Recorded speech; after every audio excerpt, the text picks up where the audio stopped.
telepon ke Head and Shoulders. 100% pede, ketombe basah dan gatal, Wiped out. dapetin edisi baru Gatot Kaca di minimarket terdekat. Head and Shoulders. Ini Gatot, ini kaca. Mas Gatot, benerin kaca. Di dunia games, top up jadi lebih mudah. Pilih game, masukkan game ID. Pilih Diamond. Masukkan kode promo, dan pilih metode pembayaran. Masukkan kode OTP dan konfirmasi pembelian. Selamat, kamu dapat tambahan kuota. Kumpulkan DG Point setiap top up. Tukar dengan merchandise dan voucher game menarik. Nikmati juga promo setiap harinya. Upgrade gameplaymu sekarang.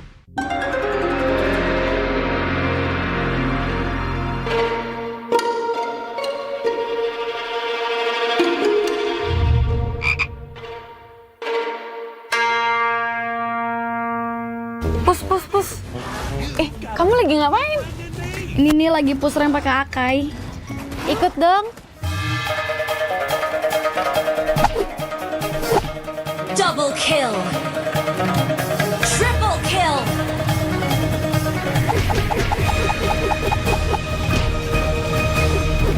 Savage. Itu keren banget loh itu. Ya dong, top global nih. Ih, bukan kamunya yang keren. Itu notifikasinya keren banget. Alah, notifikasi ini bisa didapetin dari in-game mulai dari kemarin 8 Agustus cuma 58 diamond doang. Murah banget kan? Iya sih, murah banget ya. Nah, kita main. Hanya perlu melihat ke dalam dirimu. Dan kamu akan mengerti betapa berharganya nilaimu. Percaya pada dirimu. Bukan dengan tergesa-gesa, namun dengan caramu yang beda. Tunjukkan kilau kisahmu sendiri. Dan ciptakan emas dalam setiap karyamu. Trust in gold.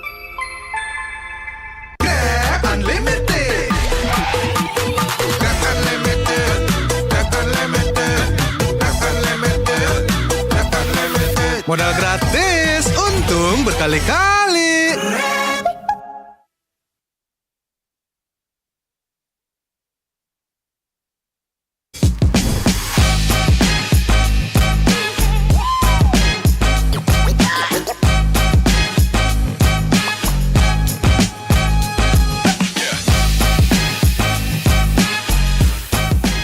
Mau pergi? Bingung. Mau makan? Bingung. Mau belanja? Bingung. Nggak usah bingung. Beli Mega Brand Festival 99. Langsung dapat triple deals-nya otomatis.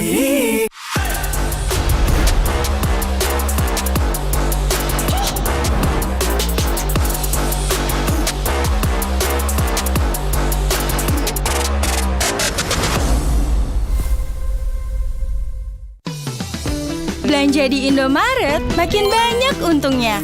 Kumpulkan cashback poin jadi untung terus. Makin sering belanja, makin banyak poin yang kamu dapatkan. Dapat diskon, jadi untung terus. Bayar belanjaanmu dengan poin yang kamu punya. Belanja jadi gratis, jadi untung terus. Dan untung terus dapat banyak promo. Jadi member Indomaret Poinku sekarang. Untungnya non-stop.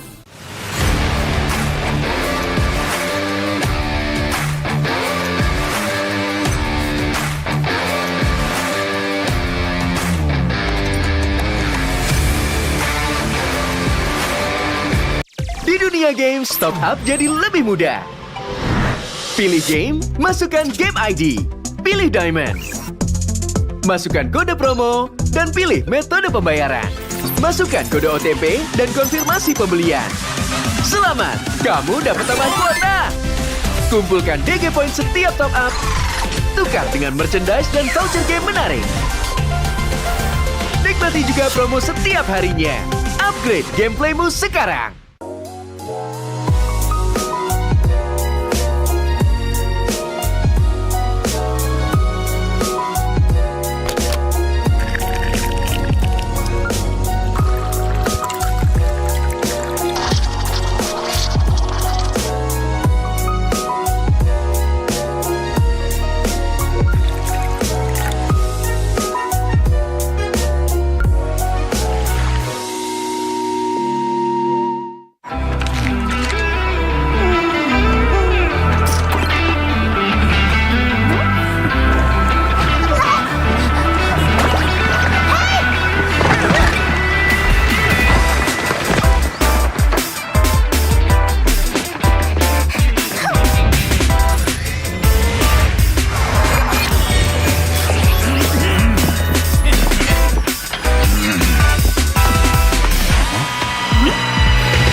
it all started when I was at a friend's party. Mia, can you send me that? Sure. Everyone keeps asking. Mia, can you send me that? Even my French neighbor. I mean, all the time. Can you send me that? I'm not making this up. Hey, can you send me that? Everyone. Sure. Samsung Galaxy S23 Series 5G. Get it now.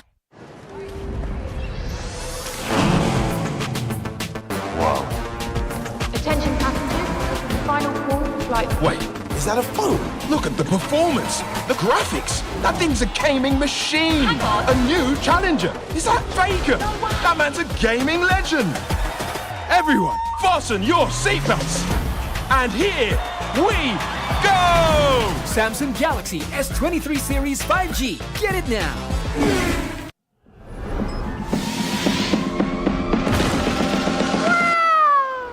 It's only you.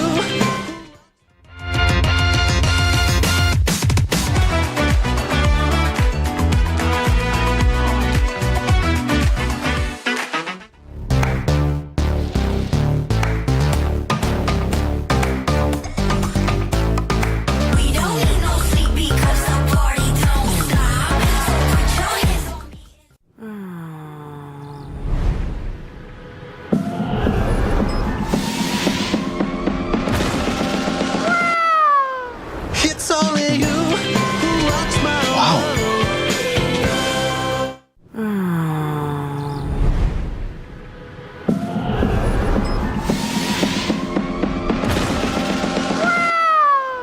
It's only you who rocks my world.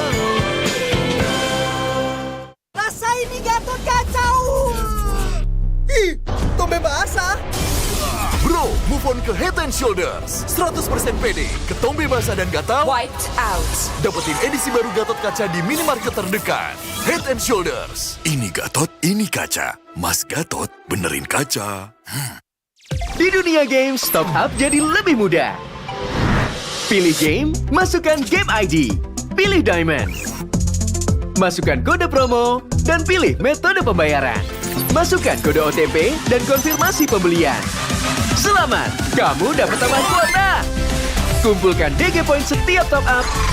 Tukar dengan merchandise dan voucher game menarik. Nikmati juga promo setiap harinya. Upgrade gameplaymu sekarang.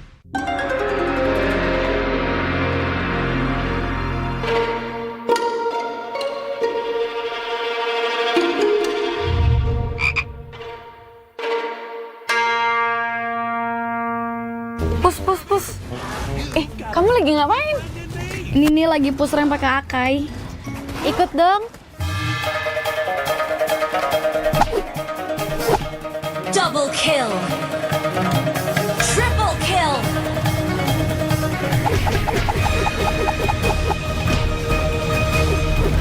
Savage. Itu keren banget loh itu. Ya dong, top global nih. Ih, bukan kamunya yang keren. Itu notifikasinya keren banget. Alah, notifikasi ini bisa didapetin dari in-game mulai dari kemarin 8 Agustus cuma 58 diamond doang. Murah banget kan? Iya sih, murah banget ya. Nah, kita main. Hanya perlu melihat ke dalam dirimu. Dan kamu akan mengerti betapa berharganya nilaimu. Percaya pada dirimu. Bukan dengan tergesa-gesa, namun dengan caramu yang beda. Tunjukkan kilau kisahmu sendiri. Dan ciptakan emas dalam setiap karyamu. Trust in gold.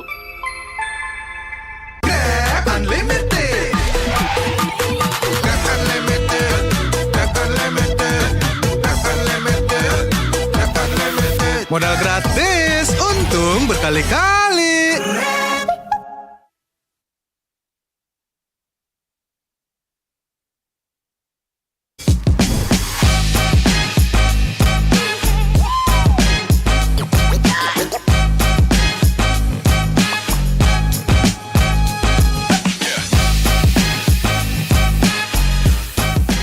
Mau pergi? Bingung.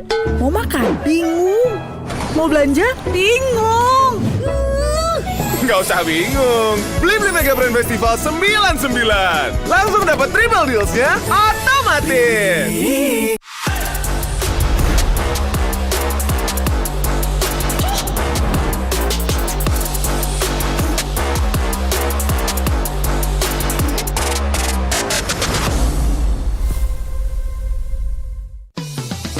Belanja di Indomaret makin banyak untungnya. Kumpulkan cashback poin jadi untung terus. Makin sering belanja, makin banyak poin yang kamu dapatkan. Dapat diskon, jadi untung terus. Bayar belanjaanmu dengan poin yang kamu punya. Belanja jadi gratis, jadi untung terus. Dan untung terus dapat banyak promo. Jadi member Indomaret Poinku sekarang. Untungnya non-stop.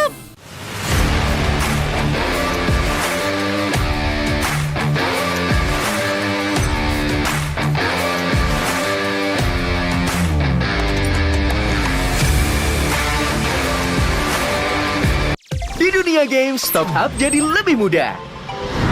Pilih game, masukkan game ID. Pilih Diamond. Masukkan kode promo, dan pilih metode pembayaran. Masukkan kode OTP dan konfirmasi pembelian. Selamat, kamu dapat tambahan kuota. Kumpulkan DG Point setiap top up. Tukar dengan merchandise dan voucher game menarik. Nikmati juga promo setiap harinya. Upgrade gameplaymu sekarang.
So it all started when I was at a friend's party. Mia, can you send me that? Sure. Everyone keeps asking. Mia, can you send me that? Even my French neighbor. I mean, all the time. Can you send me that? I'm not making this up. Hey, can you send me that? Everyone. Sure. Samsung Galaxy S23 Series 5G. Get it now.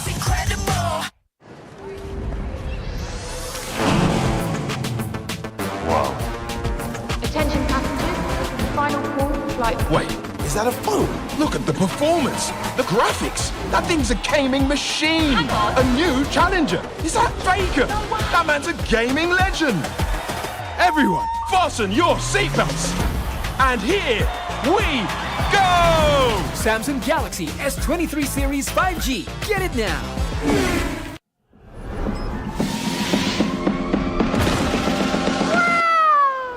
It's only you.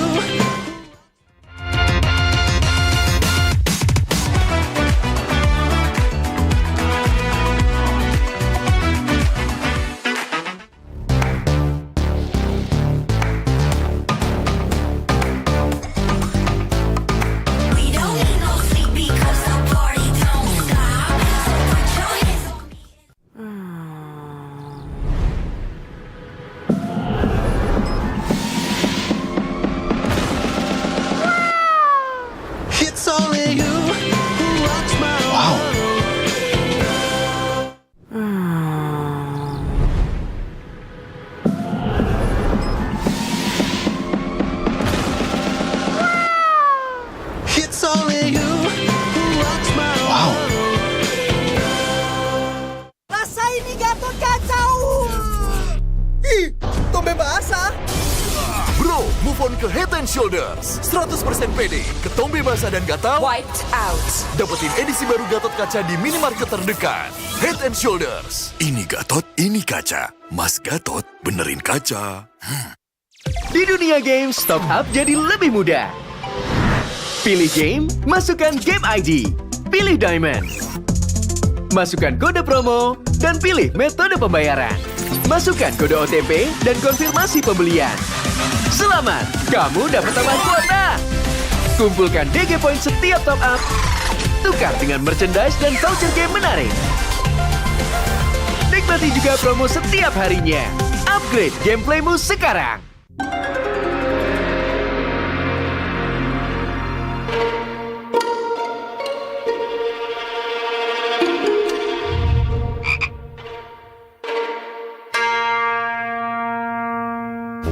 Pus.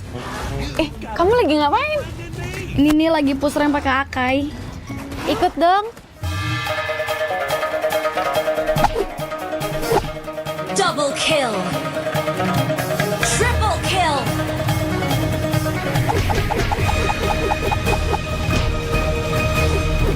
Savage. Itu keren banget loh itu. Ya dong, top global Mi. Ih, bukan kamunya yang keren. Itu notifikasinya keren banget. Alah, notifikasi ini bisa didapetin dari in-game mulai dari kemarin 8 Agustus cuma 58 diamond doang. Murah banget kan? Iya sih, murah banget ya. Nah, kita main. Hanya perlu melihat ke dalam dirimu. Dan kamu akan mengerti betapa berharganya nilaimu. Percaya pada dirimu. Bukan dengan tergesa-gesa, namun dengan caramu yang beda. Tunjukkan kilau kisahmu sendiri. Dan ciptakan emas dalam setiap karyamu. Trust in Gold. Unlimited. That's unlimited. That's unlimited. That's unlimited. That's unlimited. Modal gratis, untung berkali-kali.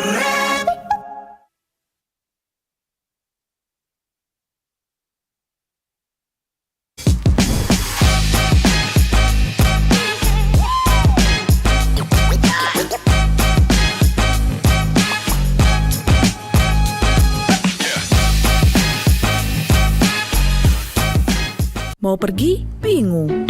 Mau makan? Bingung. Mau belanja? Bingung. Nggak usah bingung. Beli Mega Brand Festival 99.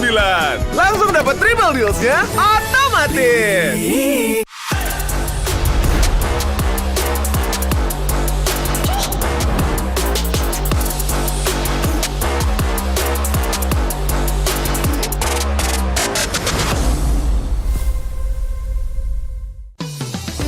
Belanja di Indomaret makin banyak untungnya. Kumpulkan cashback poin jadi untung terus. Makin sering belanja, makin banyak poin yang kamu dapatkan. Dapat diskon, jadi untung terus. Bayar belanjaanmu dengan poin yang kamu punya. Belanja jadi gratis, jadi untung terus. Dan untung terus dapat banyak promo. Jadi member Indomaret Poinku sekarang. Untungnya non-stop.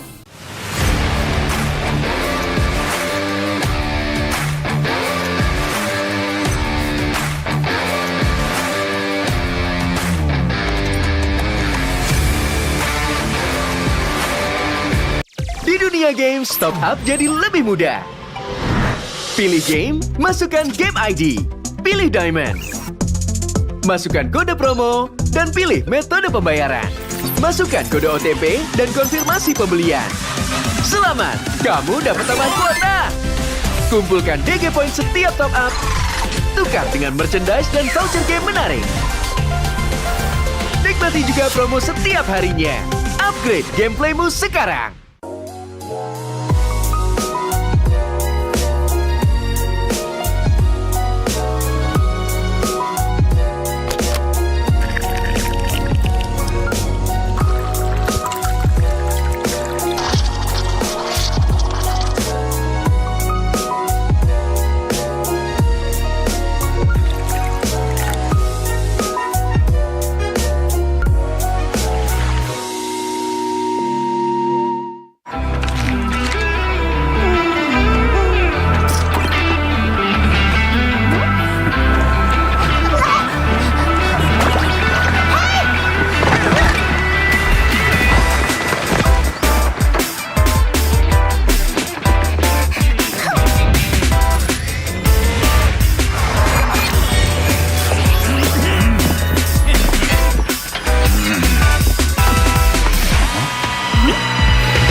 So it all started when I was at a friend's party. Mia, can you send me that? Sure. Everyone keeps asking. Mia, can you send me that? Even my French neighbor. I mean, all the time. Can you send me that? I'm not making this up. Hey, can you send me that? Everyone. Sure. Samsung Galaxy S23 Series 5G. Get it now.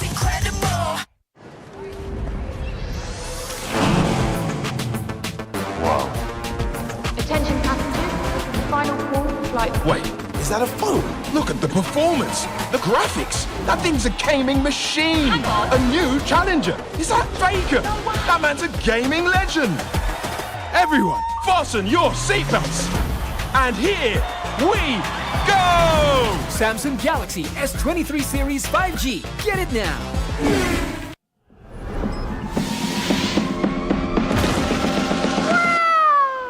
It's only you.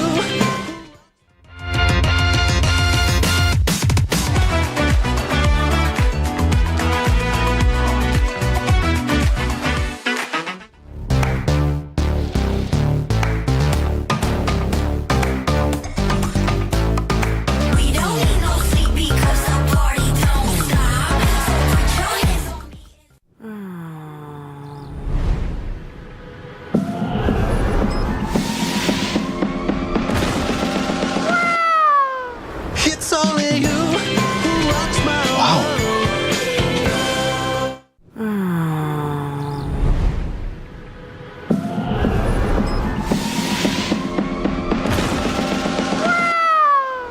It's only you who rocks my world.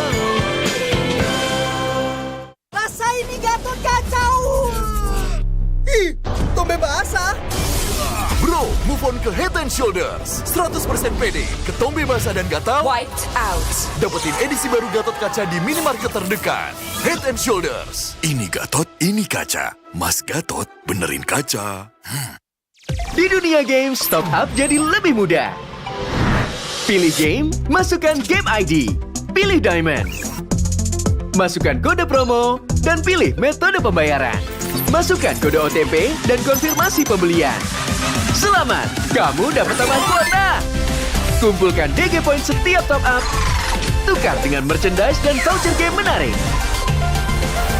Nikmati juga promo setiap harinya. Upgrade gameplaymu sekarang.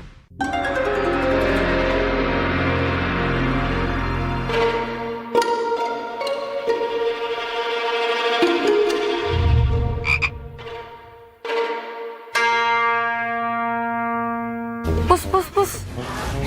Kamu lagi ngapain? Ini nih lagi push rank pakai Akai. Ikut dong. Double kill. Triple kill.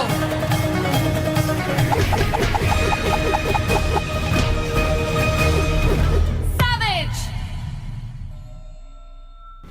Itu keren banget loh itu. Ya dong, top global Mi. Ih, bukan kamunya yang keren. Itu notifikasinya keren banget. Alah, notifikasi ini bisa didapetin dari in-game mulai dari kemarin 8 Agustus cuma 58 diamond doang. Murah banget kan? Iya sih, murah banget ya. Nah, kita main. Hanya perlu melihat ke dalam dirimu. Dan kamu akan mengerti betapa berharganya nilaimu. Percaya pada dirimu.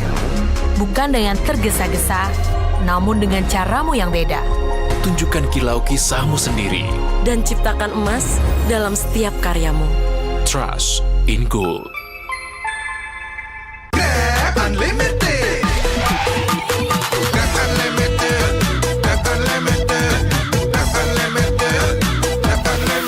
Modal gratis, untung berkali-kali.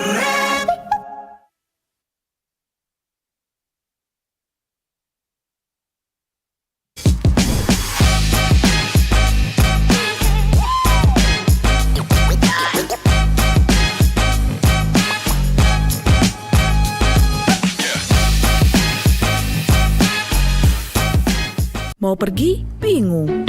Mau makan? Bingung. Mau belanja? Bingung.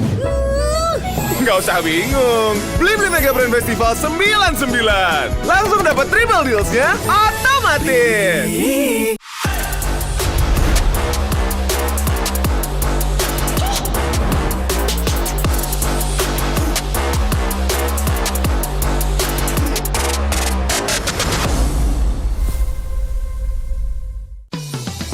Belanja di Indomaret makin banyak untungnya.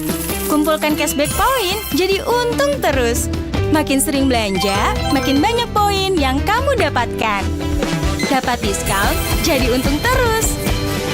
Bayar belanjaanmu dengan poin yang kamu punya. Belanja jadi gratis, jadi untung terus. Dan untung terus dapat banyak promo. Jadi member Indomaret Poinku sekarang. Untungnya non-stop.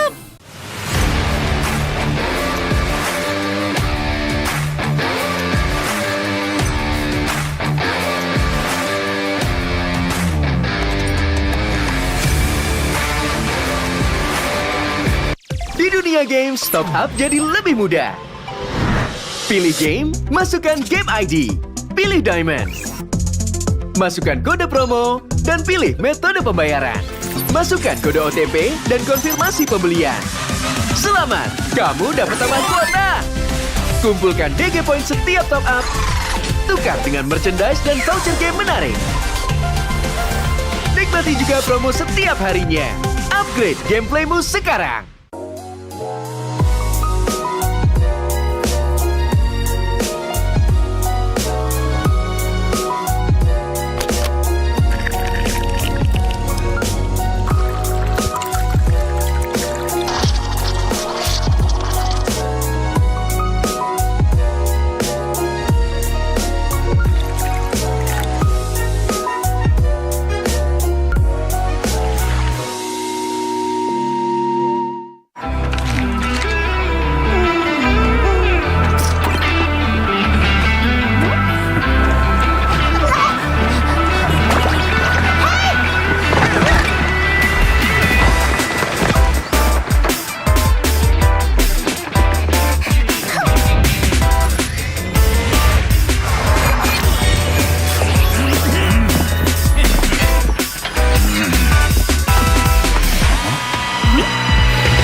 So it all started when I was at a friend's party. Mia, can you send me that?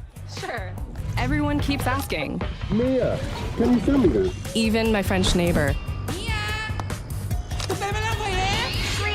I mean, all the time. Can you send me that? I'm not making this up. Hey, can you send me that? Everyone. Sure. Samsung Galaxy S23 Series 5G. Get it now.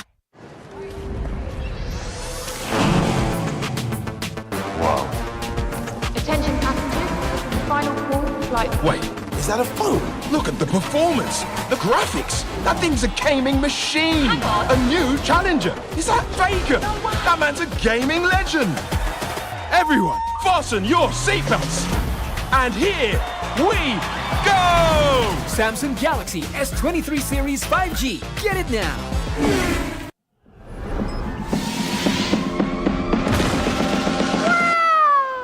It's only you.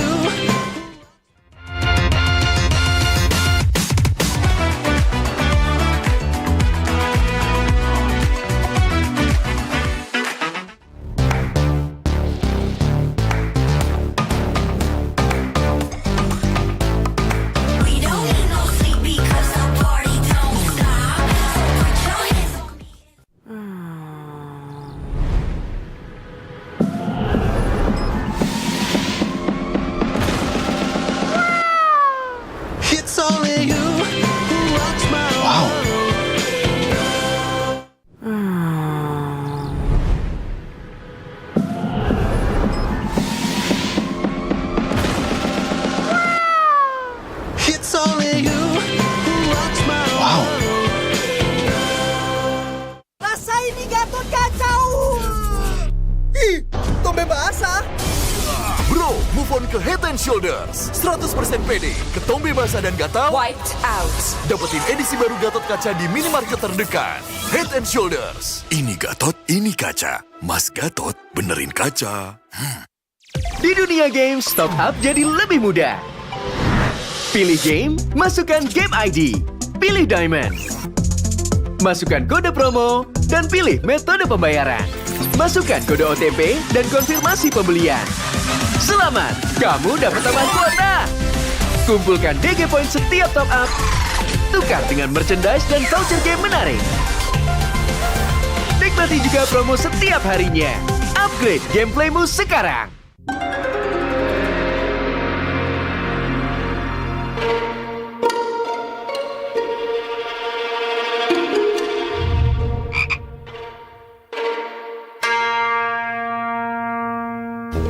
Pus. Kamu lagi ngapain? Ini nih lagi push rank pakai Akai. Ikut dong. Double kill. Triple kill.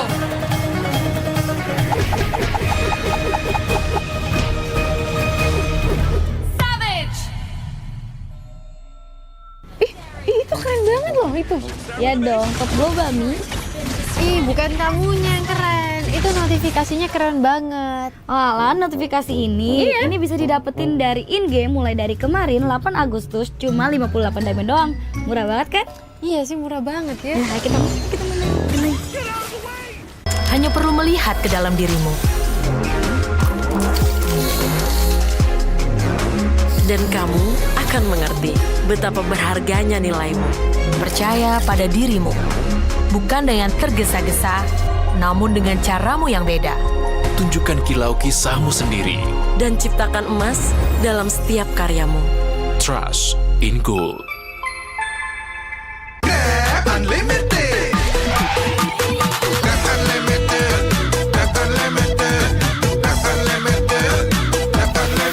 Modal gratis, untung berkali-kali.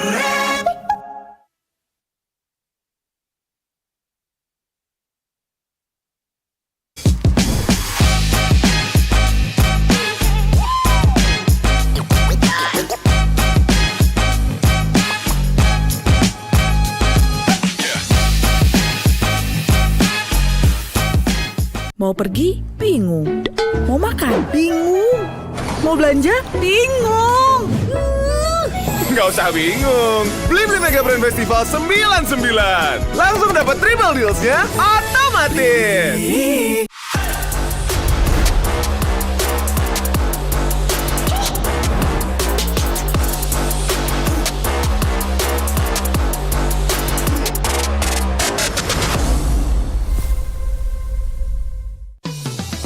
Belanja di Indomaret, makin banyak untungnya.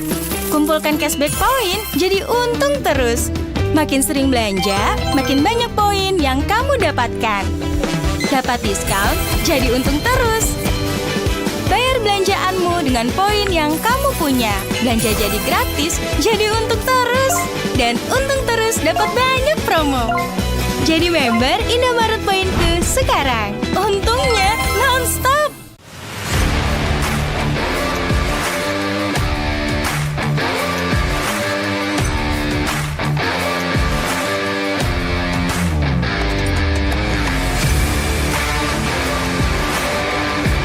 Di dunia games, top up jadi lebih mudah. Pilih game, masukkan game ID. Pilih Diamond. Masukkan kode promo, dan pilih metode pembayaran. Masukkan kode OTP dan konfirmasi pembelian. Selamat, kamu dapat tambahan kuota. Kumpulkan DG Point setiap top up. Tukar dengan merchandise dan voucher game menarik. Nikmati juga promo setiap harinya. Upgrade gameplaymu sekarang.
all started when I was at a friend's party. Mia, can you send me that? Sure. Everyone keeps asking. Mia, can you send me that? Even my French neighbor. I mean, all the time. Can you send me that? I'm not making this up. Hey, can you send me that? Everyone. Sure. Samsung Galaxy S23 series 5G. Get it now.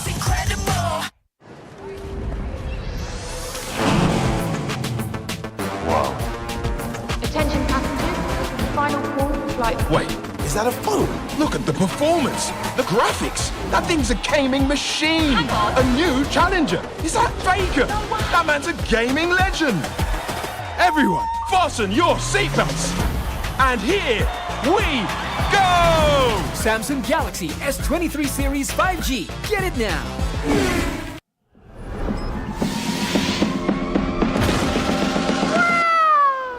It's only you.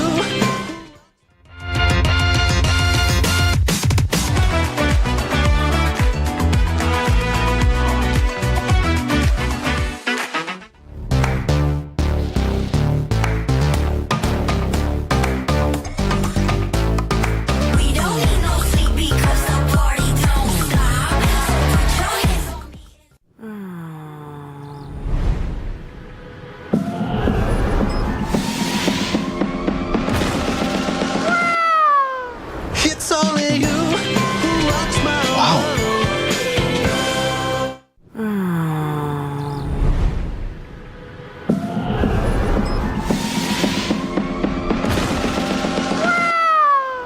It's only you who rocks my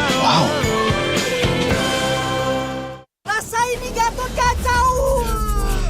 Ih, tombe basah. Bro, move on ke Head and Shoulders. 100% pede, ketombe basah dan gatal. Wiped out. Dapetin edisi baru Gatot kaca di minimarket terdekat. Head and Shoulders. Ini Gatot, ini kaca. Mas Gatot, benerin kaca. Di dunia games, top up jadi lebih mudah. Pilih game, masukkan game ID. Pilih Diamond. Masukkan kode promo, dan pilih metode pembayaran. Masukkan kode OTP dan konfirmasi pembelian. Selamat, kamu dapat tambahan kuota. Kumpulkan DG Point setiap top up. Tukar dengan merchandise dan voucher game menarik. Nikmati juga promo setiap harinya. Upgrade gameplaymu sekarang.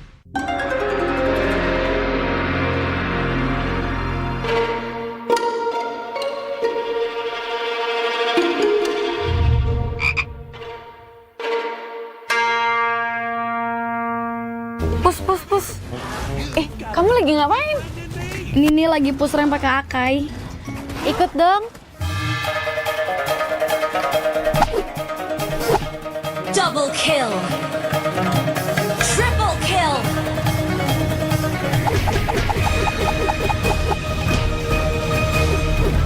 Savage.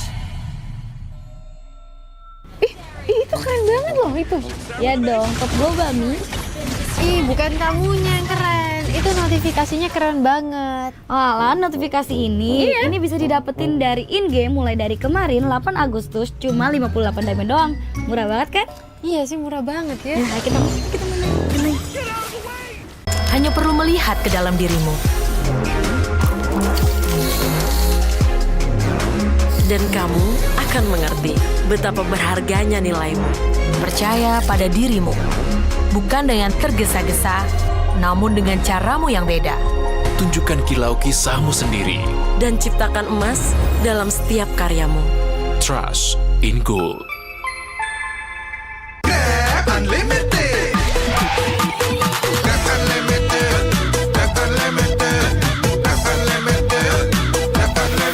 Modal gratis, untung berkali-kali.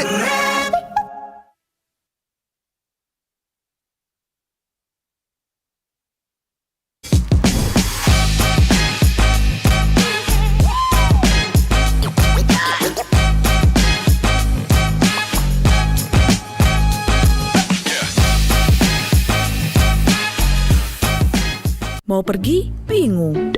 Mau makan? Bingung. Mau belanja? Bingung.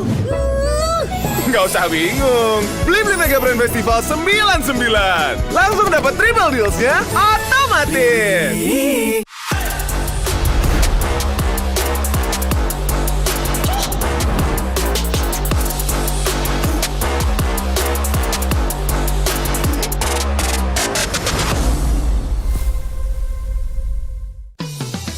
Belanja di Indomaret makin banyak untungnya. Kumpulkan cashback poin jadi untung terus. Makin sering belanja, makin banyak poin yang kamu dapatkan. Dapat diskon, jadi untung terus. Bayar belanjaanmu dengan poin yang kamu punya. Belanja jadi gratis, jadi untung terus. Dan untung terus dapat banyak promo. Jadi member Indomaret Poinku sekarang. Untungnya non-stop.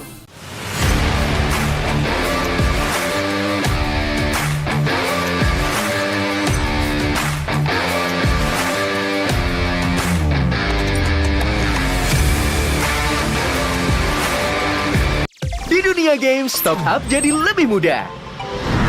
Pilih game, masukkan game ID. Pilih Diamond.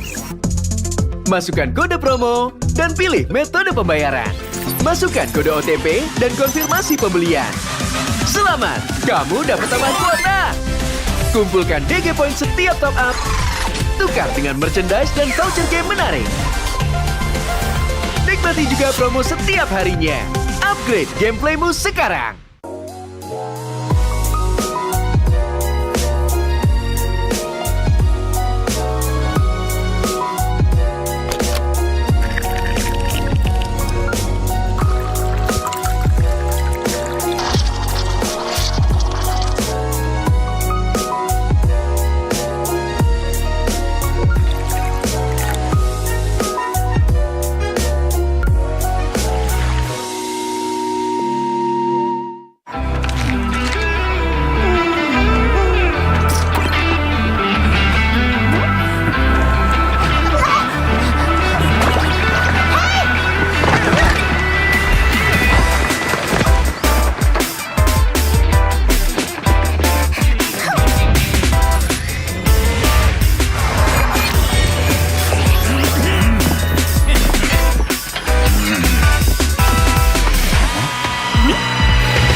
So it all started when I was at a friend's party. Mia, can you send me that? Sure. Everyone keeps asking. Mia, can you send me that? Even my French neighbor. I mean, all the time. Can you send me that? I'm not making this up. Hey, can you send me that? Everyone. Sure. Samsung Galaxy S23 Series 5.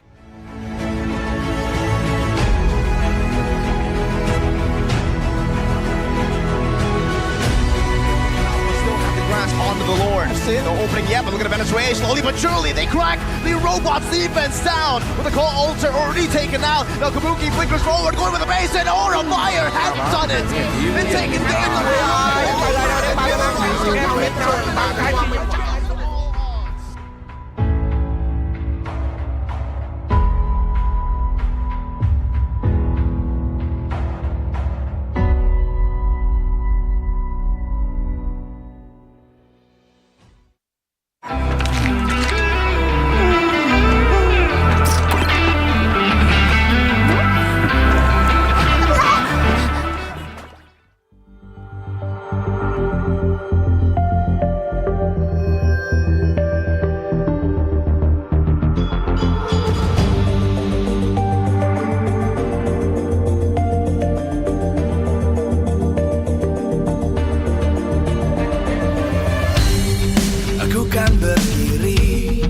dan terus berlari, terus ke arah puncak tertinggi.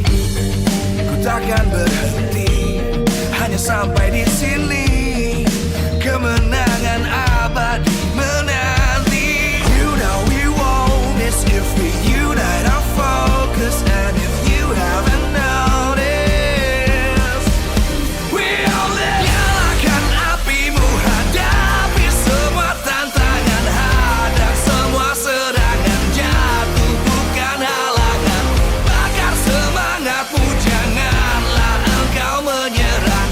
Kita akan buat sejarah. We all this, we won't miss. We all this, we won't miss. Saatnya beraksi, jalani ambisi. Aku kan menyawakan hari ini. You know we won't miss if we unite our focus. And if you haven't noticed, we all live. Nyalakan apimu, hadapi semua tantangan, hadang semua serangan, jatuh bukan halangan. Bakar semangatmu, janganlah engkau menyerah. Kita akan buat sejarah. We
dan terus berlari, terus ke arah puncak tertinggi. Ku takkan berhenti, hanya sampai di sini. Kemenangan abadi menanti. You know we won't miss if we unite our focus. And if you haven't noticed, we all live. Nyalakan apimu, hadapi semua tantangan, hadang semua serangan, jatuh bukan halangan. Bakar semangatmu, janganlah engkau menyerah. Kita akan buat sejarah. We all this, we won't miss. We all this, we won't miss. Saatnya beraksi, jalani ambisi. Aku kan menyawakan hari ini. You know we won't miss if we unite our focus. And if you haven't noticed, we all live. Nyalakan apimu, hadapi semua tantangan, hadang semua serangan, jatuh bukan halangan. Bakar semangatmu, janganlah engkau menyerah. Kita akan buat sejarah. We all this, we won't miss. We all this, we won't miss. We all this.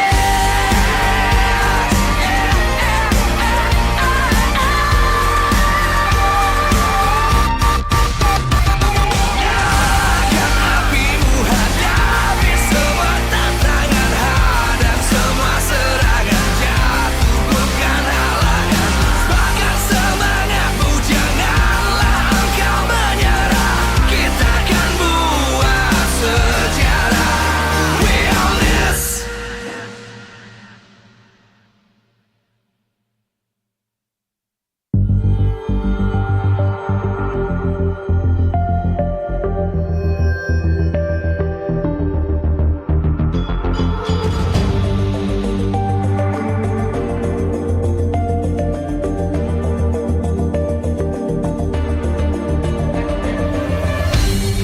Aku kan berdiri dan terus berlari, terus ke arah puncak tertinggi. Ku takkan berhenti, hanya sampai di sini. Kemenangan abadi menanti. You know we won't miss if we unite our focus. And if you haven't noticed, we all live. Nyalakan apimu, hadapi semua tantangan, hadang semua serangan, jatuh bukan halangan. Bakar semangatmu, janganlah engkau menyerah. Kita akan buat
Live from MPL Arena Jakarta, MPL Season 12, powered by Moonton. Presented by Samsung Galaxy Official Gaming Phone. Official sponsor, Head & Shoulders. Official mobile internet partner, Telkomsel. Official gold partner, UBS Gold. We own this.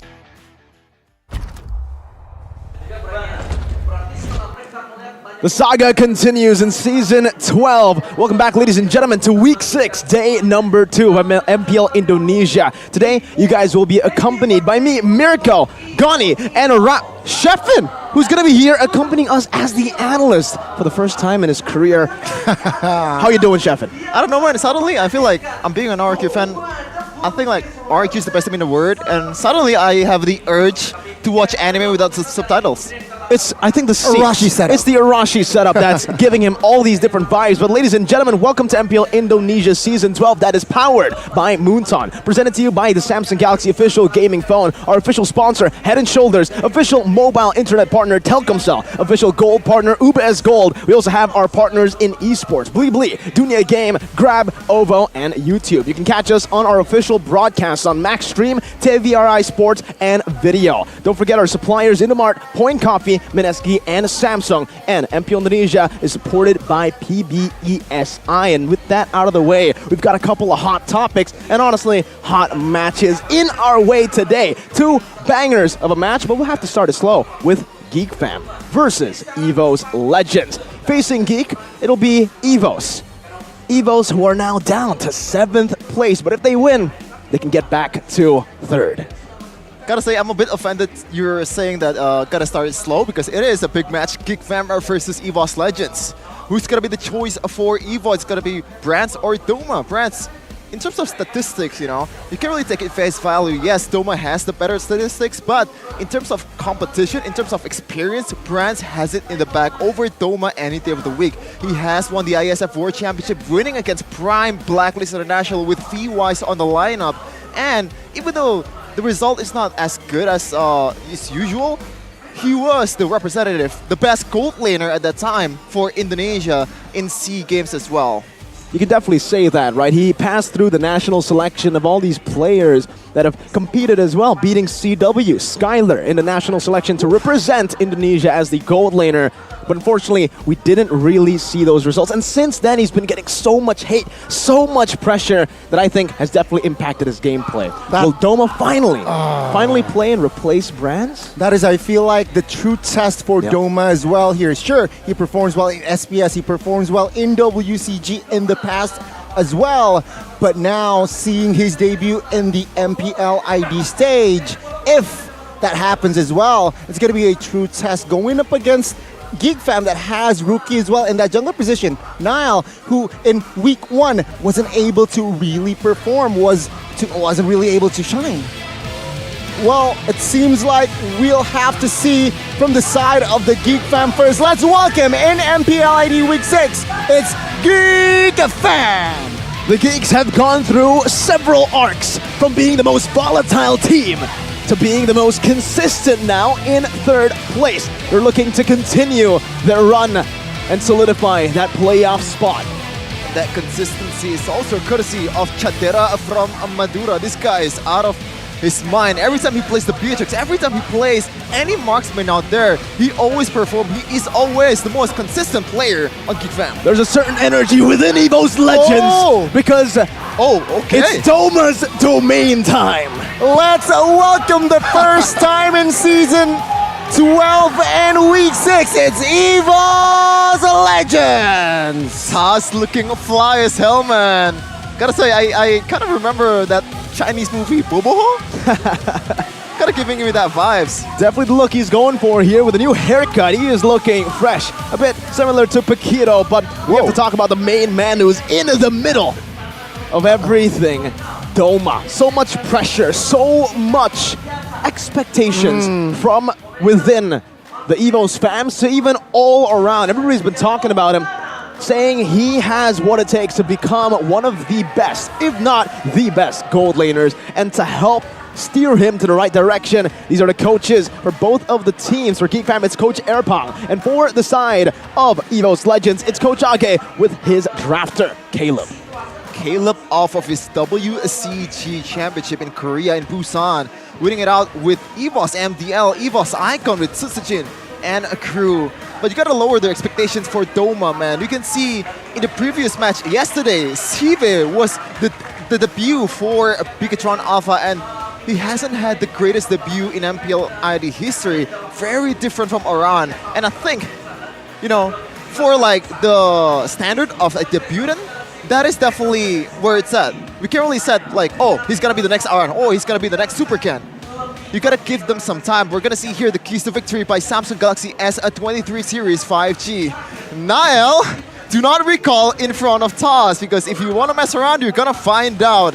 And also look at his play-making hero. We've seen how this guy can play on this Taritzla, on this signature Gluck, this kind of heroes that can mount you and just wreak havoc in the back line and just make things harder for everyone. The backliner of EVOS Legends in this match. Niall, to take you back, maybe a little bit of a recap, a flashback.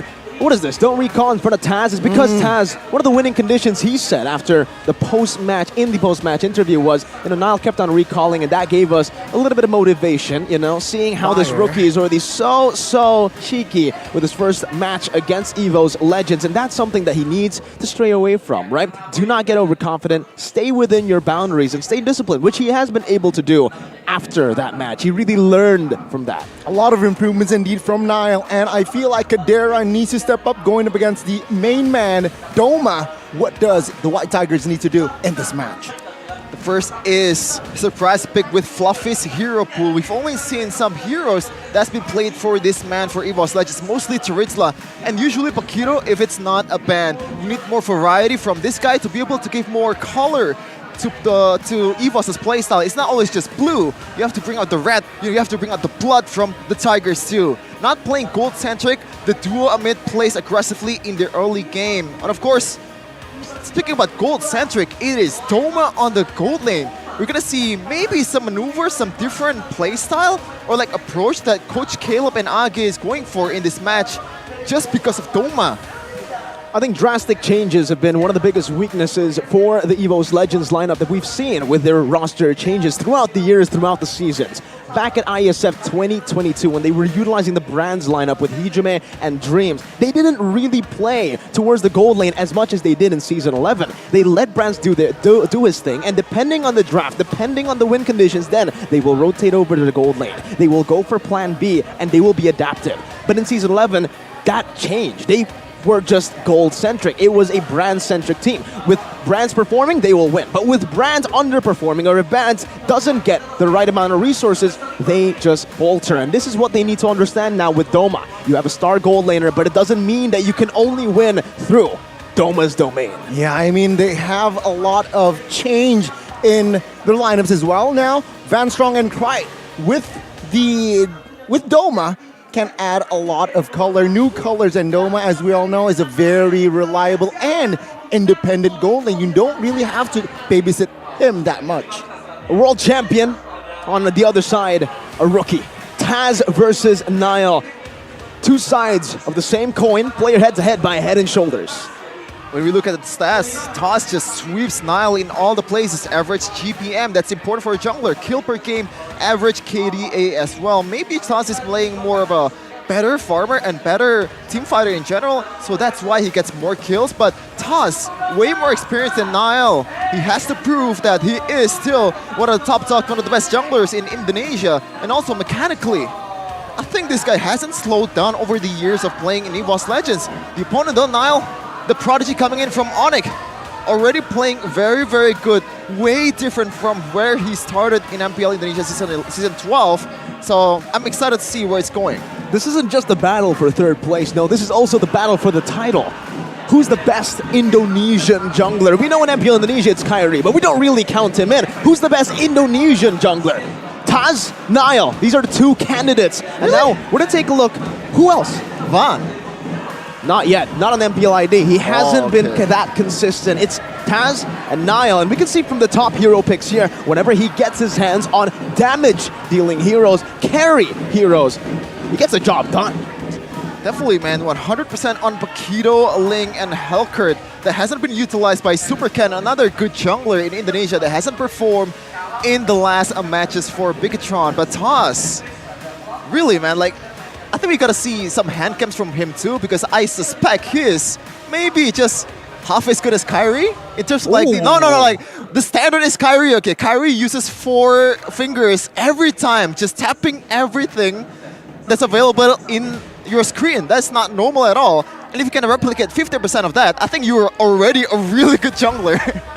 Well, we'll see here as we enter the draft for game number 1. EVO's Legends on the blue side, Geek Fam on the red. Well, let's see here again. EVO's Legends will ban out the Yves and the Joy. Meanwhile, Geek Fam will respond with the Kadira ban. Now, they need to really be careful here on what? The hero, I feel like, Fredrin.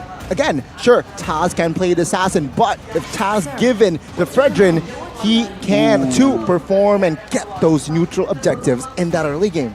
It is definitely a concern for Geek Fam. Fredrin, very, very flexible in the draft, and also pretty much a good pick in that jungling area. A lot of utility, a lot of taunts, also a lot of damage and also sustainability. It's pretty much everything packed into one, but against Taz, against Krite, Kadira and Fanny, probably going to be the most valuable ban for Coach Erpang, and I suspect another micro base hero ban in the third ban for Geek Fam. For EVO's Legends here, though, we're going to see whether they want to still go for assassins for Taz, because back with Brands, Hijumet Dreams, it was a very systematic team. It was a team that can only win through an assassin jungle, Brands getting a hero that can snowball, and Fluffy playing a playmaking hero to facilitate the assassin jungler. Now with Doma, Van Strong, Krite, the EVO's icon trio, technically. Do we still need to see Taz on the assassins, or can he be a bit more versatile? I think we can see here, we will see it in this game, right? The answer to that question, because yeah, sure, with the new trio that EVO's Legends has selected, perhaps Taz can be more objective oriented, but it seems like now Geek Fam with their last ban, what will they do? Niall here has a comment. If I'm facing EVO's again, I'll get rid of my recall, so lesson learned. He's just walked back to base. As for Taz, wait for the second leg. So you can see that even though, he has changed, he will adapt. Still has that spice in him as a rookie, man. You love to see it here. Paquito, final ban, very flexible. Taz, in game 3, I'm afraid of Niall because he keeps recalling. Though he was afraid, he was able to overcome his fears because he did win in a comeback way. Let's see, first pick, Sheffin. First pick for EVO's Legends, a lot of options available, and I think it's not going to be Assassin, I would say, because it's going to be Yipan and Novaria. And usually when you're a good Link player or proficient on the Link, you don't want to ban those easy pick on the back line that doesn't have any kind of stunts or like dashing skills for you. That's going to be an easy one for you to pick off, but it's going to be Valentina for Krite most likely in the mid lane. A lot of flexibility in terms of approaching teamfights, and Geek Fam has to be careful to what they're picking right now, because Faramis is also a signature for a boy.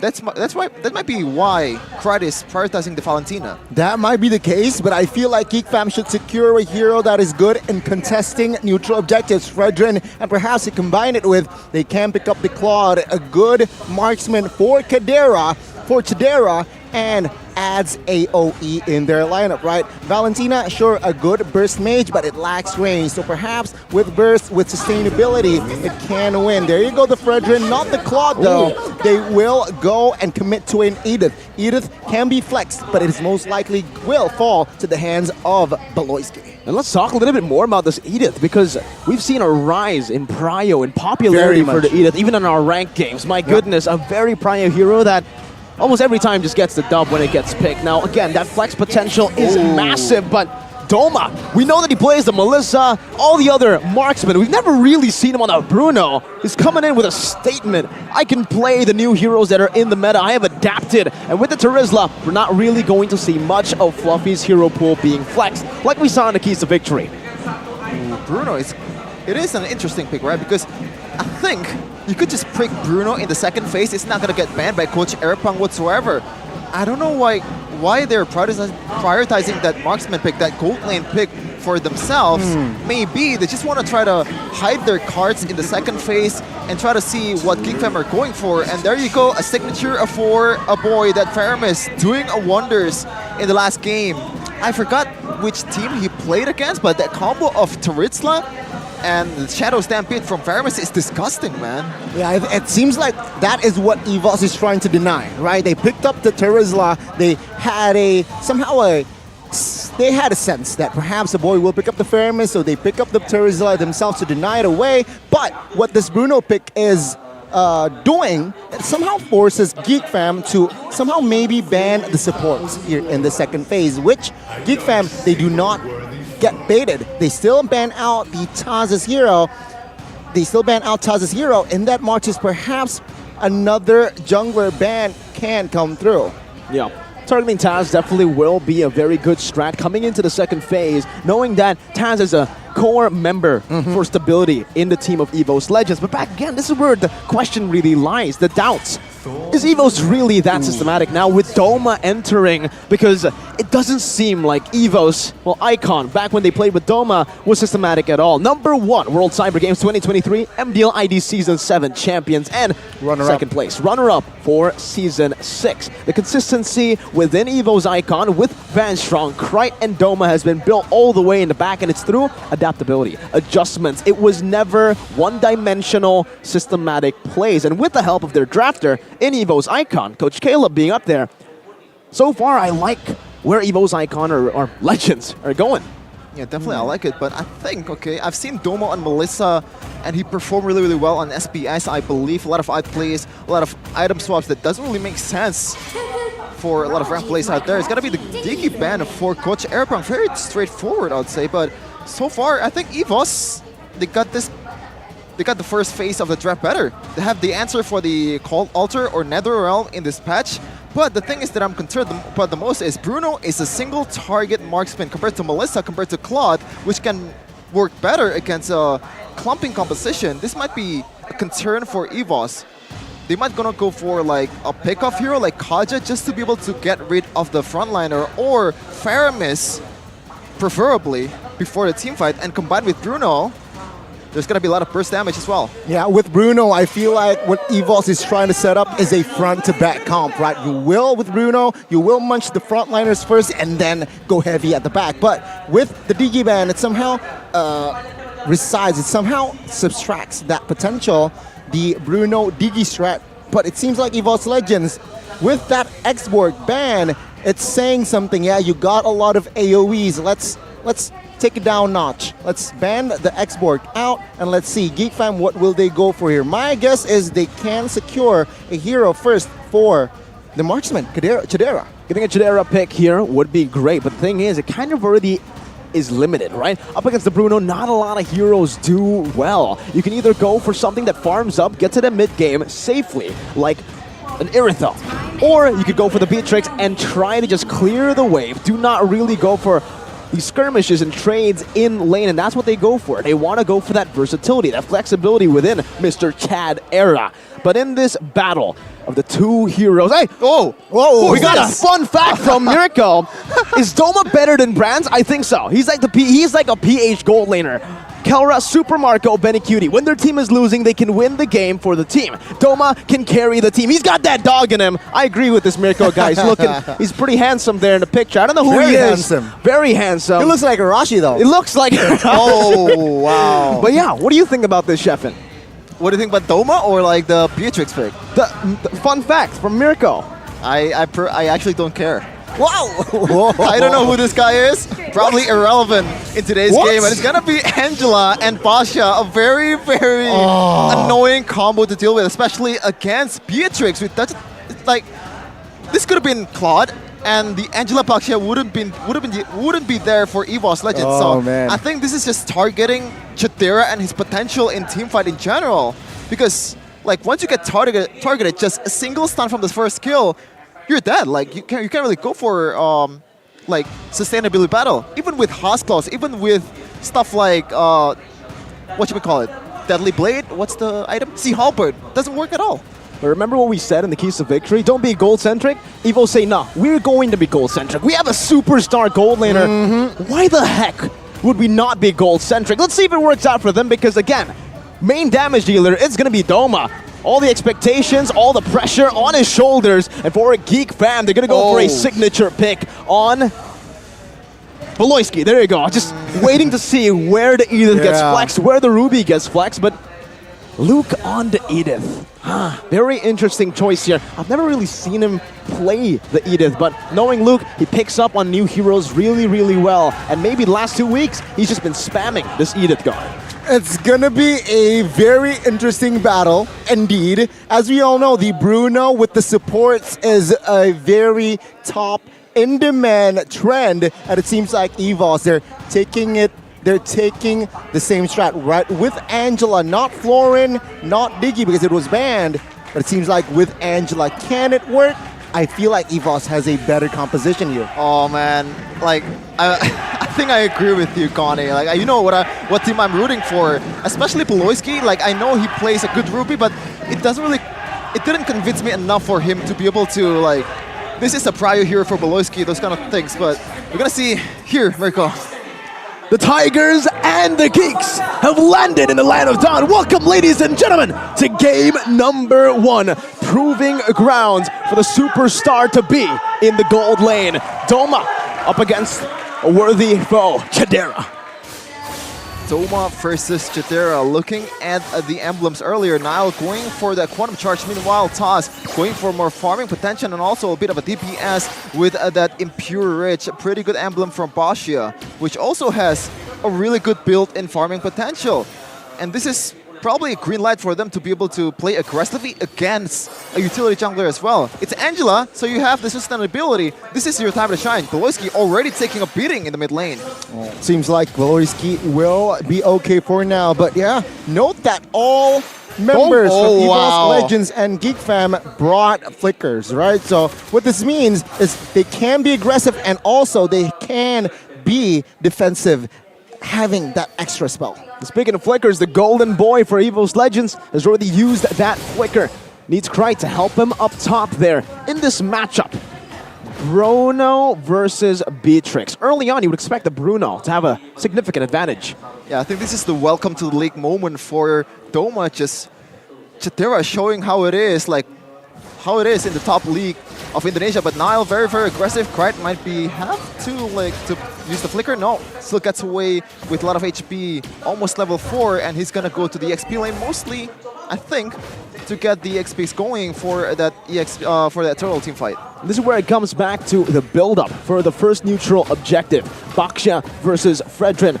This is a matchup we've seen many times at IESF. And for EVOS Legends, they'll have to sustain. They'll have even some playmaking utility abilities, but in the bottom lane, a bit of a skirmish. Oh, let's see. The turtle has been poked around by Taz. Geek Fam, they are still struggling to find the perfect... Oh, good penalty zone on towards 3. A boy now isn't level 4. Netherrealm isn't in the hands. Luke quite low. Let's see the fight. A boy falls first. First blood for the side of the White Tigers as Luke will be the next casualty and Malloy will not be able to do anything as he will be taken down next. Now, will try to sustain in that bot lane, but it seems like it's a 3 kill for free. The Hunters were hunted down. The Geeks had nothing that they could do up against the Tigers who just pounced at them. That's the thing about the Tigers, EVOS Legends here. When they see an opening, they are not scared. In the last 2 weeks, you can definitely see the changes that they have made within the synergy of their team. Oh man, that's where EXP distribution is very important, man. Just one level behind from a boy just loses the team fight for Geek in general. And I think you should have gone a bit more passive in that sense, because he doesn't have that level 4 yet, and there's no pressure whatsoever. But speaking of pressure... Okay, right now, with the Netherrealm, hasn't popped it just yet. Doma jumping in the fray, trying to find some space, but Beloyski chunked it to half HP. Taz, the shield unity, finds the back line. Beloyski quite low, flickers out of the way as the Netherrealm from a boy will be popped. Kadira in the backside, trying to find an angle as well. Dealing some damage, but now to fruition. Luke, though, catches one. Van Strong now in the front side. Caught. Flickers out of the way as Beloyski is also low. And seems like Niall will not be able to grab the orange buff. Looks so messy in that skirmish. Very chaotic. But EVOS Legends, the Tigers, were able to just win it out in that skirmish. They just pounced and used the best out of this chaotic situation. Let's take a look at the talent's prediction. by Samsung Galaxy S23 Series 5G. Sheffin, no question there. But Gani, you did say EVOS had the better composition. So EVOS, they are so far controlling the game with that composition. And we're going to take a look at the town prediction ranking. Let's go! The Mircris is real, guys. Number 3, and as well as Arashi. I think this is wrong. The second place and third place? Yeah. But Gani looks like miles ahead of everyone else. No, I think the second place, still fifth place, something wrong. But take a look at the accuracy as well, right? Oh man, that is really good, man. That's why you're an analyst for MPL. But yeah, I think for GeekFam right now, they should realize that in early game, they should probably lose to this very early game composition heavy for EVOS Legends. They have to find something in the late game and use that momentum from Beloiti, the Netherrealm, the taunts from Naya, and also Luke has a lot of outplay potential in the late game. So it makes sense. You have to play it slow and don't force anything in this kind of team fights. And it seems the Geeks are still reading that they can still win in the neutral objective battle. They've been waiting for that power spike. The power spike has hit from Luke. He has that Primal Wrath. They're going to have to be careful of Fluffy. When he pounces, that is the all-in. But so far, wow, the Tigers able to just pull in, fall behind, and force Geek to reset the turtle. They're holding it in. Meanwhile, up top, you can see the pressure building already. They're looking for a pounce. Yep, let's say Shield Unity popped by Taz, looking for an angle to fight. Now caught. Penalty zone popped as well. Netherrealm by both teams has been popped. But Luke will grab the turtle. And it's an all-out war here as a boy finds an angle to escape. Beloiti, though, will be the only casualty by Fluffy. Luke falls next. GeekFam, they are scattered. Double kill? Sure, they got the turtle, but the cost, at what cost? Yeah. Cost was expensive. It was very expensive. 2 members down, and Luke was the guy who got the turtle. And now EVOS Legends, they're looking to capitalize fully on that. What happened, man? Every time, ever since yesterday, it's not the junglers that had the turtle. It's always someone that doesn't have the retribution that always take it. But Doma and Fansong just move in as a 2, knowing that Doma is a really good solo laner. Very, I would say, he's good on his own, and Van Strong with Doma and this is the problem. No range to catch Doma. It seems like now GeekFam will occupy 4 members in the bottom lane, but EVOS Legends, they are too disciplined. They know even when they're ahead, they still pick their battles. They need to. They need to pick their battles. That's the reason they were able to get and mount up a 3,000 gold lead. The Tigers, you'd expect, these Predators to just be wild, but they're smart Tigers here. They've been well trained, and the Geeks, actually, the team that you would think needs to calculate, needs to be that big brain team, they've been falling short in these calculative battles. 3v4 was the battle earlier, and EVOS Legends came out on top. Yeah, it's always like the micro adjustments, but Beloiti is very, right. Good Might pull. Go down here. Oh, in the backside though, penalty zone on towards 2. Netherrealm, front side of GeekFam has been popped. It seems like now it's an all-out fight again as Beloiti, quite low, still surviving, but Taz will find the kill. In the backside, Doma will find the assist still, and GeekFam, it's a 2-for-none. It's clean from EVOS Legends, despite the initial engage being from GeekFam. Again, it just feels like for their composition, they just need to react. They've been proactive here. They've been looking for plays, and EVOS Legends say, if you want to engage, we can do it even better. Bit too clean, way too clean from the Tigers here. 7-0. GeekFam has not had a kill yet in this game, in the 7-minute match, and Toss gets another turtle on the back. This is also another W for EVOS Legends. Doma, still a 0-0, right? A really bad kill percentage, but that doesn't matter. He's been farming out of his mind as we look at the gold, 1K ahead of his competitor, Chatera. There's no real reason to make moves on the map, right? I mean, again, when your team's already winning like this, as a Bruno, just pick up those turrets for free, and that's what we're seeing from EVOS Legends. Plus, again, another bonus. Taz finally given heroes where you don't really need to be the solo carry, and he can play this utility role phenomenally. 3-0-3 on this Baksha. He can play very, very aggressively too, knowing that Basha is already tanky, plus that global presence of Fanstrong with the hard cut. We've seen it over and over again, whether it's Fluffy or Basha from Toss, like it's always kind of evades death, like kind of saved them from getting killed. Fanstrong just doing a great job so far, 100% kill participation. This is what Angela should do. Just always be there, but not there. The global presence. Gotta be that shadow lurking around Geek Fam with the help of the mobile members. EVO's Legends, they've had so many good re-engages and just initiations with this penalty zone. Fluffy, we expected him to maybe shift a bit with his hero pool, maybe get him flexed a bit, but hey, if you play the Turizla as good as Fluffy, I don't think you need to swap. Just use the same hero because it doesn't feel like even the Geeks here have deciphered.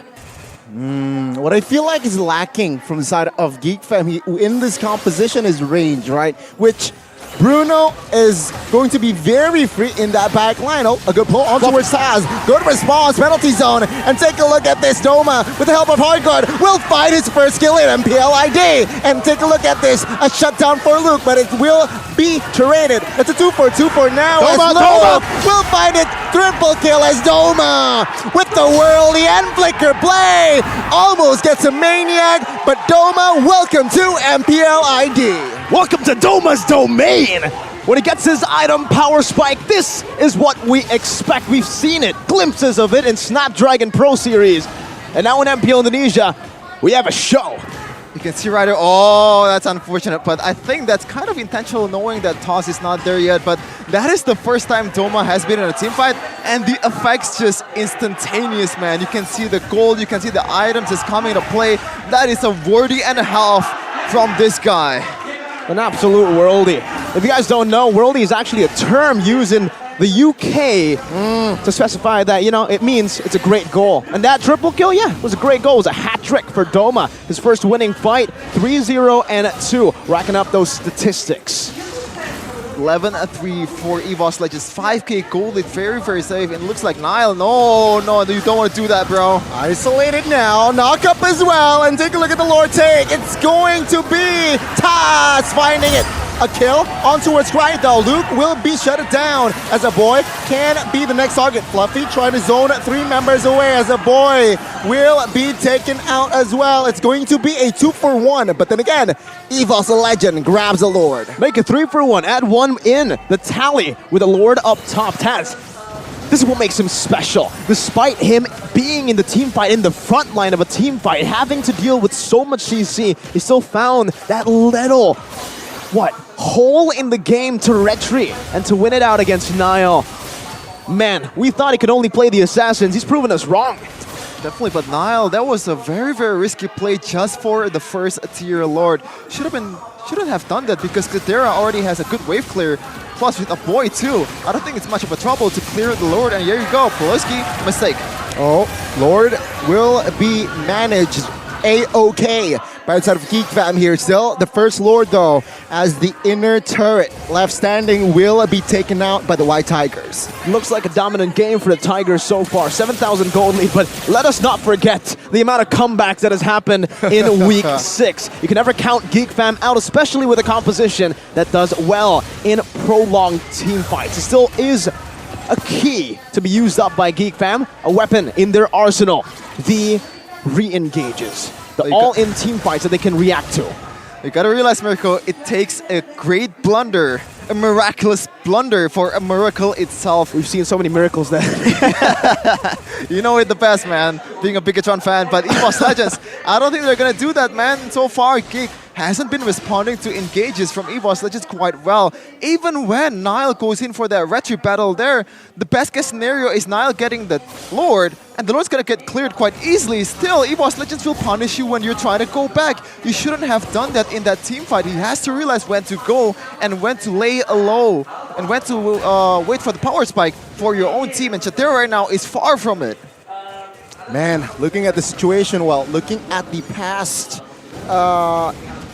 fights, EVOS Legends, Fluffy has impacted very much in that penalty zone. Sometimes without the flicker, even catching 2 bodies, 2-3 bodies from side of Geek Fam, which just dictates how the team fight is going to go. It's all about the moments now. If you're Geek Fam, really got to put on those geek glasses and see through it. Because EVOS Legends, it almost feels like the Geeks can't understand what EVOS Legends are doing. Super wild across the map with this WCG trio. Van Strong, Krite, and Doma. Look at their positioning always. Like you mentioned, Van Strong, global presence. And he can just walk up like this, giving vision. And Geek Fam, their positioning has been compromised. Take a look at the damage that Beloyski is receiving. He gets taken out. And now Geek Fam fighting with 4 only. Taz sandbagging in the front side will be able to escape as the Lord is up. They know that is going to be a 5v4. Let's stay disciplined and get the neutral objective.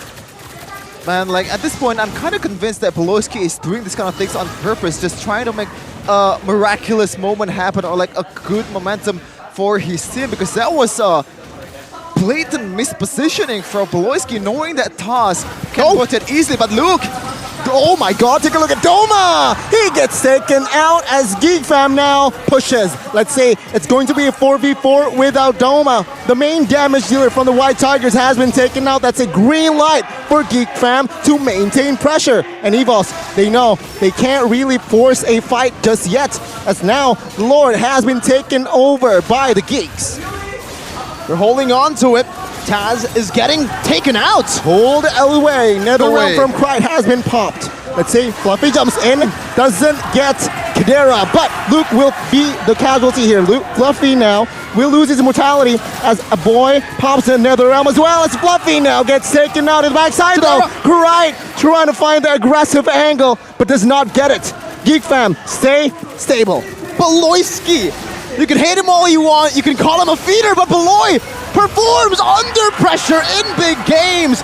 And you said it, Sheffin, it might have been intentional, those deaths, those overextending moments, because with that man disadvantage, they forced Doma into a position where he can be punished, and Chidera showing the rookie how to play in MPL Indo. Oh man, like even a slightest mistake from Chidera in that team fight could result in a wipeout for Geek Fam. He is the backbone for Geek Fam right now. The sustain is there, the damage is there, but right now it's Nile versus Taz on the objective battle. Well, let's see, all 4 members in the Lord area. Take a look, pull, Taz now, good pull. Luke, bicycle on towards Doma. And now EVOS Legends, they're unstable as Taz needs help at the other realm, but Nile finds a retreat. Taz gets taken out, Fluffy and Krite now retreating as Krite will fall. And Geek Fam, they were able to find the comeback. A miracle is what they needed, but when you have Beloy, miracles are created out of nothing. 0 and 5, Luke! Oh, Flicker, Shatter connects, and you can see Fluffy.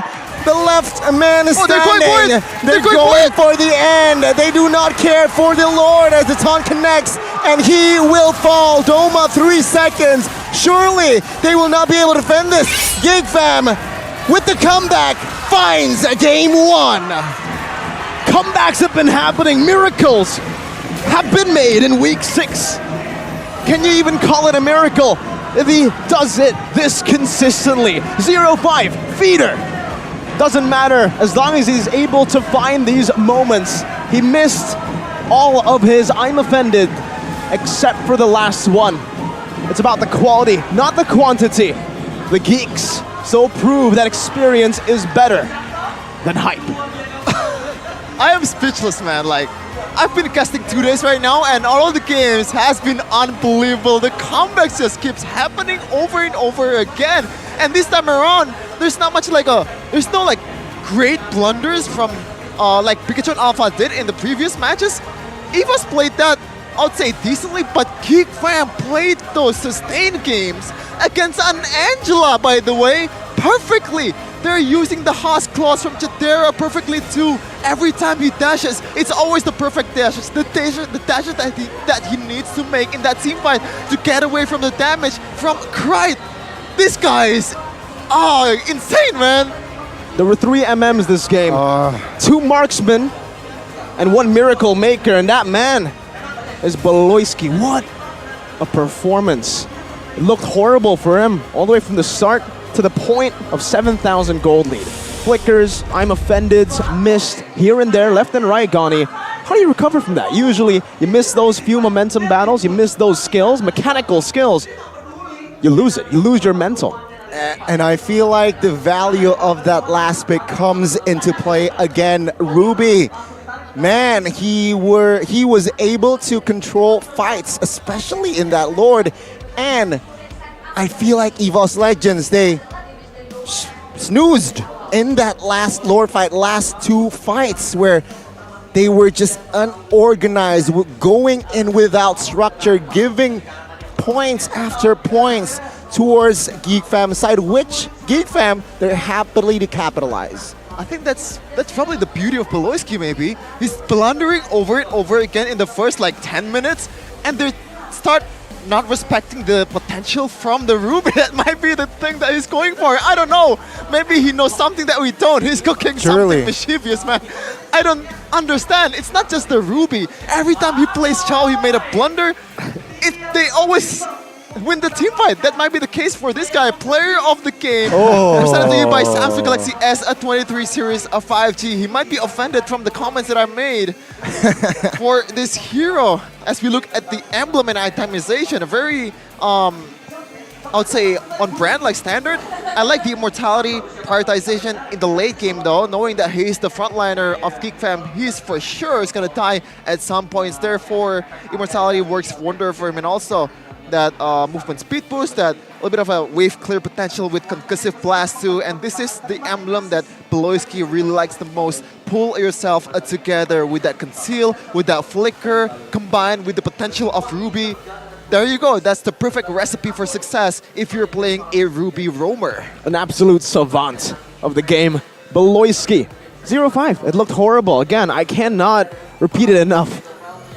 It's something that just always happens. Why? How does he do it? He looks like he's feeding the entire game, makes one big moment, I think even in the RRQ match, where this man pulled off a big criminal move, that Saber Roam. One moment, he looked horrible the entire game. Level 1, died. First blood over the enemy team, and then at one moment where he was able to catch Naomi, turn the game around. There's something about Beloy and making moments, man. We gotta keep our eyes on him, whether he's 0-5 or 0-60. He's a chef, right? I mean, he is always cooking something. It looks like he's eating it too. Okay, that roamer position. That was the unnecessary. 83% KP. And man, Miracle, EVOS Legends, they look good. Doma's debut looked good. Till it went, right? Suddenly, when EVOS Legends, they got scattered, it's just, yeah, Geek Fam munching the members of EVOS Legends. What happened to the highlights? You're gonna see the highlight in the first few minutes of the match. Actually, the 10th minute of the game, but yeah, this is where things started to go south for Geek Fam, even because Doma getting all the kills that he wants. Triple kill, almost a maniac onto Luke, but this guy, man, I think we always mention Chatera and Beloyski when we're talking about Geek Fam, but Luke has been the backbone in the first 10 minutes because he's getting all the kills, he's getting all the outplays there is with that Primal Wrath, with the outplay potential from Edith. And also, boy, even he's proficient with that Fermis hasn't had the greatest game.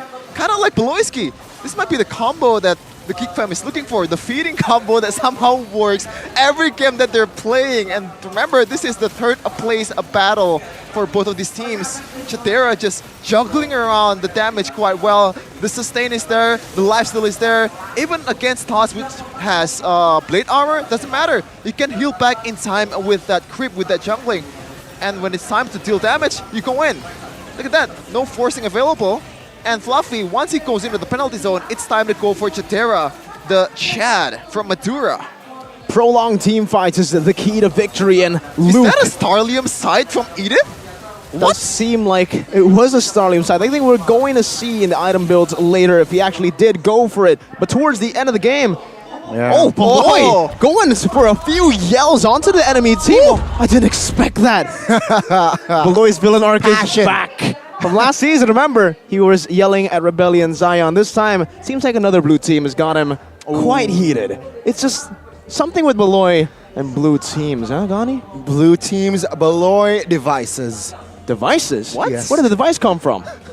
Devices. From Samsung. I don't know where. Samsung, dude. Samsung, dude. S23 Series 5G. You guys looking for the best phone in the business? Well, if you guys want to play like Beloy, 0-5, but can still win the game. You gotta get that wide screen to make those big shot calls in the right moments. And with this phone, you can get exactly that. Now, Sheffin here is a savant when it comes to technology, so I'll have him read the specs. Yeah, it's equipped with the fastest processor technology, a nanometer Snapdragon 8 Gen 2 for Galaxy, large RAM up to 12 gigabytes, that's more than my laptop, rinky-dink old laptop, and 5G connectivity that guarantees a lag-free gaming experience. Also, a wide display with a 120Hz refresh rate and large battery up to 5000 mAh are also ready to support you in pushing rank all day long. You don't have to charge when you're playing, which is, it's gonna hurt your phone too, but this is not the phone that you're hurting. If you're, if you want to charge while playing, it doesn't really matter. This is the best in the business. This is used by the best players in Indonesia. And on top of that, you can also get a 4 million cashback for IDR with the purchase of the Galaxy S23 Series 5G. If you guys want more information, Samsung.com/ID, type it in right now to get exclusive offers. Because right now, it seems like me, Gani, and Sheffin will be playing with the S23 for a bit, just to give you guys a little break from the show.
We're back 1-0 for the team that you expected to have 1-0. No, you expected Evos with the entrance of Doma. It's Geek Fam showing once again that they are truly the underdogs.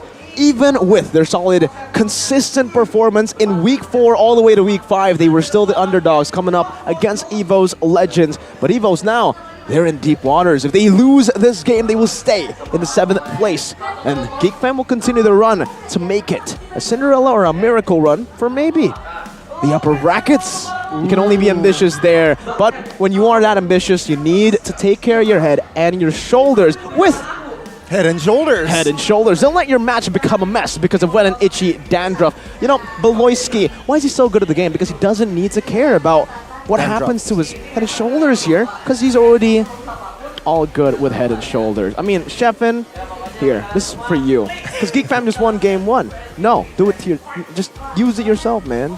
For what? Do it. For your hair. For your hair. Right now? Yeah. How much you want to pay me? 0. 0. No thanks then.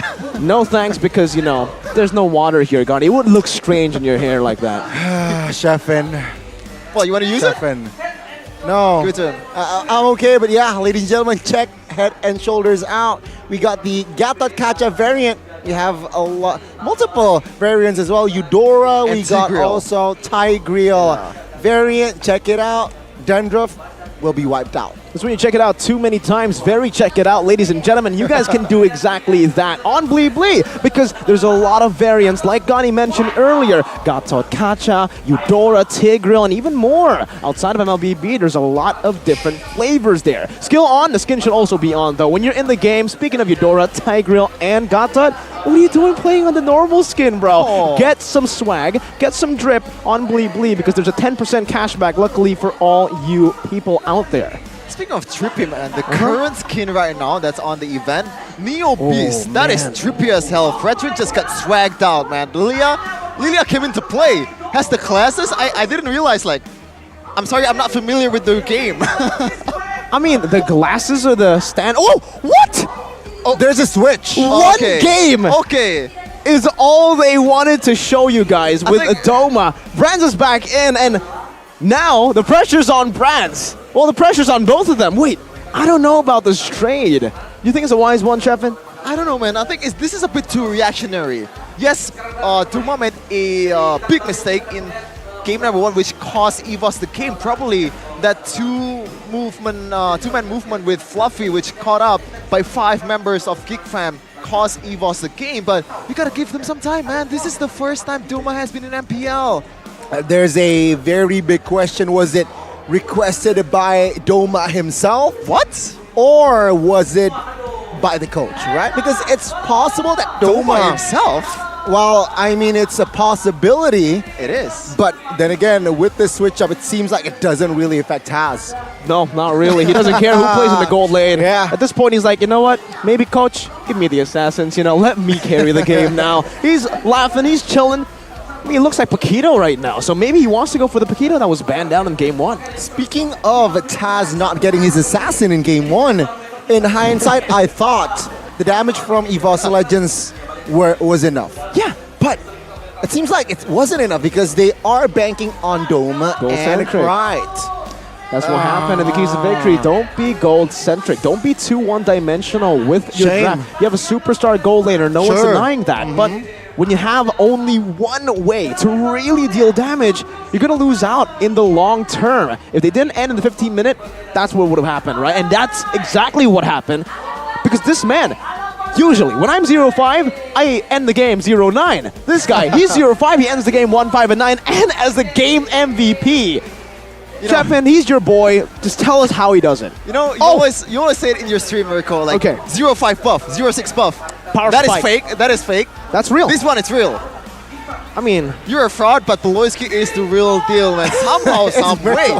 It's always feeding time. It's feeding time, baby. Just give him some gold, and I'll pop off when I'm 0-8 or like 0-11 with my Saber Roam, which I think maybe making its debut again in second half of the season after this. You know what? I want to see it. You want to see the Saber Realm? Yeah. We'll see if we get there first. We got to take a look at the gold lanes, right? Enough about Beloy. Let's take a look at Brants because he's making a pretty bombastic entrance here, getting the rookie out and playing once again to maybe set the standard. This is how you play in the MPL. Give him a little bit of experience, and technically based on stats, he is Mr. Bombastic in a good way. It's always been Mr. Bombastic in a negative way. He makes mistakes, blah, blah, blah, but statistically, he is bombastic. He gets the numbers done. Very good response, right? I mean, pre-season 12, all he has gotten was hate. Pre-SEA Games. Pre-SEA Games, trolls, and now it seems like he has proven his haters wrong. On the other side, though, let's take a look at Nile, what he has done. Baksha, 100%.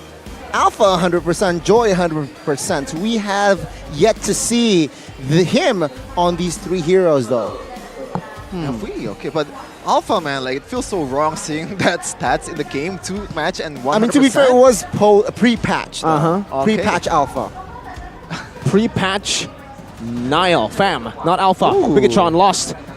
Anyways, let's take a look at Geek Fam versus EVO's Legends in game number 2. Joy, banned out this time. They've swapped sides. So despite the win earlier, it seems like Geek Fam is going to be pretty comfortable here too in the first pick. EVO's though, I'm really wondering what will happen with Brands back in. Are we going to see the Assassins come back from Taz? Because we did mention that with the entrance of Doma, they can swap in a few more utility picks for Taz. Ooh.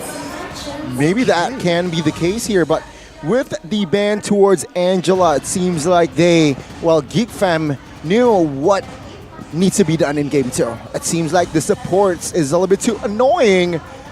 But then again, if you're talking about supports, Krite or Vanstrong can play a lot of supports, right? I mean, the Florin is on the table. Even last pick Estes can be the situation for EVOS Legends. Estes is a bit of a stretch out thing because unless you're Blacklist International with Free-Wise on the lineup, I don't think there is any way for you to always bring that consistently. You have to play perfectly in every siege, in every way possible. Not going for like a very bad team fight because once you're going down, like those healing potential is going to be gone. But it's going to be that Fanny ban for Coach Agi respecting Nile with his Fanny. But remember the last time he played Fanny against EVOS, it was not looking good, man. Until the last minute, it was pretty good, but there's some mistakes that I don't want to talk about. Definitely not, man. 7,000 goal lead. It was an EVO's game. It was an EVO's game to lose, and EVO certainly did do that. A couple of mispositions from the golden boy, Doma, and you can't do that against Geek Fam. They know exactly how to calculate these mistakes and punish you for it. But with that, a Kaja ban comes through from Geek Fam, taking away a few more pick-off pressure away from their team. I like this, man. The fact that Kaja is banned for Geek Fam, knowing that usually last season, okay, Beloyski, it's always either Kaja or Franco or Natalia or Bust. If you want to stretch it out, it's always the Grok. In that playoff, he gets punished real hard over that low hero pool of him. When I asked him in the offseason, he's going to do his work. He's going to expand his hero pool and shows that he can play those Ruby, he can play those Kufras. And he actually did it in the season. 3rd place, not bad at all, not bad.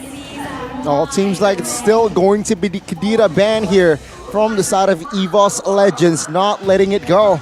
Geek Fam, a bunch of options, right? They can straight go to the Fredrin pick here, first pick, or if they really want to go crazy, they can pick up a hero for a boy. The Valentina perhaps can be the play. That was the route that EVOs went for, the Valentina first pick, to take it away from a boy, and also to give Krite a solid hero in the mid lane. But to be honest with you, if it isn't Yves, I feel like these mages have been very 50-50, right? Yves Kadira, sure, big prio. But when you go for the Valentina in the first phase, Valentina in general, in the last, 2 weeks, even at ISF, hasn't been the best hero to win games with.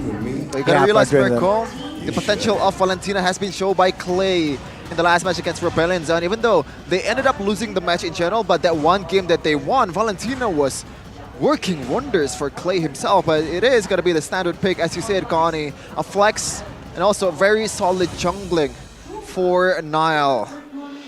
Yeah, it seems like it is going to be 80% to that jungler position, right? There's still 90. That 90, sure, 90-10 to 99. Jungler XP. Oh, I'll just keep 99. changing because I hate Frederick XP. But we do see sometimes it work. Yeah. But let's see, what will EVOS respond with here? Let's just give Claude 4 brands here. I don't mind it at all. And perhaps a hero like the Terizla can also work, but no, they completely ignored Brands' hero. Instead, they prio Taz, Assassin. The trade, right? The Edith was on the other side. This time, they will pick it. Well, according to Omwawa, the analyst in the Indo desk, he always says that when you get an Edith, it's an auto win. Let's see if that's true here for EVOS, as they have picked that up. Lancelot, though, this change in, the pace of the game, I would say already. With the Baksha, you're very oppressive in the early game. Lancelot, you can do the same, but I don't think you're as oppressive. You can't take that much damage. You have something to say here, Gani. Theory-wise here, I heard this from Coach Phil, ex-ROQ coach. Fredrin against Lancelot doesn't really favor Lancelot. So it's going to be very tricky here for Taz to go going up against Fredrin in that neutral objective and Ruby. A lot of stoppers here with the Ruby and even the Valen. Remember, it's going to be really tough for you to find these punctures when you're getting CC'd with a Terrify, a Don't Run Wolf King, and, hey, even that I'm offended. Don't get Beloy offended, man. 0-5 is that power spike, and the Terizla will still be the option for Evo. So far, 3 heroes that can technically be countered by the Ruby and the Valentina. Very short range. Yeah, it's a bit of a concern for Toss, but I believe that he is very proficient on any assassin that he plays. Even Fredrin has some abilities that can stop the Lancelot in place. That Taunt, those knockups from the basic attack, it's gonna be hard for you to play against this kind of composition. But I like the fact that Gord is very respected in this meta or like in this patch because how annoying he is every time he's put on the back line. Well, you don't really have a lot of assassin to work with or like backline artillery damage dealer. Gord just shines really, really well, but it looks like EVOS might be eyeing to exhaust that gold lane and try to find some weird picks from Chadera to play with. This is Terizla, by the way, so it is a really good counter for a marksman. Yeah, very good, especially up against a Brody. Maybe they're trying to force Chadera on that with a Beatrix ban, perhaps, or with a Beatrix deny pick. EVOS do have the first pick in the second phase, and it does seem like they're doing that. They're trying to set up the Beatrix for success, Brands, and also that Terizla. Betting out the X-Borg to give Fluffy a good matchup. Meanwhile, for Geek, they're more concerned with the mid lane. The trio mid needs to get an advantage here, with so much pressure already being held in the side lanes by the Tigers. I do very much agree, and it seems like Geek Fam, they can commit to another mage here alongside, well, besides the Gord, perhaps they can target, you know what, they can target the Farsa here, why not, right? I mean, it's still a good hero, even though going up against a Ruby, it's going to be tough, but no, they will not commit to a mage ban. Instead, they will somehow target Bronze. That is interesting. I thought like it is pretty clear that EVOS is going for Beatrix, right? I think that's the case here unless they want to surprise me, but Bruno ban? Like you already decoded Bruno in the first game. Yes, there is some mistakes that has been made by Doma, but overall, against a very AoE compositions, like when you really have to have the AoE presence, Bruno is very, very bad. But look at this. Whoa, Navaria. Navaria gonna be the option, so maybe we misread that. No Beatrix, deny pick from Chadera. And now that is an option to go for Geek Fam. I mean, surely, right? The Beatrix, the Brody, the 2 options here for Chadera. But other than that, let's think about it even further in. We've seen him on the Valentina Gold in Season 11. Could this be an option to go for? It's risky. Nah. But knowing Geek, they love the risk. Let's see right. And why do they pick up the Novaria here is they need to add range here, Mirko Sheffin, right? I mean, looking at the composition of Geek Fam, a lot of melee heroes, and that Valentina, talking about range, not her best department. So with Novaria, it adds more pressure where Novaria can definitely poke and also provide the vision to perhaps EVOS Legends can capitalize. With the Astral Echo, he can also prevent a lot of the ambushes that can happen. Meanwhile, for Geek Fam, no Valentina in the gold lane. It's the Irithel pick and the Arlet. We haven't seen an Arlet in such a long time, for good reason. That final slash has been nerfed. It's very easy to dodge away from it, but now, looking at EVOS Legends' composition, with that Edith, could this be an answer to the Edith? Is it a good matchup in the XP lane? I think it's more of a good matchup in XP lane for the Edith itself. Well, or maybe Turitzla here maybe flex out to mid lane. We have seen Turitzla mid lane in the last game. Maybe Gochage is throwing a curveball here. Ixia! The debut of Ixia on Brands, of all people, the king of marksmen. If there's someone to play it here and to make a debut on that Ixia, oh my god, should be the king. Ixia. Oh man. All right, we're gonna have a lot of opinions on Ixia, maybe a lot of negative opinions, but we'll see. Brands is definitely trying to change the image of Ixia in MLBB. I'm excited. I certainly am excited too. 2 eyes in the gold lane, Iritel, a very solid pick. And Ixia, range advantage, sure. Psychots just walked behind me. He's in the building. Man, oh man. Ixia is in the land of Dawn. Sheffin, you're touching your forehead. What's up? I think it's a really good pick for EVOS, I would say. They have a lot of frontline presence. Lancelot can wreak havoc without any care in the word. Well, there's stoppers, but look at this. Psychots in the building, watching his teammates or ex-teammates. Mirko wasn't lying, dudes. I wasn't lying. Why would I lie about Psychots being behind me? Let's take a look at the guest. Ladies and gentlemen, welcome Captain Psychots, who's here in the building. He's obviously going to be supporting EVOS, right? Yeah. Get well soon, Hopefully. Mr. Psychots. Yeah. But Get well soon. Ixia and... Ooh, we're going straight away. Right into the land of Dawn for game number 2. The decider for EVO's Legends. Will they stay in 7th place? Or will they climb up with a 1-to-1 equalizer? Let's see. Okay. Let's see, indeed. Oh man, like, I think back again with the first games matter. Like, in terms of composition, I like EVOS's composition better. There's no real solution, like good solution for Brands and Kride in general. There's no one that's gonna go to the backline and wreak havoc. The best thing you can do is somehow make Chadera be able to be creative on his approach, but Poloski once again very creative. No, let's see. Lethal though, will comfortably secured by the White Tiger side. And it seems like for the first, 2 waves, Ixia farms quite well, almost stolen there. But again, EVOS Legends, my guess is early game, they will play aggressively here with the combination of Novaria, Edith, and Lancelot. I expect invades. Super fast farming too here from Taz, getting a good steal earlier on, getting level 4 a bit faster than Nile. Proving that maybe a way to beat the Shredrin in the jungle isn't through skirmishes, but to farming even faster than them. Nile is caught up quite well, but Taz is looking for that level 5. You can see the rotations from both teams around this XP lane. Okay, another concern to be considered by Chadera itself. No Purify means that you have to spend your heavy crossbow to get away from the penalty zone. As Toss, Fluffy, and Kride already level 4 and they're ready to go for the next turtle battle. Is this gonna be Nile or Toss?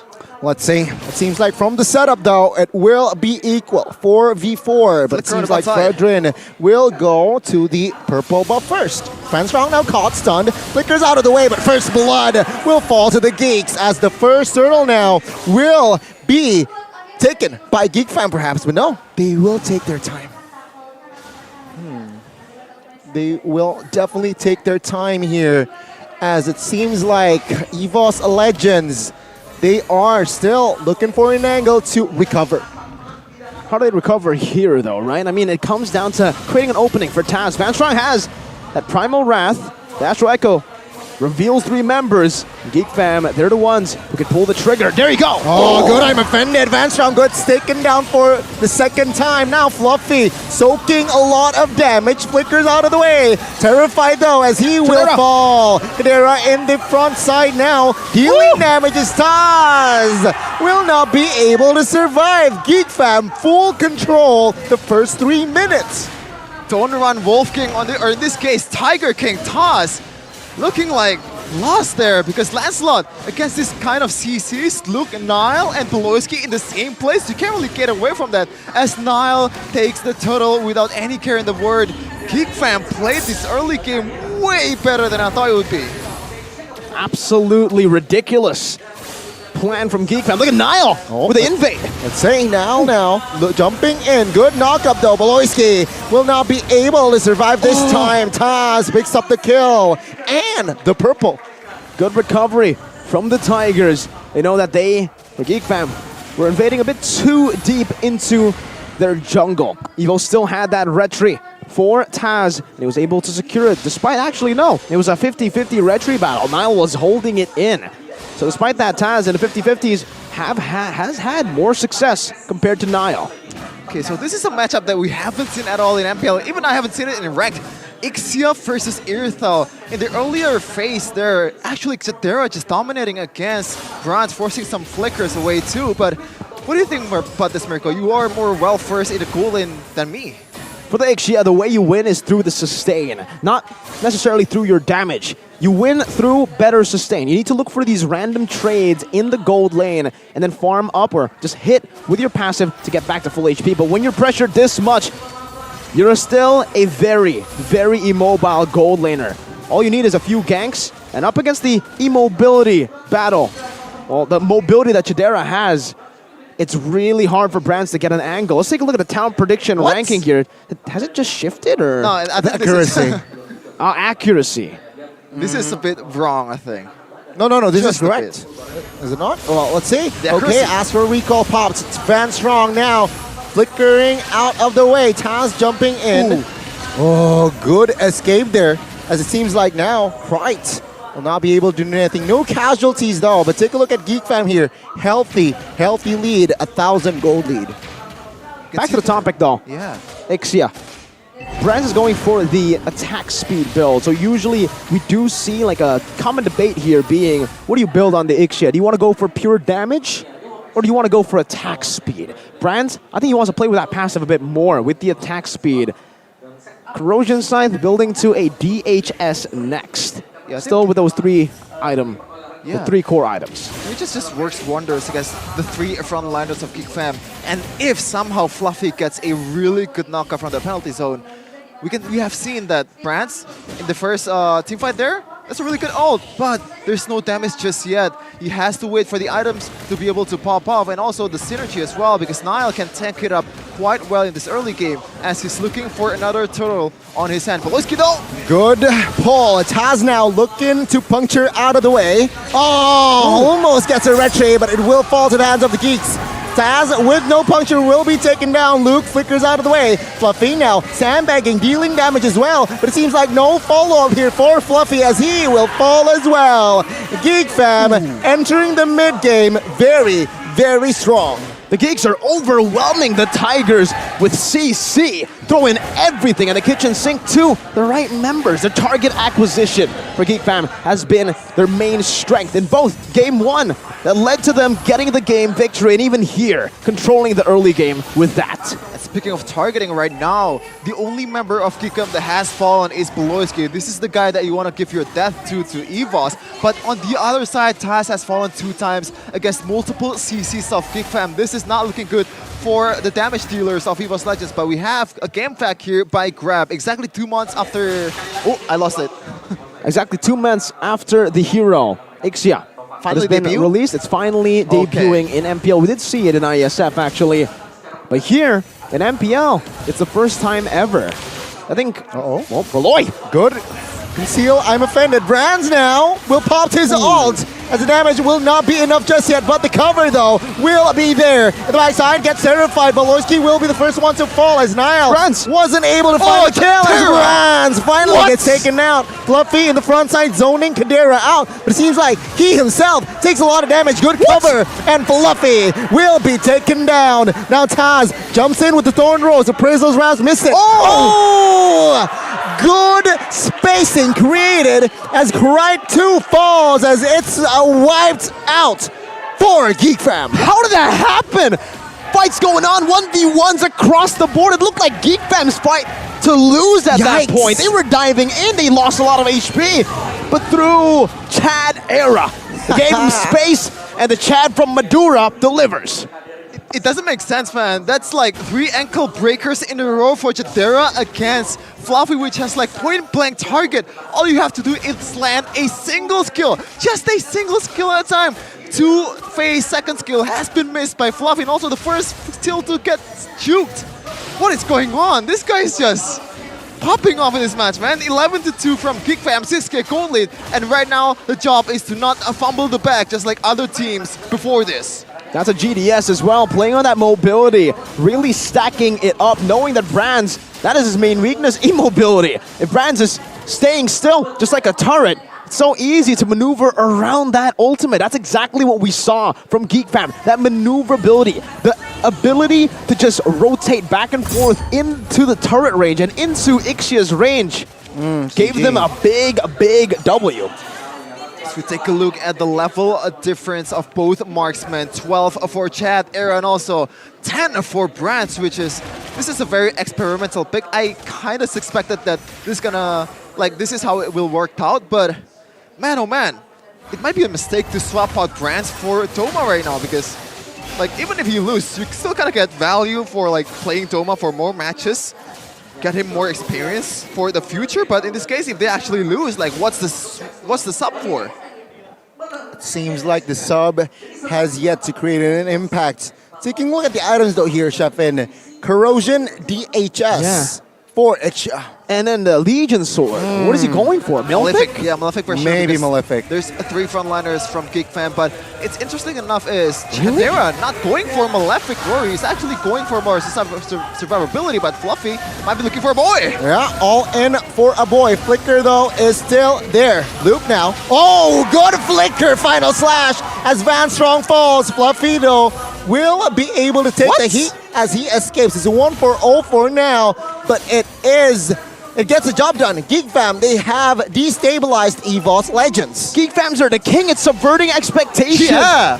What every single fight where it looks like they're losing. Beloy, oh, there you go. The Flicker and I'm offended. Ends up with a blunder. Yeah, this time Chef Beloy wasn't able to find the opening that he wants. But it seems like it's still A-OK. 7,700 gold lead already in hand, and with the kill on towards Beloy, it doesn't really mount to anything. EVOS Legends, they are still the ones getting pressured.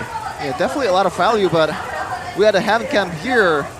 Very, very skilled Oh my display. God, wow. How many, it's faster than Kyrie's. What's the stat, GPM, DPM? It's RPM, recalls per minute. Yeah, RPM. Let's see if he can continue this. I think he might be able to break surpass Sans' record. Just keep on doing it, Luke. We'll have our prediction, guys. Good luck with it. Oh no! The production will have to go and, do overtime with this. You're gonna have to replay and see exactly how. No, the whole team is joining in. No.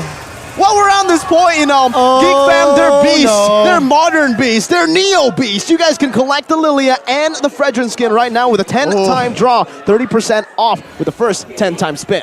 Okay. Remember the keys of victory. Mirko, Connie. Do not recall, but... Well, technically they didn't recall in front of Taz. Yeah, you know what? That's actually right, but you know what? I think a lot of people has been criticizing the recalls a lot, but at the end of the day, they want to just win. This might be the thing that they're looking for. It's a side war. It's a way to subvert the expectations. It's a way to kind of mess up the minds of your opponents. And they're definitely doing it for sure here. Let's see indeed. EVOS Legends still in the back foot here. Mirko looking at the formation. GeekFam very comfortable to play around the map. And here, you also have a limited time free access to all heroes. Similarly to how EVOS Legends, they have a limited time in this game to make a move at this point. Enhanced Lord held down by Nile. And look at that slow push down below. The Geeks are using their intellect. Okay, but the plus point for EVOS Legends is Taz is using that Lancelot. He has a lot of maneuverability, he has a lot of dashes, and also the Thorn Arrows combined with Retribution is going to come in handy in terms of objective battles. And Fluffy, we've seen time to time again, when he's on Taritzla, he's always the one who zones out, somehow stuns the opposing jungler away from Retribution. So I think GeekFam, they have to prioritize getting the member first before they actually pull the trigger for this Lord, but looks like they're not going to do it, as they have to send a member down below. It is a free Lord for GeekFam. And they might be looking to end the game after this with 9k gold lead on their hand. Macro prowess, macro plays at its best from GeekFam. Down below with a slow push, a forced error created, and the Tigers had to respond to it. It would have been a very risky 50-50. Remember, they don't have much mobility. So when they send someone down below, he's not going to make it back to the Lord. Don't forget to join the nostalgia event with EVOS fans especially. You can get free skins if you actually stack it up. I think it took about 7 days, but you always play Mobile Legends all the time, right? So it doesn't really matter. It's a free skin for you, for everyone, especially EVOS fans out there. You know nostalgia the best. Let's take a look at in-game equipment here before the siege. Perhaps a final siege, Sheffin. Okay. Loisky though. Ooh, missed one. Okay, Baser top side will be taken out by the charge. EVOS Legends will be distracted by the Lord this time. And Geek Fam, it seems like they can't pull the trigger just yet because the minions aren't there in the mid base turret. Now, Taz, health, HP. Baser will be the target. Good knock-up now, Beloyski. Good penalties on Flicker onto his backside. Beloyski loses immortality, but Vanstrong will lose his life. Now Taz 1v1 against Luke. 1 HP still survive. How? EVOS Legends. Come on, man. They are still defending, but they are a man down. They're not just playing with fire, they're dancing. They're in the fire. They love the heat. They just survive with 1 HP, every single one of them. How many times has this happened in this game? 4 times that they have gone for an engage, it hasn't looked good for them, and they just escape. Like, even I'm, like, as the kids would say this day, flabbergasted, man. Like, as you can see, the damage dealt, a boy topping the list. Now, a boy, there has been some concerns. He has a good KDA here, 0 deaths so far, but he's been the one that has been checking the bush over and over again, and just this close to getting punished by Fluffy, by Vanstrong in the front line. So he has to be careful in terms of like checking the bushes, because I think Nile has the better job, or like he's the better man to do it. This is something that we need to discuss. Brad, 0, 1, and 2, but that damage dealt says something very different. 44,000, just below a boy. Where? Let's take a look at the instant replay here to see exactly how much damage Brands did. Take a look at his positioning and look at how much damage he did with just this ultimate. Jeez. Ooh, combined with the flicker Massive. too. Take a look at Taz here, right? Almost. Yeah, almost is never enough, unfortunately, in Mobile Legends. And there's been some plus. Immortality taken down, but inhibitor turret from the top side is gone for EVOS Legends. Only 1 hit away from death is in the mid lane so far in terms of objective. In terms of turret, Geek Fam always had it in the back. EVOS Legends only securing 1 turret in the bot lane. No turtles, no lord whatsoever, as Luke secures the immortality for safety measures. Well, here are just holding on to it. There's not much that Geek Fam want to do aside from controlling neutral objectives and staying... Pressure, I guess. Well, yeah. Keeping their pressure and staying slow. At the backside? No way! Good pick off! Beloyski and Kadira, the setup. Now it's a concealed play. 3v2 though. Beloyski denying the rotation, but it opens up the space for Redrin to get the Lord. And now, with the man down, they will likely to get it. And Taz now, 50% HP. Will not be able to contest. 5 geeks, a family, and a dream. Geek Fam, what are these moves on the map? The macro prowess is absolutely stunning. And Cry had to fall victim to that play. Yikes. I told you, man, it's the psychological play. They know that Cry feels the safest in the base, and they're going for it. Beloyski has all the tools in the world, especially that flicker to get Cry to death with Chadera also, and also that's a split pushing potential. That's why EVOS Legends has to send out some members down below to take care of it. As Toss being the lone member to contest the Lord, he's not gonna force things out. It's right now. Beloyski will have the flicker available in just a second, and that might be the end of EVOS Legends. J. Robert Beloyski with his absolutely explosive plays. Let's say, will they or EVOS Legends be able to defend this one? Lord top side. Vanstrong gets taunted, taking damage. It seems like he will be the first target. Good final slash taunting too, as the Baranza will fall. And this opens the base wide open. Geek Fam now will be able to end the game. Surely The White Tigers looking for the defense, but it seems like the pressure from Geek Fam is just too huge. Van Strong falls. Fluffy though will be the trade, and it seems like Geek Fam will be able to clean a sweep. The White Tigers, the kings of subverting expectations. Just like in the movies, just like in the shows, the Geeks are truly in their villain arc. Voloisky, ice cold, unfazed, ice cold, 2-0, as clean as ever. He got ice in his veins, and he is ice cold. Voloisky, the stare down. The stare down to the EVOS side. And EVOS with Doma, with Brands.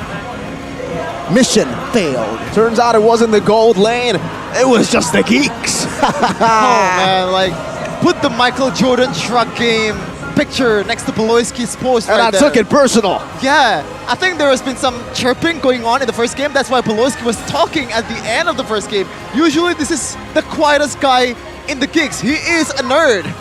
That's why he's pretty quiet, but he's backing up with words. I'll do you one better. He's not a nerd, he's a geek. Okay. The family is very, very happy right now. Just keeping on the momentum, wins after wins, and they're looking to keep it again to get that upper bracket away from RRQ and Onyx. Meanwhile, though, EVOS Legends, a lot of work to do. 3-match lose streak. A lot of adjustments needs to be made for the team, but maybe it's the opposite. Maybe they've been making too many adjustments. Too many, what's it called? Very volatile adjustments. Doma in game 1, Doma out game 2, just with one game. They've taken him out. Yeah. Just like in season 10, where they stood in the same position, 7th place. Let's take a look at the interview with Budek. Di match kali ini dengan 2-0 pembalas dendam yang begitu luar biasa, Geek Community kasih semangat untuk tim Geek Fam. Sorak-sorai untuk kemenangan mereka dengan 2-0. Congratulations. Tapi Bude penasaran, ini kalian lebih capek bermain atau lebih capek mencet recall hari ini? Hah? Siapa ini tadi? Luke? Nile? Semuanya angkat tangan nih, padahal jempolnya tadi pada nge-recall. Ada yang itu nggak tadi kalian berapa kali recall ya? Lebih capek nge-recall apa lebih capek main tadi? Lebih capek main. Lebih capek main ya. Tapi Nile sendiri kan katanya udah nggak mau recall lagi kalau ngelawan. Tas ini recall lagi tadi, berani? Oh, itu tadi Luke minjem HP. Oh, di-recallin sama Luke? Ya, di-recallin sama Luke. Di-recallin sama Luke.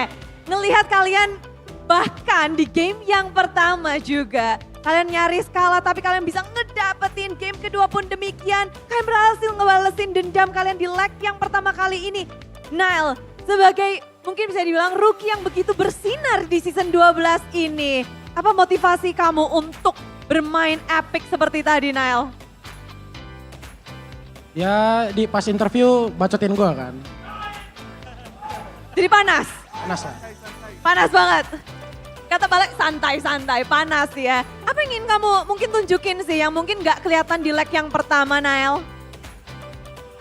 Apa yang mungkin ingin kamu tunjukin di leg kedua yang kamu belum ngasih lihat nih pas leg pertama? Kata Luke tutor Baxia. Tutor Baxia. Tapi kamu 2 kali pakai Fredrin. Ya, Nile 2 kali pakai Fredrin nih di match kali ini ya. Ini memang apakah mungkin juga dibilang tadi kayak Esther pada bertanya pula, apakah ini dari Ervan Effect, dari coach kalian kah? Kamu disuruh pakai Fredrin saat melawan EVOS atau adakah Ervan Effect yang bisa kalian bagikan ke sini nih? Ya, disuruh coach, Ervan Effect. Ervan Effect. Apa sih, mungkin bisa ini nggak, ada yang mau kasih tau nggak? Apa sih yang kayak coach datang ini membawa apa? Kalau Ervan just came to your team this week, several weeks, what did he bring to your team? Good. Dia try hard banget. Dia try hard banget. So you guys go try hard as well? Ya, betul. Oh betul. Try hard apa dari coach? Apakah research team lain do another research for the teams or for the opponent? Semua sih, all. All, semua. Pokoknya try hard jadi semakin panas. Dan ada satu player yang kelihatannya try hard banget nih tadi. Di match 2-0 yang begitu luar biasa untuk Geek Fam. Player of the match. Untuk match kali ini kira-kira Geek Fam Unity siapa? Kadera. Boy, bukan kamu ya. Ya sih, semangat genderung dari Geek Fam Unity ya. Tapi siapakah player of the match? Mari kita cek bersama-sama player of the match dari tim Geek Fam. Wait! Semuanya langsung ada base. Balai again with your Ruby. That's so amazing. How you managed to read all of the movement from EVO's Legion in this second half season. Karena gue cuman Ruby. Cuman bisa Ruby. Cuma bisa Ruby katanya. Yang bener aja, no saber. No saber. No saber ya. Masih loh di rank masih banyak yang saber ya. Jangan. And who do you want to lock in this match? Ada nggak sih, is there anyone that concern you in this half season from EVO's Legion? EVO's Legend? Yes. Gak ada. Main aja. No specific player that you mention or you really capture at that time? No, because it like when I think they bacot us. So, but that's why it's more special game ini. Ini lebih spesial karena dengan kata-kata yang bikin mereka panas, ternyata api itu digunakan secara baik oleh tim Geek Fam. Membakar api semangat mereka lebih ganas lagi. Dan udah jadi penasaran di game pertama, on the first game. But how do you guys manage to do a comeback with that almost one-sided game from EVO's Legion? Gimana sih cara kalian comeback itu? Mungkin Aboy, Kadera, atau Luke? Apa yang kalian manfaatkan mungkin? Sabar aja sih, sampai blunder dia. Momen apa tuh, pas apa? Bisa dikasih tahu nggak sih? Kalian, wah that's our moment. Wah itu momen kita nih. Moment Luke. Lihat Bruno sliding sih. Aduh. Oh. Ini kamu yang di sliding teman-temanmu nih. Tapi benar ada saat dimana pas lagi Lord itu. Iya. Dan itu Karena adalah itu sih yang bikin kita comeback kan. satu momen yang bisa kalian manfaatkan. Gimana ekspresi teman-teman semua ketika ngedapetin momen itu? Gimana ekspresi dan komunikasi kalian? Oh ramah. Ramah? Ramah. Alhamdulillah, puji Tuhan. Wow, sangat ramah ya. Begitu menarik tentunya dari Geek Fam. Dengan kalian berhasil membalaskan dendam, mungkin bisa dibilang di leg yang pertama Onyx. Kalian berhasil ngebalas dendam. Kali ini EVO's Legion. Apa yang udah kalian lakukan di saat mungkin apalagi ada break 2 minggu ini, Kadera dan Aboy mungkin bisa kasih tahu juga apa yang kalian lakuin di 2 minggu ini sehingga di minggu ke-6 ini kalian kelihatan lebih erat lagi, lebih chemistry-nya nyatu lagi dan bahkan siap banget 2-0 untuk match pembukaan di minggu ke-6 kalian. Perbaikin kesalahan kan tujuan utama kita M5. Masa mau banyak mistake mau ke M5? Wes, itu tamparan untuk tim sendiri ya. Iya. Jadi nggak boleh banyak mistake, improve terus. Yeah. Ada yang spesifik nggak sih Aboy? Pas lagi break 2 minggu kalian ngapain aja nih? Ada mungkin outbound bareng atau apa bareng? Atau latihan dan terus? Nobar Netflix bareng. Oh, nobar ya? Jadi kalian chemistry-nya bareng-bareng terus nggak ada holiday bareng ya? Berarti kalian bener-bener stay bersama berlima. Tapi udah puas belum sih untuk mungkin di minggu ke-6 ini adalah match pertama dan terakhir kalian. Hanya 1 match aja. Apakah itu menguntungkan kalian juga? 1 match ini? Masih belum puas sih. Masih butuh menang-menang lagi sampai upper. Menang sampai upper dan mungkin sampai M5. Sesuai yang Kadera juga harapkan. Posisi kalian possible banget untuk masuk ke dalam top 2. Ada yang mau mungkin disampaikan untuk yang di rumah yang ada di sini? Apa?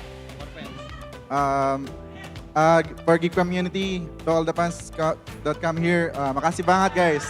Makasih banget. Alhamdulillah. Alhamdulillah. Mungkin mau memberikan kata-kata untuk EVO's Legion. EVO's Legion sempat memberikan untuk pesan-pesan ke kalian. Kalian mau kasih pesan untuk EVO's Legion? For EVO's, nice game. Just nice game. Niall? Wes, dua-dua disemangatin nih sama Luke. Jago banget lu bang. Jago Tapi banget tuh tetap Bang. respect aja. Jago banget tuh Bang, tapi tetap respect aja. Sudah? Udah ya, luar biasa. Rookie yang begitu bersinar, Nile tetap respect kepada semuanya dan begitu pula. Mari kita respect sekali lagi untuk tim yang menang dengan 2-0, tim Geek Fam. Dan terima kasih banget untuk kalian semua. Congratulations, what a nice week untuk tim Geek Fam. Perjuangan mereka masih panjang, tapi seperti apa dengan match-match yang sudah mereka lalui secara panjang ini? Silakan para caster, break it down.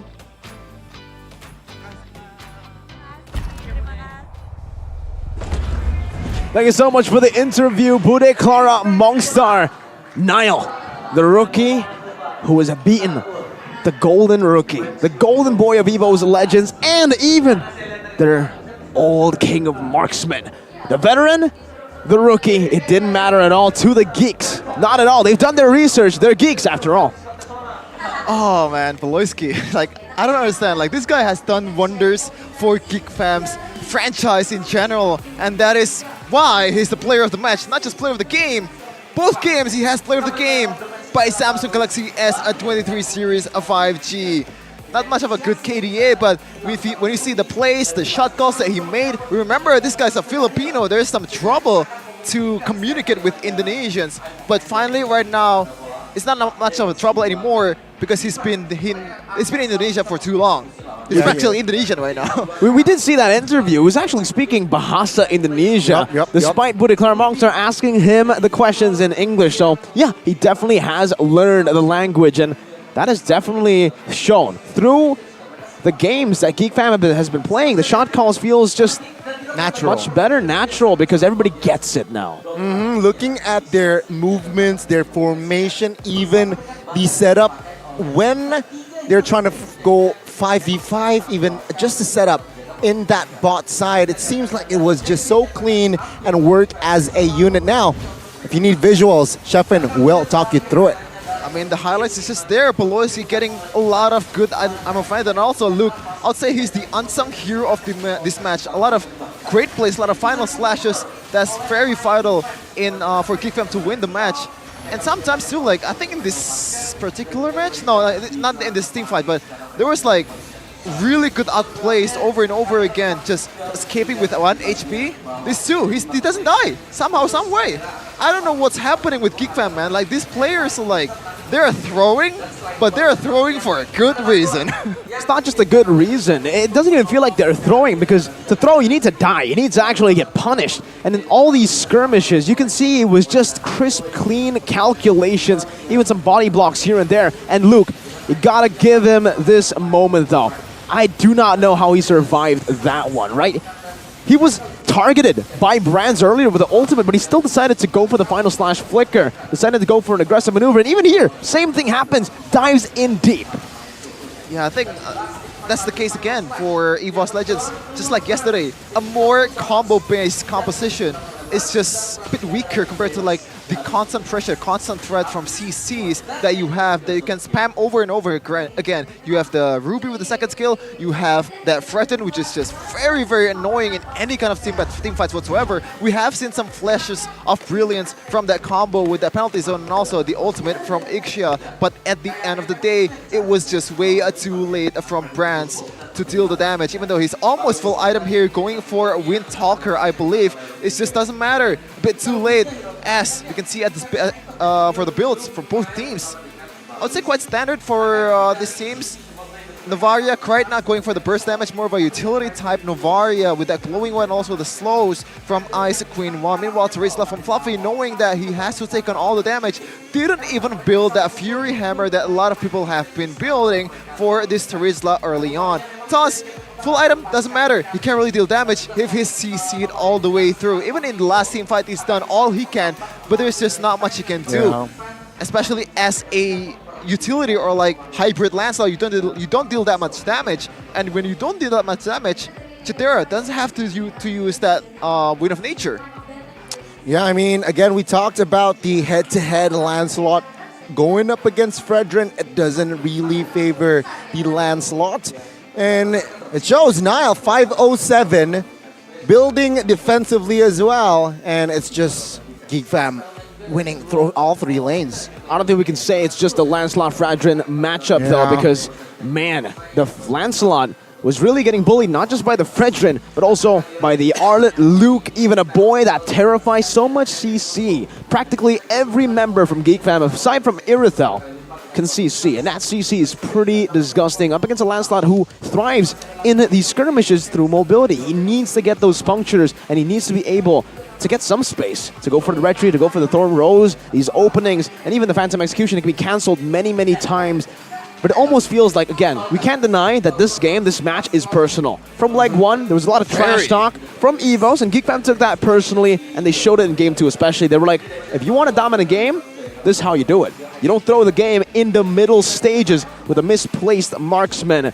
It really felt personal. Even earlier, Luke was like, yeah, we won because of a sliding tackle. We just saw Bruno that just slid in the Lanadon. We punished it.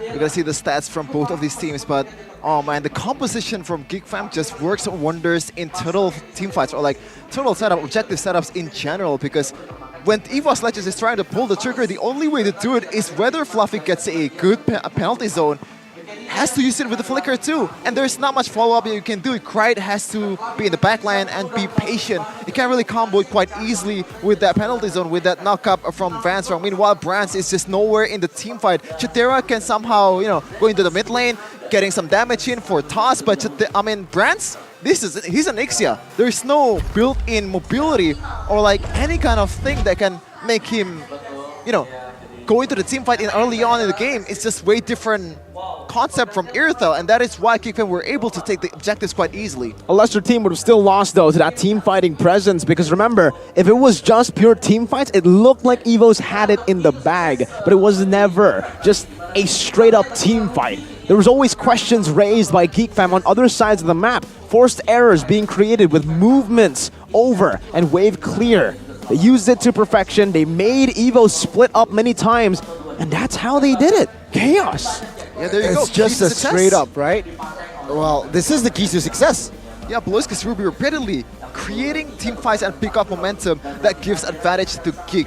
I think, like, I've seen Ruby from Beloyski, I haven't seen that micro plays, and finally, this game, I think I can say for sure that this guy is really good at this hero, especially the flickers, the last shot call on the bottom lane, that is insane. Like, I didn't even think of that. It is a Navaria in the base. Why would you go for that? And that is why he's going for that. They didn't expect it. But the other thing is the heavy CC composition that makes Taz life really, really hard. He's a Lancelot, he's slippery as a nail, but when against like this kind of CCs, multiples of CC from Arlet, from Fredrin, from the other one was it Ruby, it just doesn't work at all. You can't really get into the turtle, can't really get into the Lord. Ultimately, you just have to back off from the contest. And if you're forcing it, there has been some punishes to toss over and over again. Really good. Well, it seems like a good adjustment as well from the side of Geek Fam, which in Game 1, they were coming from behind, but in Game 2, they have repaired their composition and executed to perfection as they planned. And with that, you need to also plan your quotas. It's all due to connection, right? When you have a good team, it's the synergy, the connection amongst you, but also the connection in the game, in your device. Because if you're lagging, you can't follow through these shot calls. And if you want to remove lag, go and check out DuniaGames/Telkomsel. Watching your favorite team play, playing MLBB yourself, and getting new skins for free with bonus quota. Look at this right here. With any purchase you make, and MLBB vouchers or items using Telkomsel, you will get an extra saving, an additional 3 gigabytes of data quota. Hurry up and buy at duniagames.co.id or through the Dunia Games app. All you need to do is scan the QR code. You can see the special promos even here. If you're in Indo, in Jakarta, come on over to the MPL Arena, watch these amazing games, and get yourself the best provider that you can in Indonesia. Look at 8,000, Gani. 8,000, and you get free 3 gigabytes. That is a bargain, and you should. That's a value, dude. That's very value. So every time, or if you're in Indonesia, check Telkomsel out. And if you want to increase your value, invest and what here, America? Smart investments, right? You already have a great device in the Samsung S23. You already have a very good, super fast connection with Dunia Games / Telkomsel. Now you need to help yourself out a little bit more to be able to afford all these things. Make your money work for you. With UBS Gold, you can do exactly that. All the way from 500,000 rupiah. So it isn't limited to only people who can spend millions of rupiah. 500,000 is all you need. And you know what? Because UBS Gold are so kind, you can invest. You can get value out of gold, but you will also get a free MLBB skin. You can get one. You can get one. Everyone can get one. Where? UBSLifestyle.com. How? UBS Lifestyle e-commerce. Why? UBS Lifestyle. Blee blee. What? Everything UBS. I mean, just by watching MPL Season 12 alone, your quality life will increase. Better entertainment on a great device with amazing connection so it doesn't lag, and you can just look at your bank account and you can see, well, not bank account, you're safe. All that gold, shiny, glimmering, splendid, just like a chefin on our left. Why am I shining? Because you're in the spot. Okay, but I think we're gonna see what's gonna happen. Something's gonna shine even brighter than you. It's the second match. Dewa will take on Onyx right after this break. So stay tuned. Mirko, Gani, and Sheffin will be right back.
So it all started when I was at a friend's party. Mia, can you send me that? Sure. Everyone keeps asking. Mia, can you send me that? Even my French neighbor.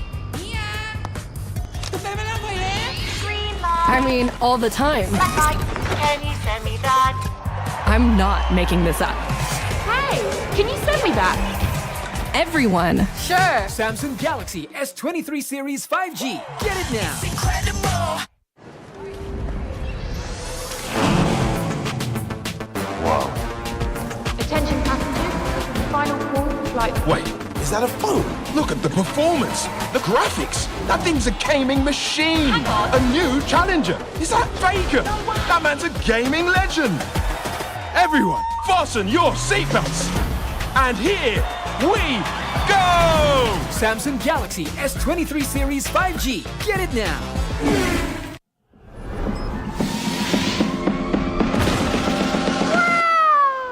It's only you.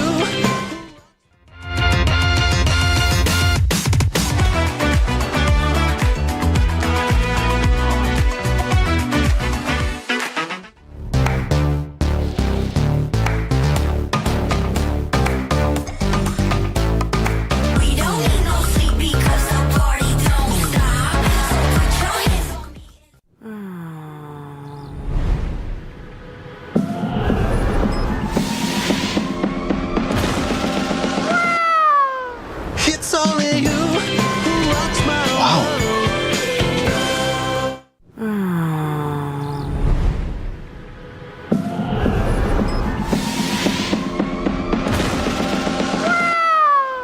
It's only you who rocks my world. Rasain nih Gatot kacau. Ih, tombe basah. Bro, move on ke Head and Shoulders. 100% pede, ketombe basah dan gatal. Wiped out. Dapetin edisi baru Gatot kaca di minimarket terdekat. Head and Shoulders. Ini Gatot, ini kaca. Mas Gatot, benerin kaca. Di dunia games, top up jadi lebih mudah. Pilih game, masukkan game ID. Pilih Diamond. Masukkan kode promo, dan pilih metode pembayaran. Masukkan kode OTP dan konfirmasi pembelian. Selamat, kamu dapat tambahan kuota. Kumpulkan DG Point setiap top up. Tukar dengan merchandise dan voucher game menarik. Nikmati juga promo setiap harinya. Upgrade gameplaymu sekarang.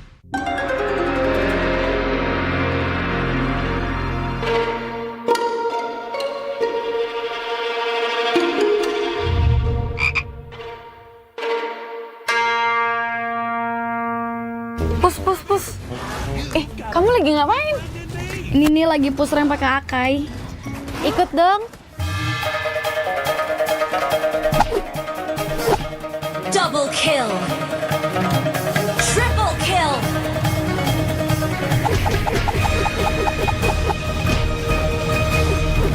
Savage. Itu keren banget loh itu. Ya dong, top global Mi. Ih, bukan kamunya yang keren. Itu notifikasinya keren banget. Alah, notifikasi ini bisa didapetin dari in-game mulai dari kemarin 8 Agustus cuma 58 diamond doang. Murah banget kan? Iya sih, murah banget ya. Nah, kita main. Hanya perlu melihat ke dalam dirimu. Dan kamu akan mengerti betapa berharganya nilaimu. Percaya pada dirimu.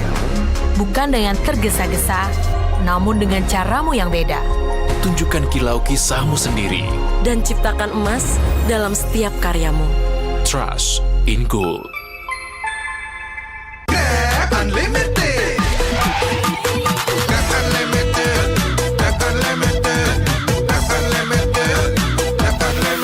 Modal gratis, untung berkali-kali.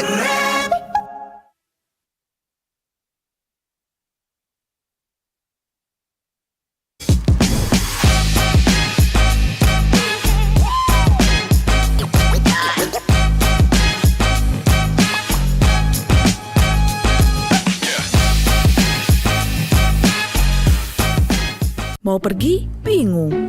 Mau makan? Bingung. Mau belanja? Bingung. Nggak usah bingung. Beli Mega Brand Festival 99. Langsung dapat triple deals-nya otomatis.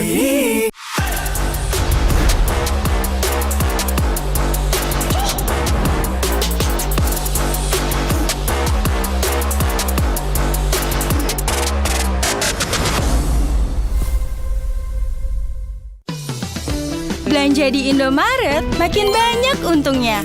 Kumpulkan cashback poin, jadi untung terus. Makin sering belanja, makin banyak poin yang kamu dapatkan. Dapat diskon, jadi untung terus. Bayar belanjaanmu dengan poin yang kamu punya. Belanja jadi gratis, jadi untung terus. Dan untung terus dapat banyak promo. Jadi member Indomaret Poinku sekarang. Untungnya non-stop.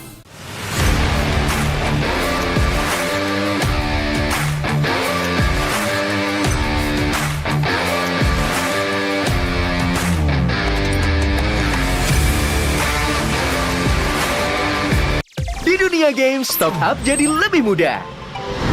Pilih game, masukkan game ID. Pilih Diamond. Masukkan kode promo, dan pilih metode pembayaran. Masukkan kode OTP dan konfirmasi pembelian. Selamat, kamu dapat tambahan kuota. Kumpulkan DG Point setiap top up. Tukar dengan merchandise dan voucher game menarik. Nikmati juga promo setiap harinya. Upgrade gameplaymu sekarang.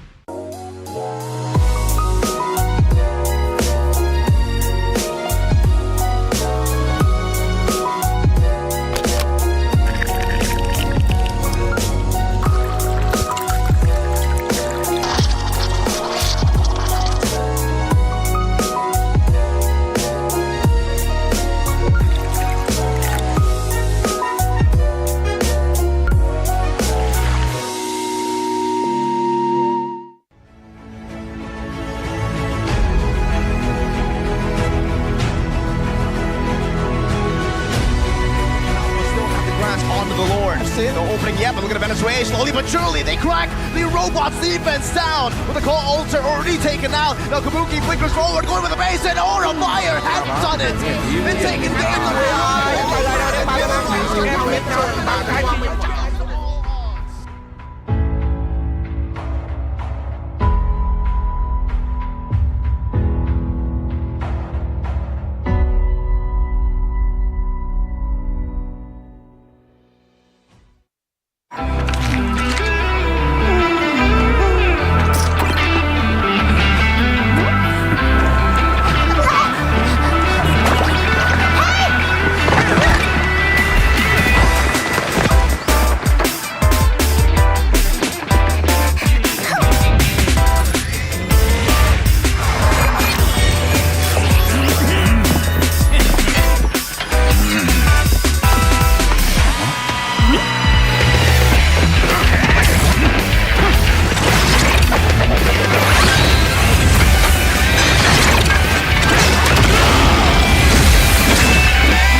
So it all started when I was at a friend's party. Mia, can you send me that? Sure. Everyone keeps asking. Mia, can you send me that? Even my French neighbor. I mean, all the time. Can you send me that? I'm not making this up. Hey, can you send me that? Everyone. Sure. Samsung Galaxy S23 Series 5G. Get it now. Incredible. Wow. Attention passengers, final call for flight. Wait, is that a phone? Look at the performance, the graphics. That thing's a gaming machine. A new challenger. Is that Faker? That man's a gaming legend. Everyone, fasten your seatbelts. And here we go! Samsung Galaxy S23 Series 5G. Get it now.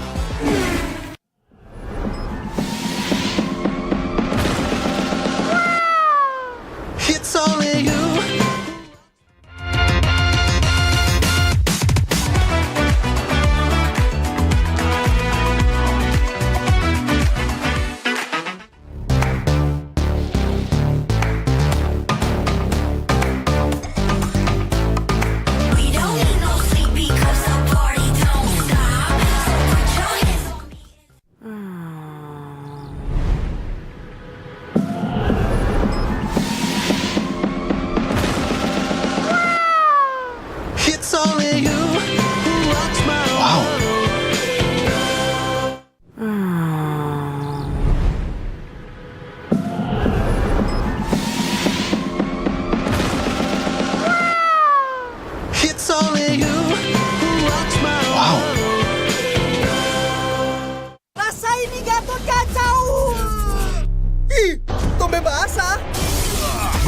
on ke Head and Shoulders. 100% pede, ketombe basah dan gatal. Wiped out. Dapetin edisi baru Gatot Kaca di minimarket terdekat. Head and Shoulders. Ini Gatot, ini kaca. Mas Gatot, benerin kaca. Di dunia games, top up jadi lebih mudah. Pilih game, masukkan game ID. Pilih Diamond. Masukkan kode promo, dan pilih metode pembayaran. Masukkan kode OTP dan konfirmasi pembelian. Selamat, kamu dapat tambah kuota. Kumpulkan DG Point setiap top up. Tukar dengan merchandise dan voucher game menarik. Nikmati juga promo setiap harinya. Upgrade gameplaymu sekarang.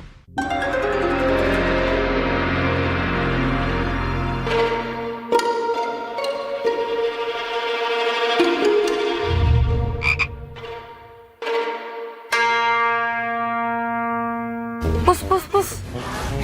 Kamu lagi ngapain? Ini nih lagi push rank pakai Akai. Ikut dong. Double kill. Triple kill.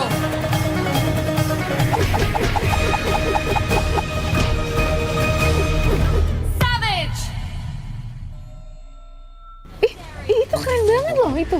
Ya dong, top global Mi. Bukan kamunya yang keren. Itu notifikasinya keren banget. Alah, notifikasi ini bisa didapetin dari in-game mulai dari kemarin 8 Agustus cuma 58 diamond doang.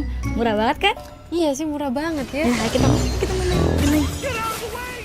Hanya perlu melihat ke dalam dirimu. Dan kamu akan mengerti betapa berharganya nilaimu. Percaya pada dirimu. Bukan dengan tergesa-gesa, namun dengan caramu yang beda. Tunjukkan kilau kisahmu sendiri. Dan ciptakan emas dalam setiap karyamu. Trust in Gold. Unlimited. That's unlimited. That's unlimited. That's unlimited. That's unlimited. Modal gratis, untung berkali-kali.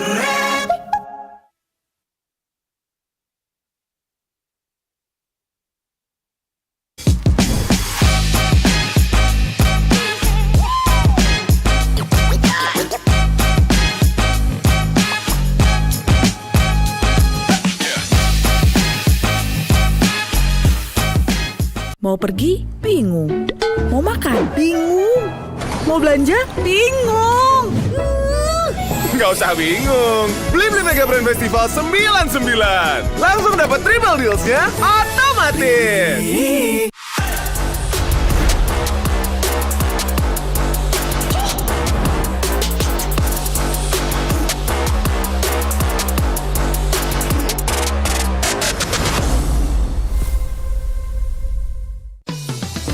Belanja di Indomaret, makin banyak untungnya. Kumpulkan cashback poin, jadi untung terus. Makin sering belanja, makin banyak poin yang kamu dapatkan. Dapat diskon, jadi untung terus. Bayar belanjaanmu dengan poin yang kamu punya. Belanja jadi gratis, jadi untung terus. Dan untung terus dapat banyak promo. Jadi member Indomaret Poinku sekarang. Untungnya non-stop.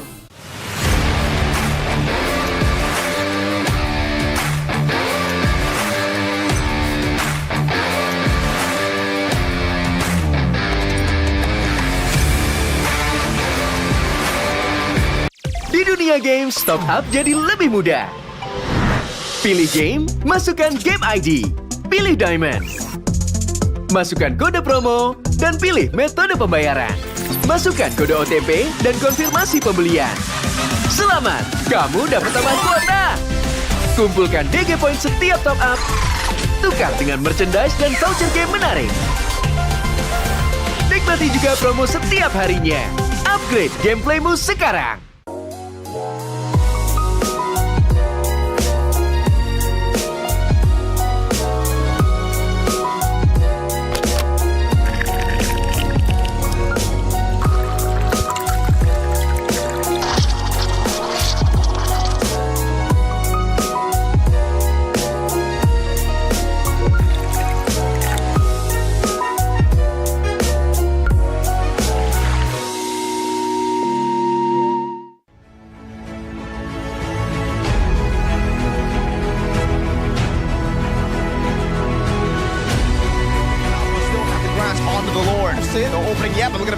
slowly but surely they crack the robot's defense down with the core altar already taken out. Now Kabuki flickers forward, going with the base, and Aura Fire has done it.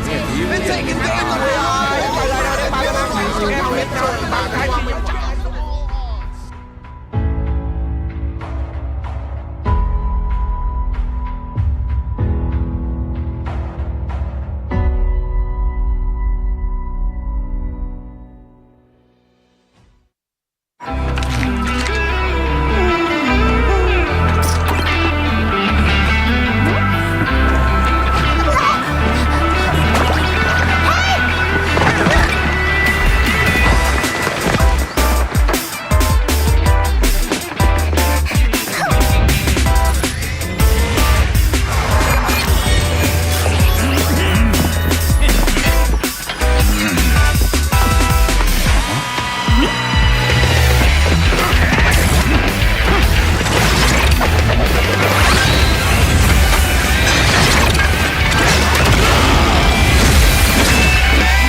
So it all started when I was at a friend's party. Mia, can you send me that? Sure. Everyone keeps asking. Mia, can you send me that? Even my French neighbor. I mean, all the time. Can you send me that? I'm not making this up. Hey, can you send me that? Everyone. Sure. Samsung Galaxy S23 Series 5G. Get it now.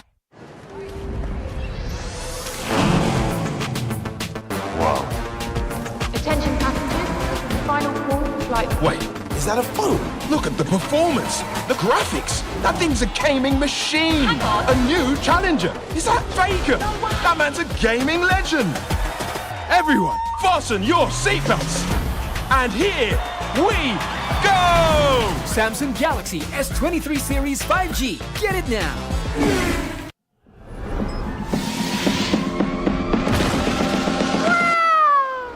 It's only you.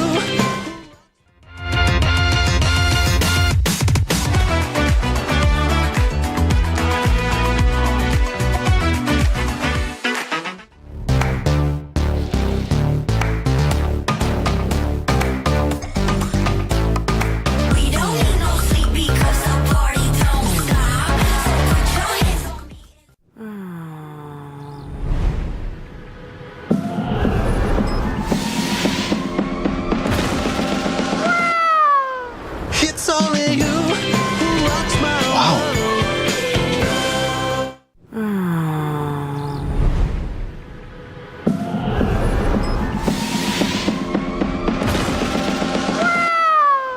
It's only you who rocks my world.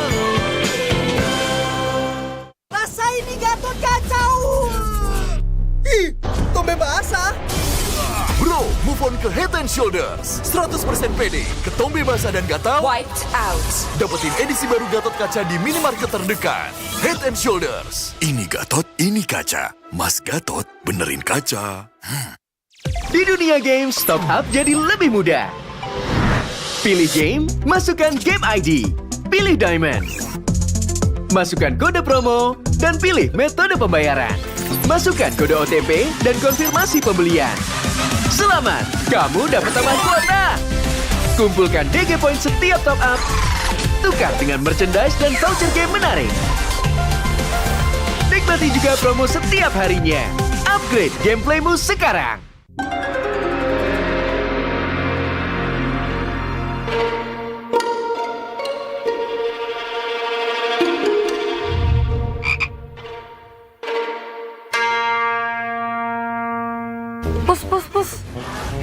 Kamu lagi ngapain?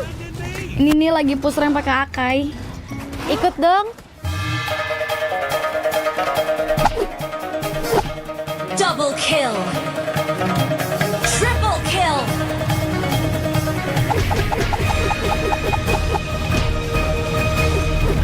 Savage.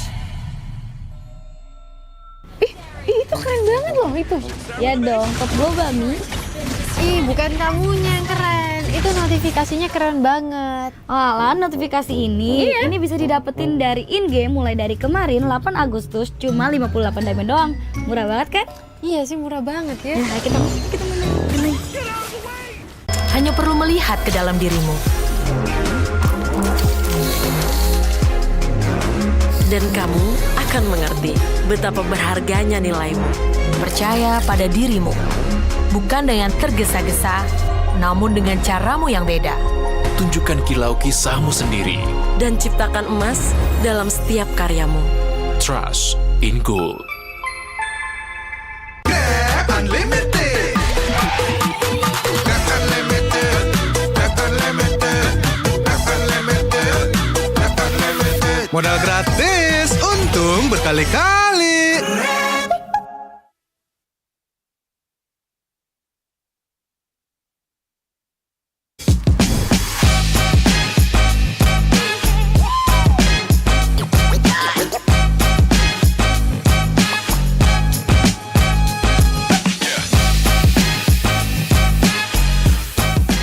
Mau pergi? Bingung.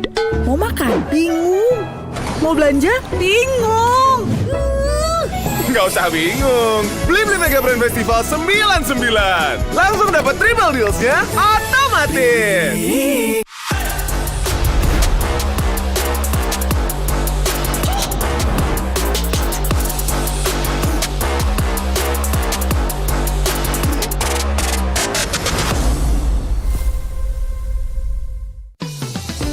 Belanja di Indomaret, makin banyak untungnya.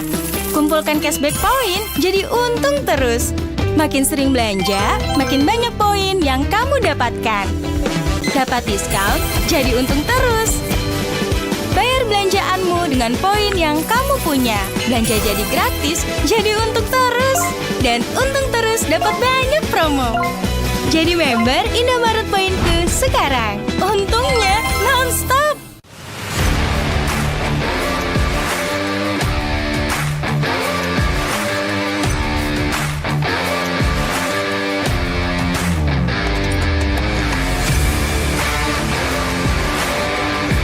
Di dunia games, top up jadi lebih mudah.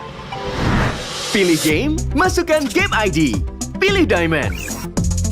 Masukkan kode promo, dan pilih metode pembayaran.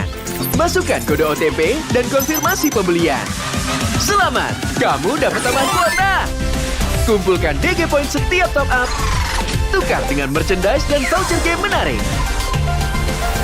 Nikmati juga promo setiap harinya. Upgrade gameplaymu sekarang.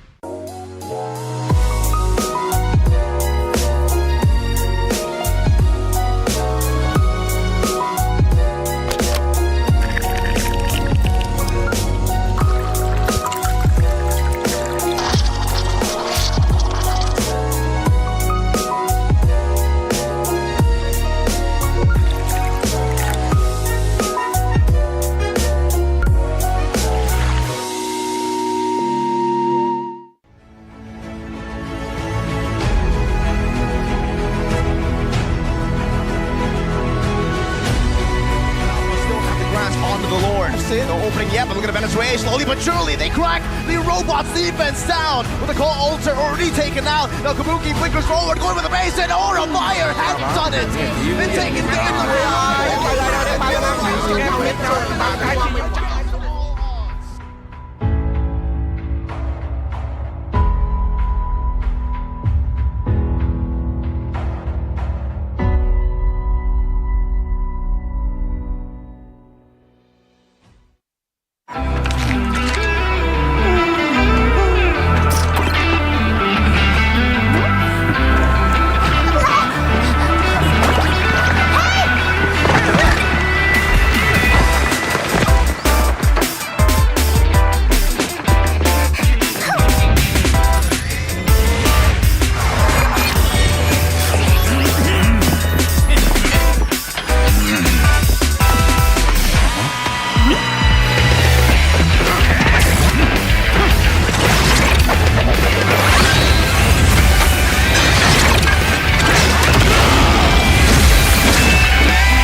So it all started when I was at a friend's party. Mia, can you send me that?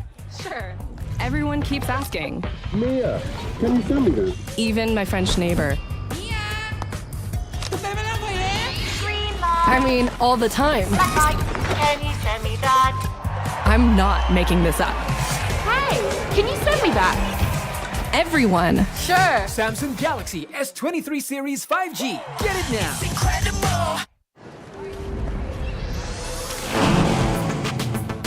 Wow. Attention passengers, final call for flight. Wait, is that a phone? Look at the performance, the graphics. That thing's a gaming machine. A new challenger. Is that Faker? That man's a gaming legend. Everyone, fasten your seatbelts. And here we go! Samsung Galaxy S23 Series 5G. Get it now.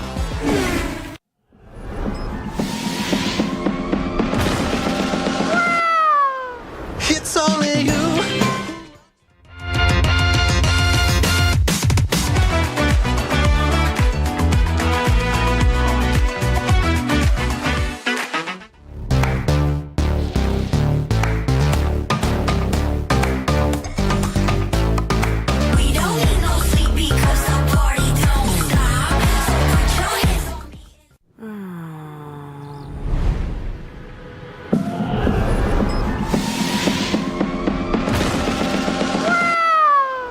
It's only you who rocks my world.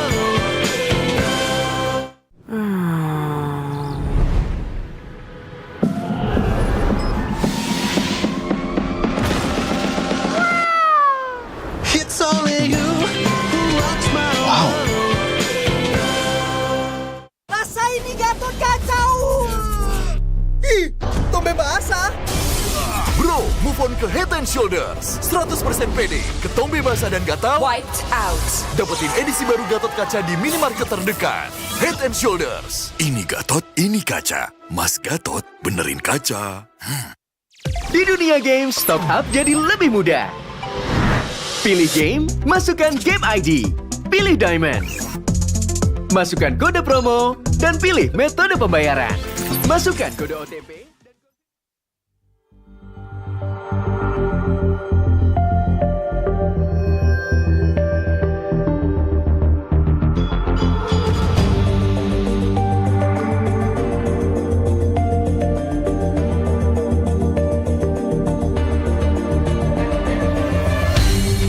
Aku kan berdiri dan terus berlari, terus ke arah puncak tertinggi.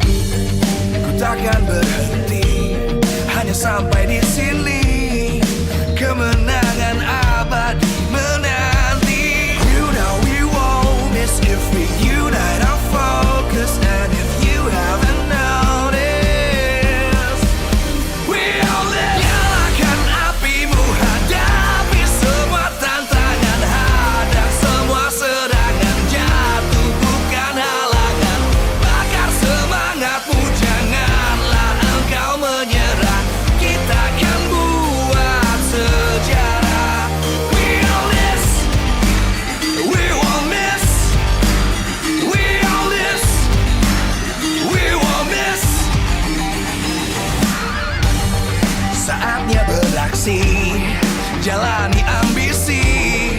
Aku kan menyawakan hari ini. You know we won't miss if we unite our focus. And if you haven't noticed, we all live. Nyalakan apimu, hadapi semua tantangan, hadang semua serangan, jatuh bukan halangan.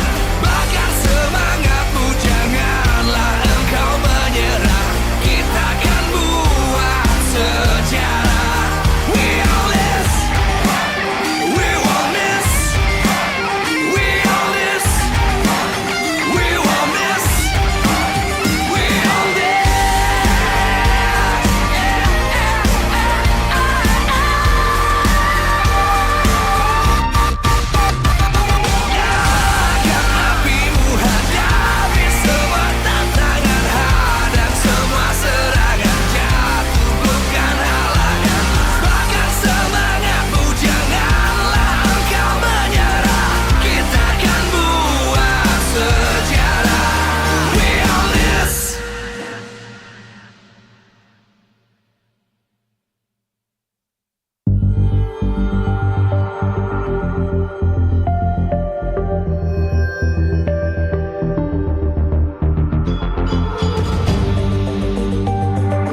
dan terus berlari, terus ke arah puncak tertinggi. Ku takkan berhenti, hanya sampai di sini. Kemenangan abadi menanti. You know we won't miss if we unite our focus. And if you haven't noticed, we all live. Nyalakan apimu, hadapi semua tantangan, hadang semua serangan, jatuh bukan halangan. Bakar semangatmu, janganlah engkau menyerah. Kita akan buat sejarah. We all this, we won't miss. We all this, we won't miss. Saatnya beraksi, jalani ambisi. Aku kan menyawakan hari ini. You know we won't miss if we unite our focus. And if you haven't noticed, we all live. Nyalakan apimu, hadapi semua tantangan, hadang semua serangan, jatuh bukan halangan. Bakar semangatmu, janganlah engkau menyerah. Kita akan buat sejarah. We all this, we won't miss. We all this, we won't miss. We all this.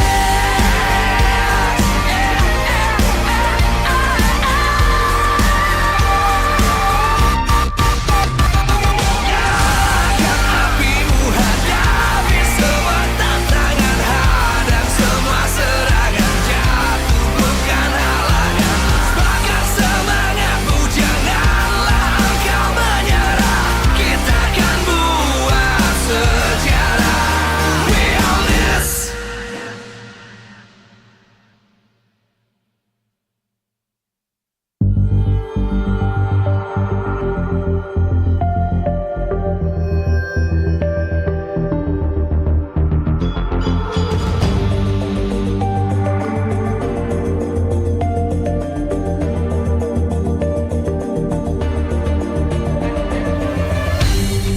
Aku kan berdiri dan terus berlari, terus ke arah puncak tertinggi. Ku takkan berhenti, hanya sampai di sini. Kemenangan abadi menanti. You know we won't miss if we unite our focus. And if you haven't noticed, we all live. Nyalakan apimu, hadapi semua tantangan, hadang semua serangan, jatuh bukan halangan. Bakar semangatmu, janganlah engkau menyerah. Kita akan buat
Live from MPL Arena Jakarta, MPL Season 12, powered by Moonton. Presented by Samsung Galaxy Official Gaming Phone. Official sponsor, Head & Shoulders. Official mobile internet partner, Telkomsel. Official gold partner, UBS Gold. We own this.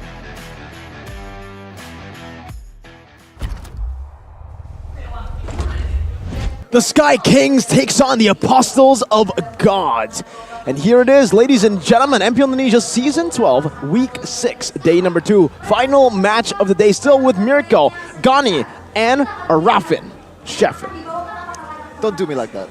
I won't do you like that, man. Okay, but How you feeling, Sheffin? You are Geek the fan Rashi just got- Saravan. You're right. Geek fan. I'm trying to fill a big chair here from Rashi because he's a very dear friend of mine. That's the only weep in the casting desk as well. That's why I have a pretty huge respect for him, and that's why I'm gonna try to do my best to replace him. Seems like he's in good spirits after that Geek Fam win. But MPL Indonesia for sure. Season 12, ladies and gentlemen, to remind you guys, is powered by Moonton. Presented to you by the Samsung Galaxy S23 Series 5G. Our official sponsor, Head & Shoulders. Our official internet partner, Telkomsel. And our official gold partner, UBS Gold. Check it out right now because it seems like we also have our partners in esports here. Bleebly, Dunia Games, Grab, OVO, and YouTube. Not to forget that you guys can catch us on our official broadcast, Maxstream, TVRI Sports, and also video. Check it out with our suppliers, Indomart, Mineski, and also Samsung. We also have Point Coffee, and we're supported by PBESI. Now back to the topic here. Gani, it's your team. The King of the Skies with 100% win rate with the official lineup, MSC lineup that is still, has a win streak all the way from MSC. Meanwhile, though, they were 100% too. Oh, let's see though, right? The showdown of the winning lineups indeed. Will Onyx bring their MSC lineup or will they shake around things again? Meanwhile, from Dewa, it seems like their MDL quartet has found more success than their other lineups. Yeah, definitely, but picking for experience, man, like this Onyx lineup has a lot of things in their bags. SPS, Snapdragon 4 Series 2023, MSC winning lineup also, MPL Treble winning winners. lineup, Indonesia treble winners. We're going to see something that I think Coach Adi has something to say after this, but Dewa United, on the other hand, 4 new rookies, 4 new young guns with Watt being the anchor, being the veteran that holds them all together. They finally find some ways to play the matches to their favor, not the usual very how do I say it, like very standard Dewa United. Right now they're playing a bit more creative with their lineup. 2 matches, 100% win rate. Creative, adaptive, and very easy to make adjustments even mid-game, right? So with this MDL lineup, they've really taken the core aspect of what made the MDL team so good for Dewa United, but they added a little bit of veterancy. They added a little bit more of skill in that gold lane. Watt has become such a great addition to this team with his mechanical prowess. And Gani, do us a favor. Well, let's welcome in the classic yellow and black. It's Onyx! Onyx! The Sky Kings once again make their way on stage with their most winningest lineup. You heard it here first. 100% win rate with this lineup. It seems like they want to go all the way to secure that upper bracket slot here in the regular season. And they're looking to extend the win streak until the end of the season to secure that safeness, that security in that playoff spot. Up against such titans, you need the blessing of gods. You need miracles. Let's welcome the Apostles of God. It's Dewa United! A team that has been blessed by the gods themselves, pulling off a miracle win yesterday against Bigatron. Young and restless this team is. With the help of Watt, they're looking to turn this season around from the miserable spot in the dead last place. They're looking to thrive in the next stages of the season. Still with their quartet MDL, it seems like they will go up against Yeb and Adi, dynamic duo of Season 12. Coach Yeb and I am for the internationals. Akudemi International is the name of this analyst. Don't worry though, on the other side, we're the opponents. a martial artist, a movie star, Mr. Jack Lee, and even another movie star, Paddington. I actually don't know who that is. I'm sorry, but it's gonna be an interesting matchup indeed. Two very experienced coach in Adi and Yeb against Coach Jack Lee, who has some experience in pro scene, but in terms of achievements, it is night and day. Let's say on paper, it is definitely night and day between Onyx and Dewa United. But yesterday, RRQ, Bigatron, will Onyx fall as well here? It seems like the teams that are favored hasn't really found their jam. It's been the week of the underdogs, really, right? From all the victories we've seen, even today, Geek Fam winning against EVO's Legends, even with Doma. But let's take a look at the keys to victory first for the tournament favorites. Oh, Yebe and Sans, as usual, having a bit of fun. By Samsung Galaxy S23 Series 5G, winning the trio mid matchup. Look at this, man. This is a very standard keys to victory. Just shows you how better they are as a macro player. Against a lot of teams in the MPL Indonesia, the gap is just way too big. And with Sans and Keyboy, two of the best micro players in their role, even in the Word, it's gonna be an probably easy trio mid matchup for Onyx in this game, but exploiting the Fanny Band slot from Dewa to secure Onyx's powerful heroes. You gotta watch out for this. Fanny on the hands of Kyrie, it's not just a normal Fanny, it is a high ground Fanny. Yeah, Gani actually mentioned this. When Kyrie picks the Fanny, it almost seems like a high ground pick. You can wave clear so easily, and it almost seems like defenses are so easy for him. But up against a very aggressive team in the early game that doesn't really go for assassins, but rather controls the neutral objective department through utility CC and a utility pick in the jungle, Dewa. Meanwhile, for Dewa, prioritizing the Sacho to the nice Chow from Keyboy. So it's going to be an interesting matchup, right? Keyboy considered as one of the best Chow in the world in MSC2 against a very young Sako. With his Chow, haven't used it yet in MPL ID, I believe, but he used it in other tournaments, which is Piala President. He actually played a good Chow and has been labeled as TBT, Cuma Bisa Chow, only can Chow, for a lot of people out there. Well, maybe you can add another letter, R. Wow. CBC and CBR, right? Because he pulled out the Ruby, stole 2 turtles yesterday against Bigatron Alpha. That's why I've been saying the blessing of gods. It can only be explained by that. Meanwhile, I want to take some time to talk about the man on screen right now, Mr. Boots. I've gone out to say that Boots has lost a lot of that individual strength, but it doesn't matter. Why? Because this is a team game. He has transitioned. He has matured as a player from a very mechanical duelist style of XP lane to a team player. The evolution of Boots is clearly evident, but then again, you can see average damage taken here still in the top 3.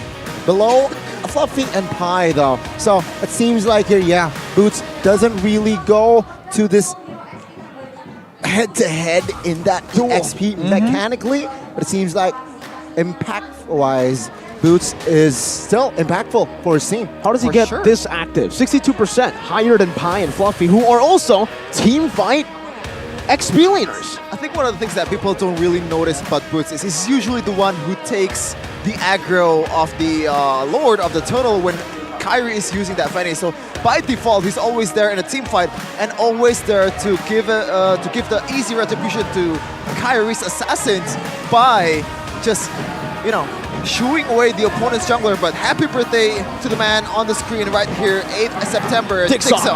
Yeah, happy birthday, 22nd birthday. He celebrates it today, September 8th, 2023. Dewa United Esports Best XP laner. Not your average... not your average Joe.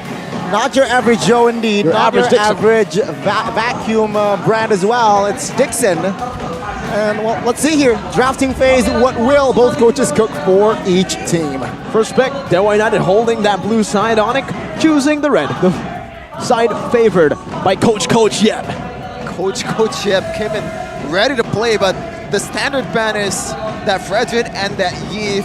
This might be a Katida ban for Dewa United, so that makes it a 3 micro-heavy heroes that can be played by a whole line of Onyx, because Kadira offers flexibility, offers a lot of solo potential, that killing pressure. It's a different game with Kaja. Kaja, you have to combo it with other people, has to burst down with other members of your party, of your teammate, and there you go. They don't want to give it. They don't want to give it to Sans or Keyboy. Yeah, it seems like the Kadira isn't also in the game plan of Dewa, even though they have the first pick. Usually we see the Kadira banned out by the red side of the team. It seems like this time Dewa United will opt for perhaps a. Will they go for a gold lane first pick here? Ooh, that is an interesting choice to go for. Gold lane first pick. I believe even yesterday they went for a very unique pick. Angela first pick. But the Terizla we banned, so it's exactly what we said at the Keys to Victory. That trio mid setup is going to be crucial for Onyx if they want to win this game. That's how Dewa has been able to control these games. Fredrin, Yves, and Terizla. 3 of the comfort picks, the prio picks for Dewa United in all of their victories. Now Dewa United with the first pick, what will it be here? There has been some peculiar first picks from Dewa United. We've seen Angel. We also have seen Ling a first pick for Lanaya in the previous matches of Dewa United, but will be the choice. They're taking a little time to actually use it. There's been a lot of choices that can be used.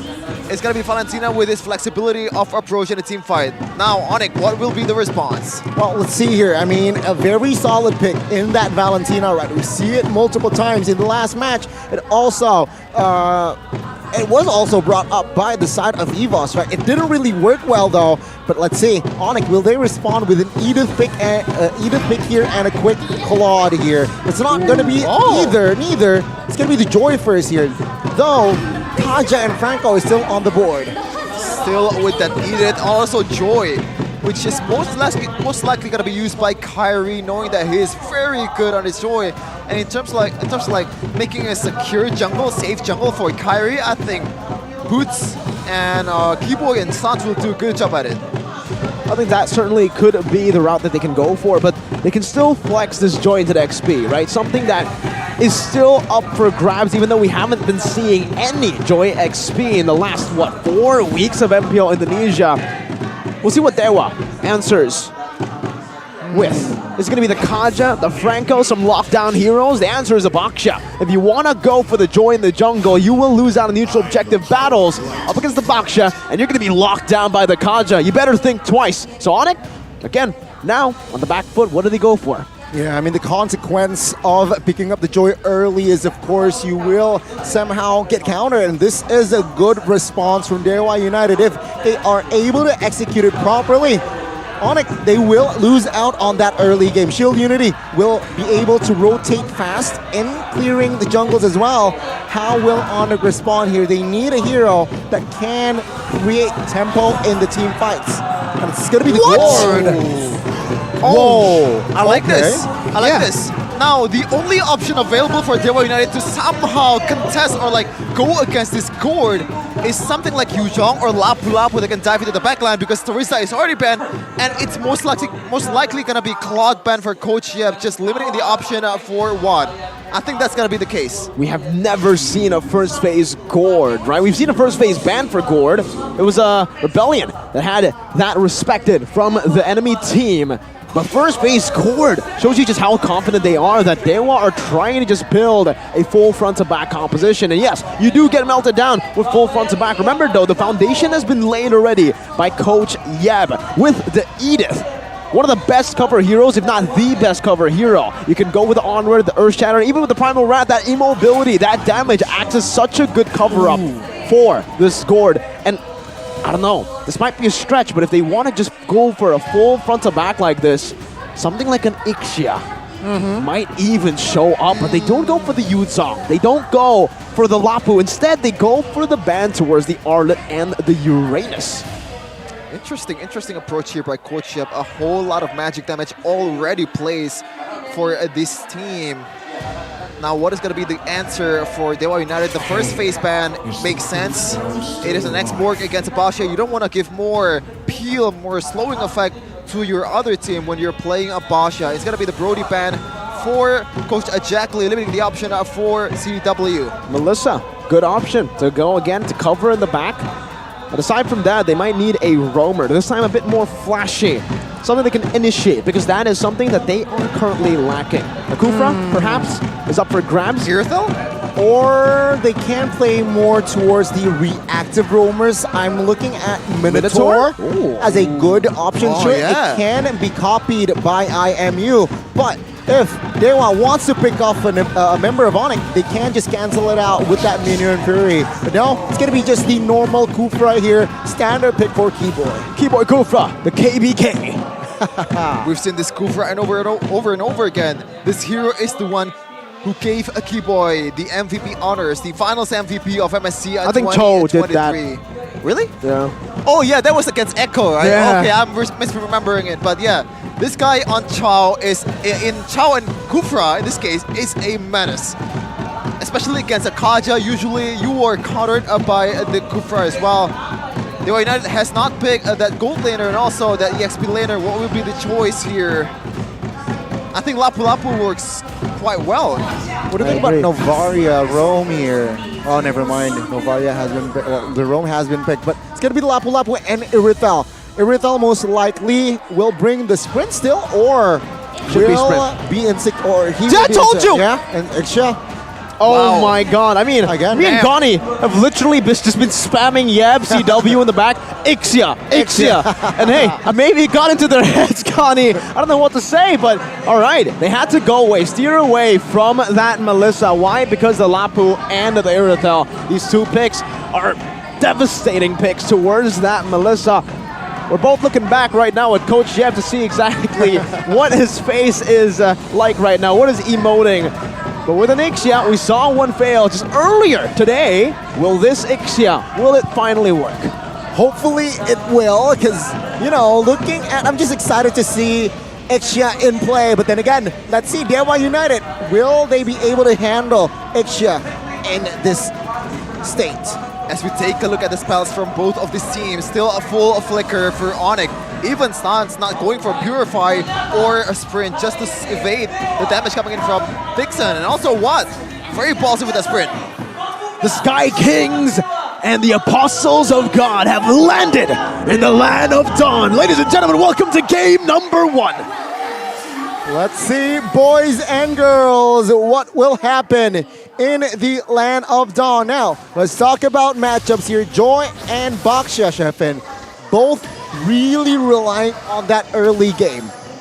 I think it's more reliant on early game on the Basha, which is why Lanaya is very aggressive in this early game, trying to steal some jungle camps from Kyrie. And the one who got it is, I believe, Kyrie, I think. Yeah, with the Retribution, and he also will take the blue buff quite easily. Now, the synergy from Gord and Ixia, I think, works really well, because as Queen 1's going to have more utility towards the Ixia to be able to pop off with that ultimate. And combined with the CC from Keyboy, it's just over and over again, synergies just work perfectly. Up against the front-to-back team, it is certainly going to be a very, very difficult composition for Dewa to try to tackle. Remember, because even if the Kaja jumps in, looks for a pick-off, Boots and Keyboy will always be there to disengage for the team and to provide cover. Meanwhile, this is the thing that you can do on the Ixia in the lane. You get chunked? Sure.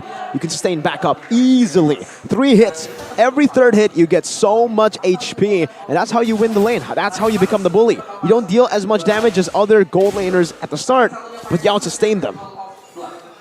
Interesting emblem here from Boots, going for attack speed rather than some movement speed or like more tankiness, but Sans still very safe with his Gord. But in terms of, oh my goodness, Kyrie very aggressive.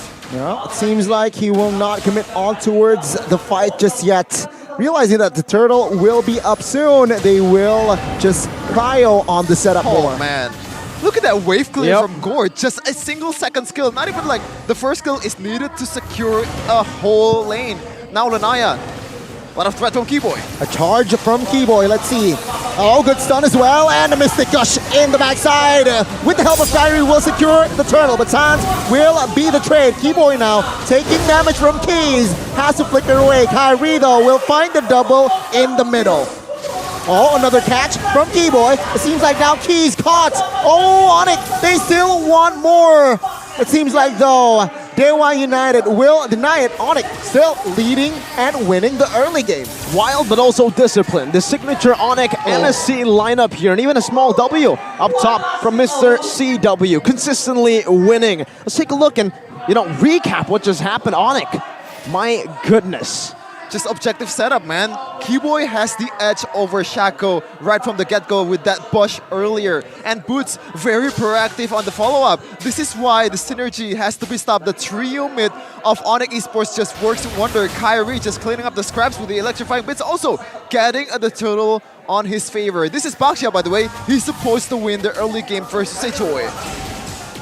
On top of that, right now, this trio mid has technically been nullified. One of the strengths that Lanaya has on this Baxia should be that Tire's Rage. Oh, good setup, but take a look at the backside. Sans caught with the Mystic Gush Keys. Finds out the kill. Kyrie now caught in the front side, and he will be taken down.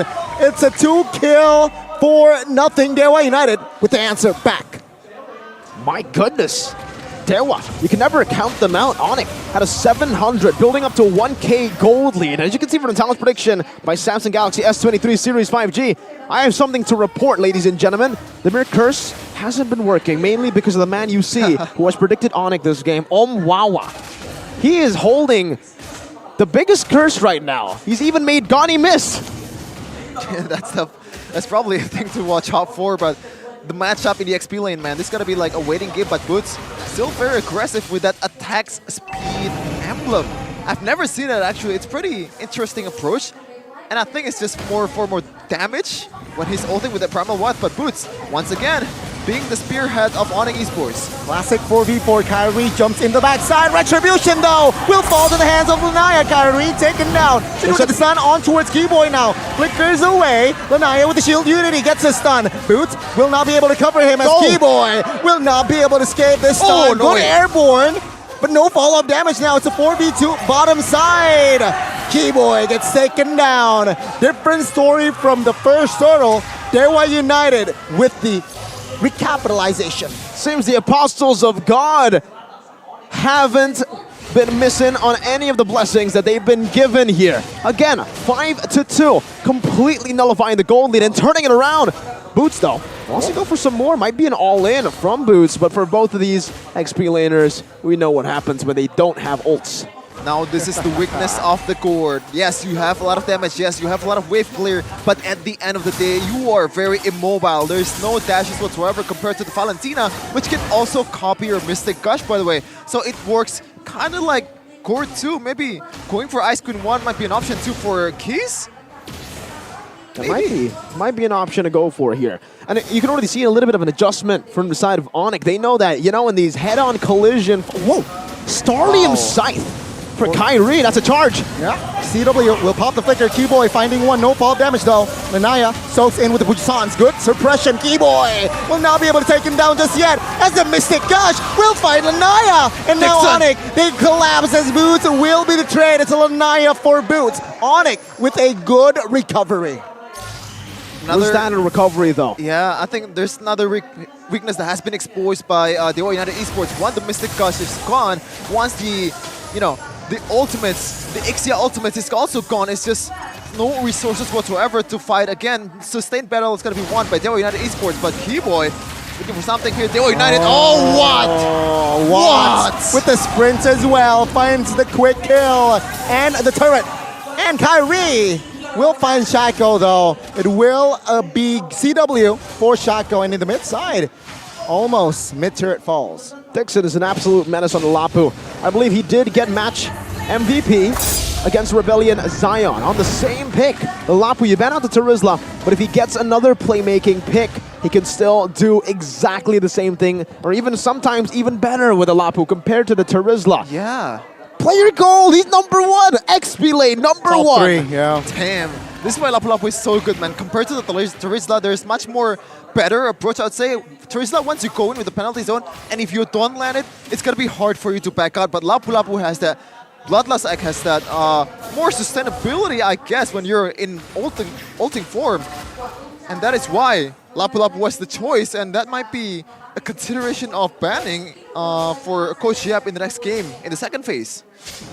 Here's the thing though, I feel like composition-wise, Onyx has a good high ground, so if they're behind just by 2,000, 3,000, they will feel like they're still in an okay shape, but goodbye, CW, Flicker, Divine Judgment connects. The damage is there from Watt, and Watt finds the pickoff. No time to cover. And it was just instant.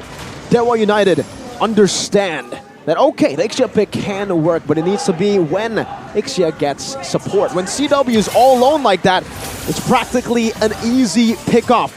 Like we mentioned, it's Layla with a reskin. It's a purple Layla.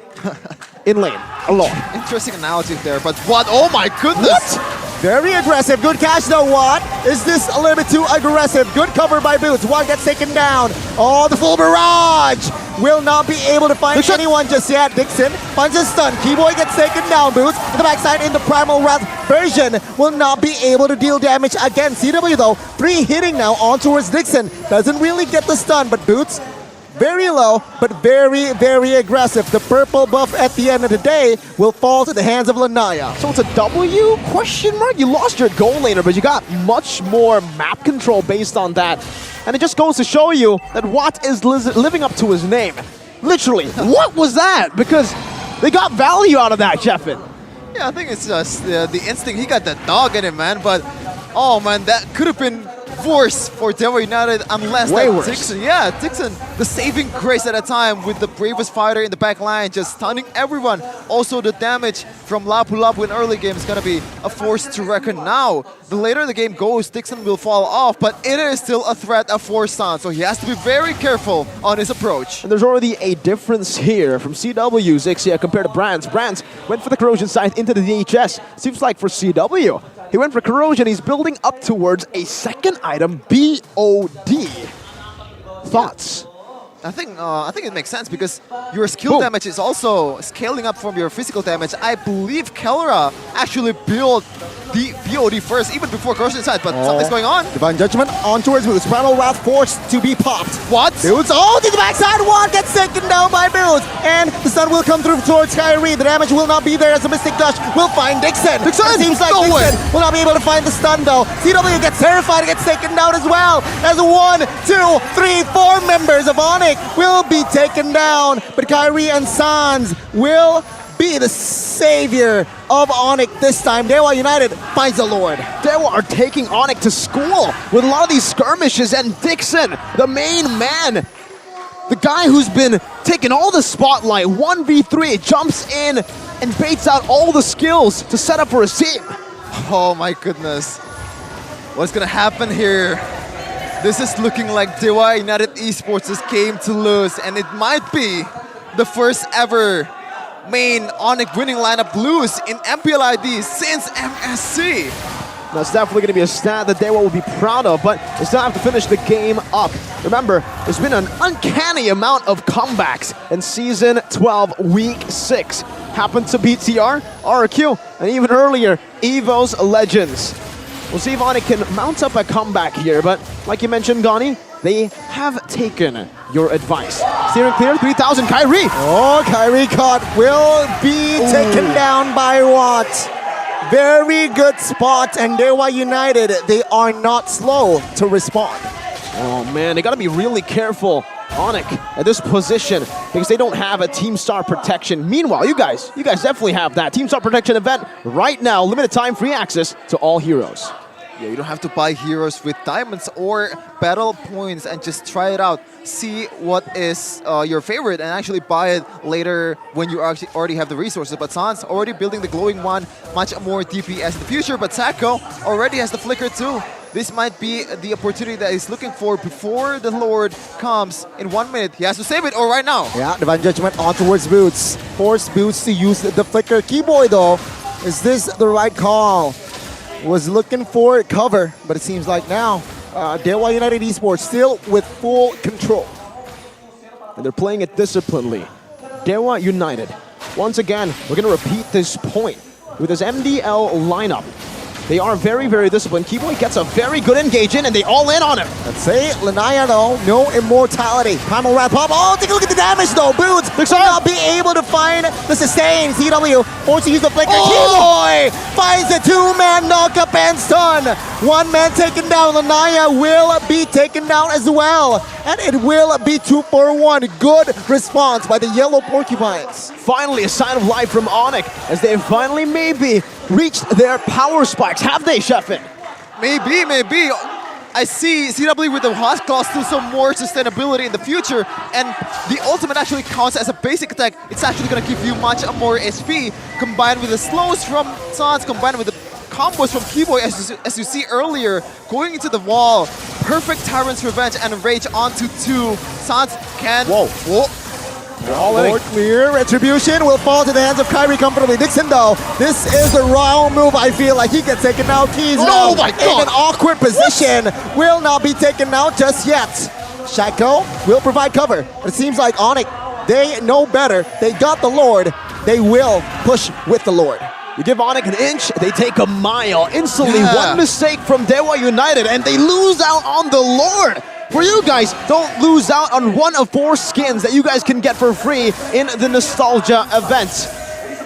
Oh man, this is the sign of an elite team, a world-class team, just punishing a slight, just a speck of mistake and making it used to perfection. A Lord coming in, a second-tier Lord, and this might be the opportunity Onyx looking for. Mid turret's gonna be siege with that Lord coming too. See more turret will be charged. Shaco will have space to not get engaged on, but it seems like Dewa United, with the amount of turrets that they have, will be able to clear this Lord A-OK. Tier 1. Wait, conceal play. Out. See, will they re-engage? Good flicker. Boots, good cancel as well. Boots will flicker away. Keyboy though will be suppressed. Now the damage has come through the backside. TW pops the full barrage. Nixon gets taken down. Oh, the re-engage. Conceal play by Keyboy. Kyrie jumps in onto Chaco. Force him to use the flicker. Take a look at Key's positioning though. Ready for an re-engage, but it seems like only one member was punished, and that is Dixon. It went from 1 tier 1 to 3 tier 1s and a tier 2. Dewa tried to go for the risky move, and they had to pay for it with a lot of objectives. This is an item that I haven't seen in a long time. Concentrated energy, man. On a Gord, this might be good because Gord, once you get dove on by one of the members of Dewa United Esports, usually the Lapu Lapu, if you win the team fight after that, you want to sustain back, you want to heal up back. You don't have to recall, you're just going to use that second skill onto a creep or onto a jungle. It doesn't matter. You can heal it back in no time. What about the Starlium Scythe? Now this one, I don't really understand. I gotta say, because the damage from Joy is mostly from the second skill, from the dashes and also electrifying bits. Buff to your basic attack, that might work, but I don't know, man. Sometimes you lack a bit of damage, a little bit of value. With that final hit with the Starlium Scythe, you get that damage, and maybe that's what he's looking for. Speaking of value, you guys can enjoy 455% diamond rebate right now. Purchase weekly diamond passes to get the ultimate value. And Onyx, I think, finally weathered the storm of Dewa United. That early to mid game that looked very scary is now nullified, negated. I wouldn't say completely nullified, but Onyx now hold the ground again, and they have more pressure to play with. But wait, CW and Sans have revealed themselves in the bottom lane, two very immobile heroes, and they were looking to take control of this Lord side again. The conceal play from Shaco does not really succeed this time, and if you look at the setup here, the formation, the bot area, the far lane, has been totally neglected by both teams because it's at equal ground, so it's technically a 5v5. Very risky for both of these teams, Dewa and Onyx. Next time they make a risk that doesn't work out, they're going to have to pay. For you guys, pay with OVO, get a chance to play with Furstick and Lemon. Okay, Lanaya pops, face checks.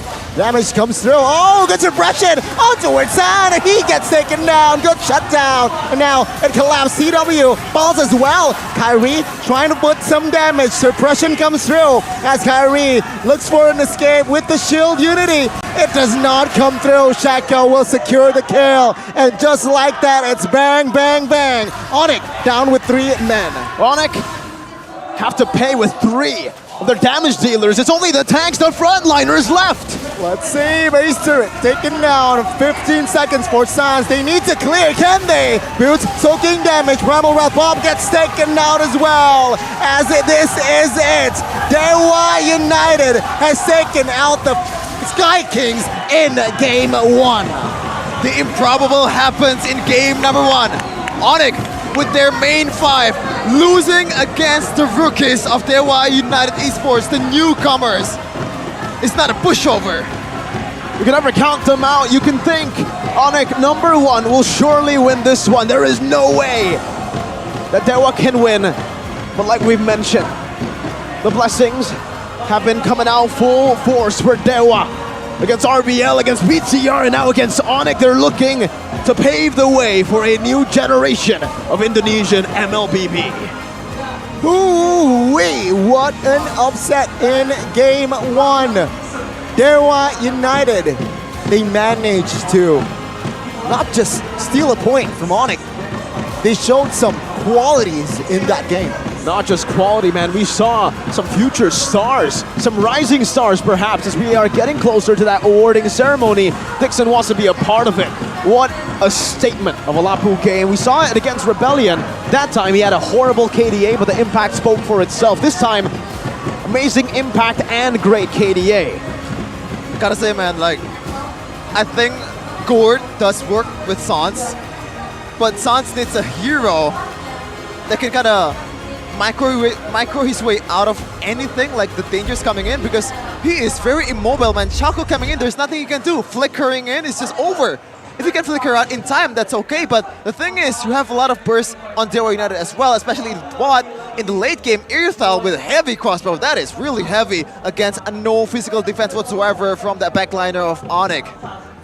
A bit too greedy, I would say, Gani. With the Gord, you already have a very vulnerable backline member. They said, you know what? Let's double down. Let's go for the Ixia as well. Let's make our backline even more than vulnerable. I can't find a word for vulnerable plus, so very vulnerable. Very easy targets, right? Two very immobile. Again, but yeah, I think what Yeb is trying to do, right? You know what? The casters, you want Ixia? Here, let me give you Ixia. Doesn't really work well in game 1 though, so I expect huge adjustments from Onyx here in game 2 where they just draft more balance. To the norm, to the Onyx norm. The conventional way, not taking anything away from Dewa United, they displayed a very good, sharp performance. I was gonna say that, man. Like, Dewa United played a good game, and in a lot of occasion, Onyx lose the drive and somehow won the match over and over again just by their macro and micro skills. But this guy, speaking of micro, he's been like the backline hunter for Dewa United, hunting all the porcupines away with that bravest fighter. He is very brave indeed with the Rupture emblem, Brave's Might for more sustainability, and that standard build, I would say I prefer like more of a magic defense item, maybe like Radiant Armor, but this item also works well with Lapu Lapu, which has that Spell Fan built in from the emblems, from the Bloodlust X. 5-3-6, not the best KDA, but if you see the game, you know what's up. He's the guy that you want to watch out for that backline. Yeah, the birthday boy deserves the glory in game 1. With the ult that Lapu Lapu brings, Bravest Fighter, it just really harassed CW in that game, right? When CW tries to pop the ult of Full Barrage and that Ixia cancelled out, forced some time CW to force the flicker, and it already helped with that information. Dewa United can close in more, can give more pressure towards the side of Onyx. With Dixon, I can only say one thing. I'm glad that I'm right. It's really, really a good feeling when you're right. I said it all the way from the start. Dixon, the best XP laner on Dewa.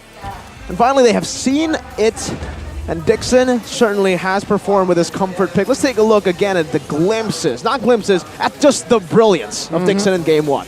Well, there you go, Sans. It's just very vulnerable, no dashes whatsoever. That is an easy picking for this guy right here, Dixon. Keyboy, actually, what? What? Did you see the interaction? Yeah, a little bit of a certain, like a small little dash, a blink. Banana curve, I don't know, but this is probably the only instance in the game. No, there's actually other instance in the top lane where the combo actually works to perfection for Onyx. It's a really good punish for Onyx, but in the end, somehow, someway, Dixon just finds in the back line, sustaining a lot of damage with that plus X, even though he got taken out quite easily in the end. Not quite easily, but actually there's a lot of effort that's to be done to get this guy down. In the end, they were United winning out the whole team fight. Kyrie with a pretty uncharacteristic split and mistake there. This is the incident that I'm talking about. I'm sorry to interrupt you here, but it's not just a sprint. Let's realize this. Is that Kyrie on an Impure Rage Joy? Yeah. Impure Rage Joy with the Starlium Sight. Is this an experimental build or is this... Was it a mistake, is my question. I don't think it's a mistake. Yes, you usually go for a lethal ignition just for more damage, but in the end, Impure Rage does give you some damage too, and it also helps when you're jungling. It is better when you're up against Bashia, which also has a lot of farming potential. I think Kyrie is trying to match up to that, but in the end, the Joy pick doesn't really work out as there's just too much pressure, too much damage in the back line, and it's just way too late for you to actually do the flanks, do this kind of variative maneuver. We're gonna see the builds here, especially for a CW. Very physical-based items. Berserker's Fury and BOD on his way to Malefic Roar. The only item that has some attack speed is pure attack speed is that corrosive sight, just to give more slows as well, just to synergize it with Sansa's Gourd. Quite strange if you ask me. Well, I'm not much of an Ixia connoisseur, but I have played a few Ixia games myself, and I'm not too sure about going crit on Ixia. Haas Claws and the Berserker's Fury. That's a very interesting approach. Usually we see maybe a mix of attack speed and raw damage. We'll see full raw damage or full attack speed. So that is just something that is very intriguing in my opinion. And also, for the emblem, I believe it is also Rupture and Assassin. Yeah. For this CW, so he wants to go for more physical damage more than the attack speed. I kind of agree. I don't know, in a sense that he has used the Hostiles, he built the Hostiles, and the way to use the Hostiles is to give more damage to your basic attacks, not the attack speed. Because usually Hostiles is paired with that Berserker's Fury, with that Windtalker, and for Irthel, also, that's the way to go. Lanaya actually rushing for the Immortality is a good choice as you are the spearhead of Dewa United Esports' composition. And I think like that Lapu last pick just unlocks a whole new stratosphere or strategy of Dewa United Esports, man. It really worked out to perfection. Meanwhile, on the other hand, Onyx Esports, a bit too experimental on two very vulnerable backlines. Just one is enough. Maybe you can go for more like Irthel after that Gourd pick to give more like... there's like two targets that you have to take care of if you're Lapu, and Irthel is actually hard to catch compared to Ixia. So I really don't know what's the approach here. Or do they want to just experiment just because they're like almost secured the upper bracket playoff? I don't know. With the rise of Geek Fam, they have to be a bit more careful, maybe a lot more careful, because... 0 turret damage. 0 turret damage. On a composition with this much range, you would expect a lot of turret damage. You'd expect at least an equal game. For the most part, gold-wise, yes. But objective-wise, map pressure-wise, Gani, it just wasn't it. Meanwhile, what? What the heck, man? He kept on going for a lot of crazy engagements, but hey, if you get results like this, I think it's fine.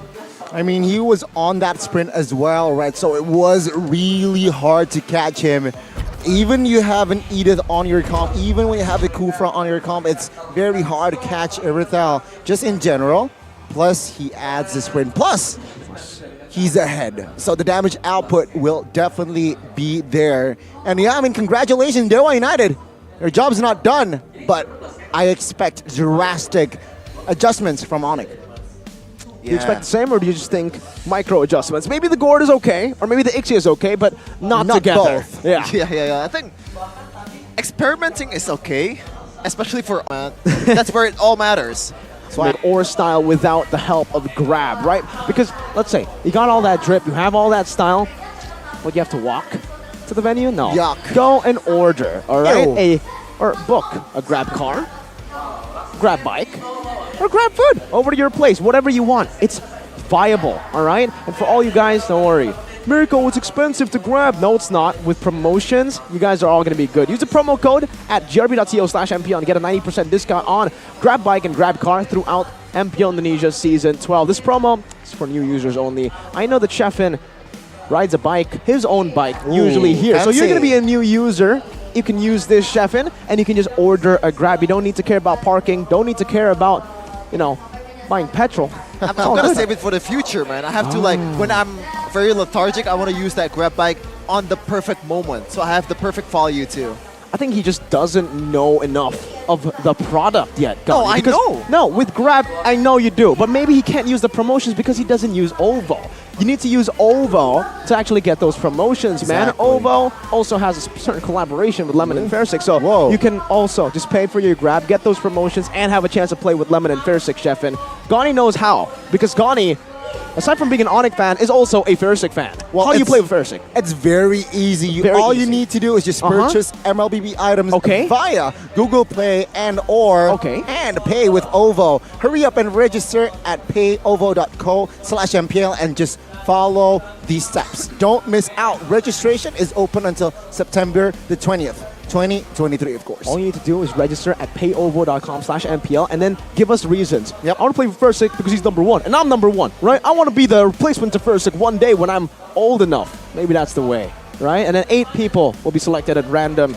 Speaking of 8, this one's definitely not an 8. This is a 10 out of 10. Indomart Point Cool. Become a member of Indomart Point Cool. Untungnya legendary. That means the value of being legendary because you can get all your groceries, you can get all the things you ever want, Gani, and it's all with points that can get you free rewards like diamonds and everything else. Everything, anything, even coffee. Even coffee. My goodness gracious, Gani, you are spoiling us with all these crazy gifts. You're spoiling Chefin. Do you feel spoiled, Chefin? I feel spoiled, man, with a lot of discounts as well. Point Coffee, you can get 30% discount if you check it out, or use the code PointCoffee30. So if you're in Indonesia, this is the best coffee in Indonesia. Perfect barista. Perfect barista. Okay, international barista. I mixed it up. International barista and perfect coffee. Not perfect coffee. And okay. I mixed that up. But yeah, it's okay. Sometimes, guys, when you have a crush on a barista, you lose your focus. Exactly. And for this moment, we can't really blame Chefin. Chefin's had a crush on the barista for a long time now. It's a bonus when he gets Point Coffee. He gets great coffee, but also a little bit of spice in there, right? Chefin, how do you enjoy your coffee? Do you enjoy iced long black? Do you like iced caramel macchiato? Or are you more of a tea person? I'm more of a coffee person. This is my favorite iced macchiato. I always buy it every time I'm going to Jakarta from Solo.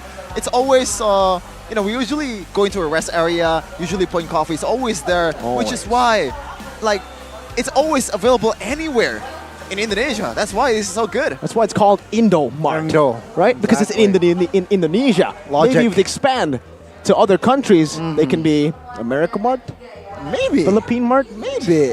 I don't know. I'm not a marketing man, exactly. But I am a coffee connoisseur. Let me just try. What? No, this is a cursed image. Pat Pulong, who has never voted for Onyx in his life, is wearing an Onyx jersey that says Pulong anti-Onyx. What? Gani, how do you feel about this? He got a jersey before you. Well, I got a but yeah, I mean, I'm flabbergasted. Onyx. Wow, He's speechless. God, he can't believe it. Are you hurt? Are you hurt? Oh, I know you have the old jersey, but the new one, you got it. Fair enough. But Onyx, I mean, I feel like this is why Onyx lost in game 1. They fight Pat Pulong, the haters of Onyx, before you. No, Pat Pulong was the reason why Onyx lost game 1. It's just cursed. He shouldn't be wearing the jersey. This is why I was like, no way. No way, Jose. But this is not the way to go, Onyx. But okay. On the other side, though, this is the way to go. Birthday boy Dixon. Happy birthday, Mercer. Well, LaFell doesn't call him Dixon. He has a specific pronunciation of his name. It's Dixon. All right, and certainly in that game with the Lapu Lapu, he was an absolute beast. He was on. He was online. On fire, online, on whatever you want to call it. But yeah, this guy is really good at heroes that can dive into the back line. That's why Terizla has been banned. He loves going from the back. That's why Terizla is the option for Coach Yap in the first phase from the banning phase. That prio, man, it is that prio for this guy. I've never best seen EXP in Dewa United, as said by Mirko. Yeah, penalty zone flicker, not a problem for Dixon. And we have seen with the Lapu 2 times now. It might have been a fluke the first time. You know, you won against Rebellion Zion, a lot of haters would say, a lot of doubters would say, come on, Dixon, you're good, but you're up against Rebellion. Try doing it against Onyx. He did it against Onyx. Try doing it against main lineup Onyx. He did. And looks so effortlessly, right? I mean, Dix on, it's very, very, just very, very good on this Lapu. And I am intrigued to see what will he bring in the second game. Will he stay consistent? Will he also stay stable? Yeah, I think that's the key, right? Like, you have to be consistent from the tip until the end. The length of the game doesn't matter. You have to be perfect in any moments ever.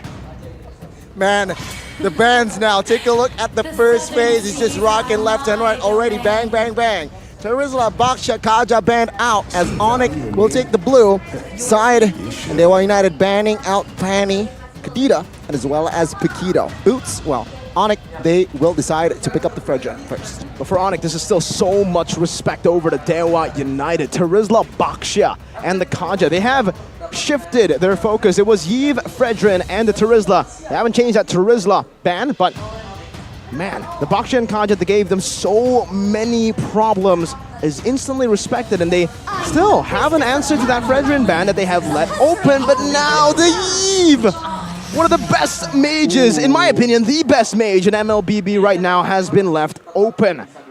And what do you think about just this? Shows, man. The win rate just shows 67%. That's 2 out of 3 Yifkin has been won by a lot of teams. I think that's mostly because Katira is always banned when the Yif is on. But we got a comment here from the What man himself. If I said this is the best lineup, it's still not enough. In scrims, we are still trying different players, still looking for a lineup that suits what we want. And I think they already found it. Yeah, man. I mean, he just won against a prime Onyx team, so I don't know what other signs you need to see before you call this lineup the best lineup.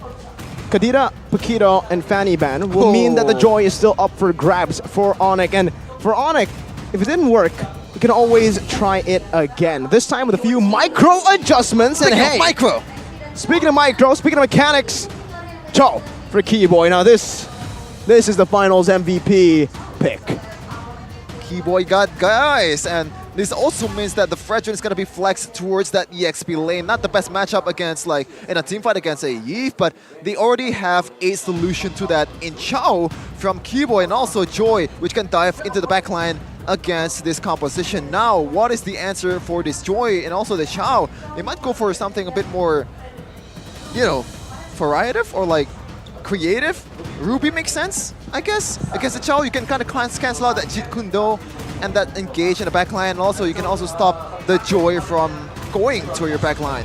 So one Cho main to another, you'll know exactly how to counter it, right? That's the whole problem with picking a Cho up against a player who plays that Cho. Meanwhile, though, speaking of a lot of CC on the side of Onyx, you can try to negate all that CC on the smartest anti-CC and already a very, very good backline built up for Dewa. And it's very easy for the Martis to cancel out the Way of Dragon from Keyboy as well. So it does just not negate the corral control. It also can cancel out that Way of Dragon, which is very, very important. Now, let's see here. What will Dewa United go here in the second phase? Will they go and target CW? Or, you know what? CW has a lot of hero pools. Let's just target Sans. And there you go. That's the approach.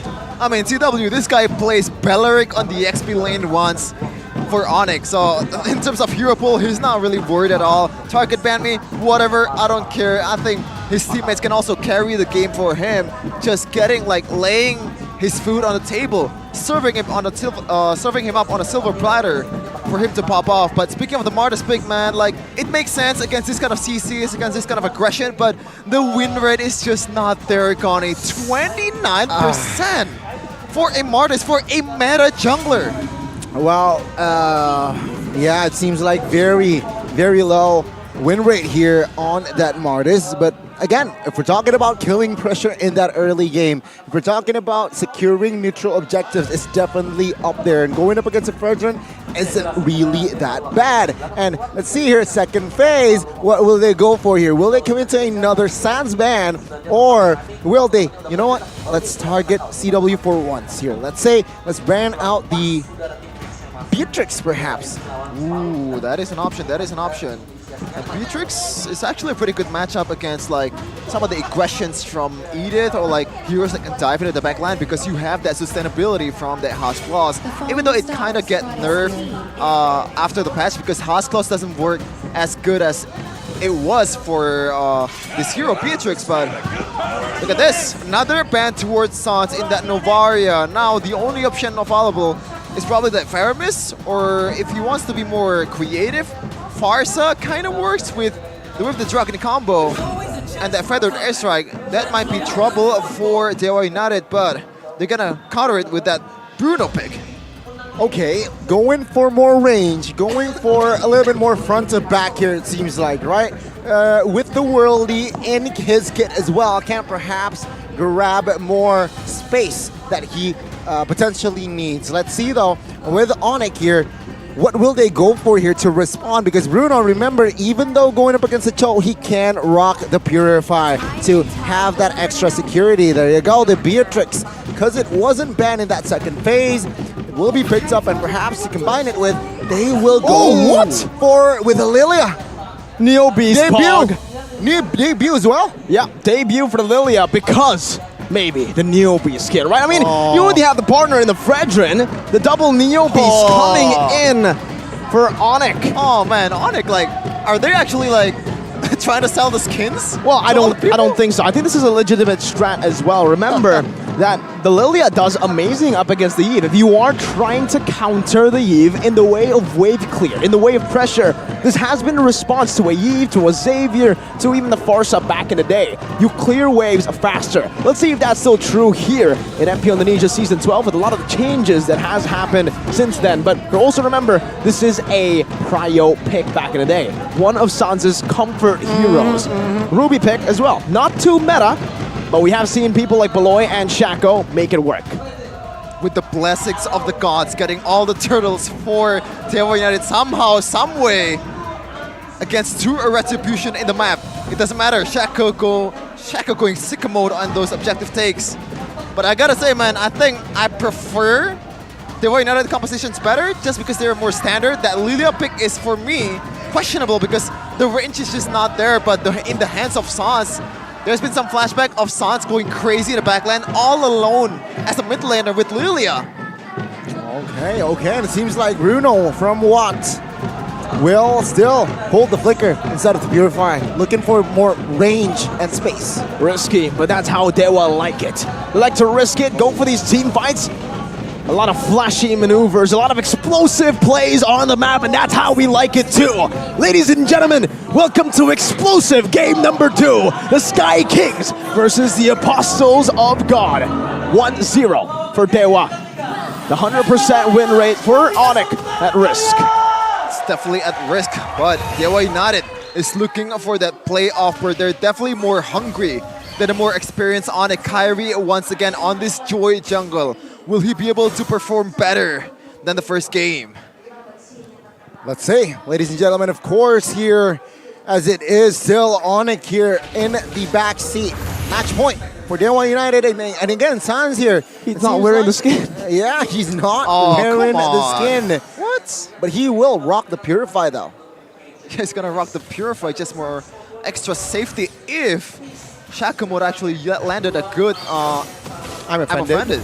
Because if you have that black shoes, you can just get away with Purify better than you are with the Flicker. Because sometimes the black shoes kind of traps you, right? Yep. When you already have that real-world manipulation coming in your way, you use the black shoes, you are still in the domain of that real-world manipulation. So Purify is better in this case. Okay, but on that note, so it wasn't a mistake. Now we have it confirmed. It is still the Impure Rage for Kyrie. It's a creative decision from Kyrie as he goes in. Well, no commitment just yet here. It seems like he just wants to bluff their opponents. And Dewa United, good response here. Very taking their time in creating their tempo. Now, in terms of objective taking, Keys is definitely much more useful in a team fight than Sans when he's level 4, as he secures that tough boots to evade all the CCs and all the magic damage coming in from Sans and Kyrie. Now let's see, Shaco, Keys versus Sans and Keyboy. Very good cancellation by Shaco, but now Shaco will be the front side alone. Take a look at the turtle. 3,000 HP. The retribution battle will fall to the hands of Lanaya. Onyx could not find any compensation here. They just lost the neutral objective. Very rarely do you see Kyrie lose out on a 50-50, but Lanaya has just done that. 50-50 victory for Lanaya in game number 2. Some good motivation here and momentum held down by Dewa. Shaco goes for a bit of poke and forces that Black Shoes. Not really forces, but he wants to heal up back to full. Sans using his ult to perfection, but Kyrie, he has to realize that he's an assassin. It's not really a problem if he loses out on the objective takes. Yes, it is a 50-50, but in the end, you're not really supposed to get that over utility junglers of Martis in Lanaya. Well, if you win out on the retreat battle, there's only one thing you can say. Device diff, bro. Samsung Galaxy S23 Series 5G. Make it a device diff every single game, unless you are facing off against another person with an S23. Then it's even. Then it's a skill diff. Watch out for Keyboy. Already has the flicker, and he might be looking for an engage here as Lanaya. This is the frontliner of Dewa United Esports. He has the Mortal Coil. He has a lot of anti-CC on his hands, so I don't think he's that worried about the engage from anyone from Onyx Esports.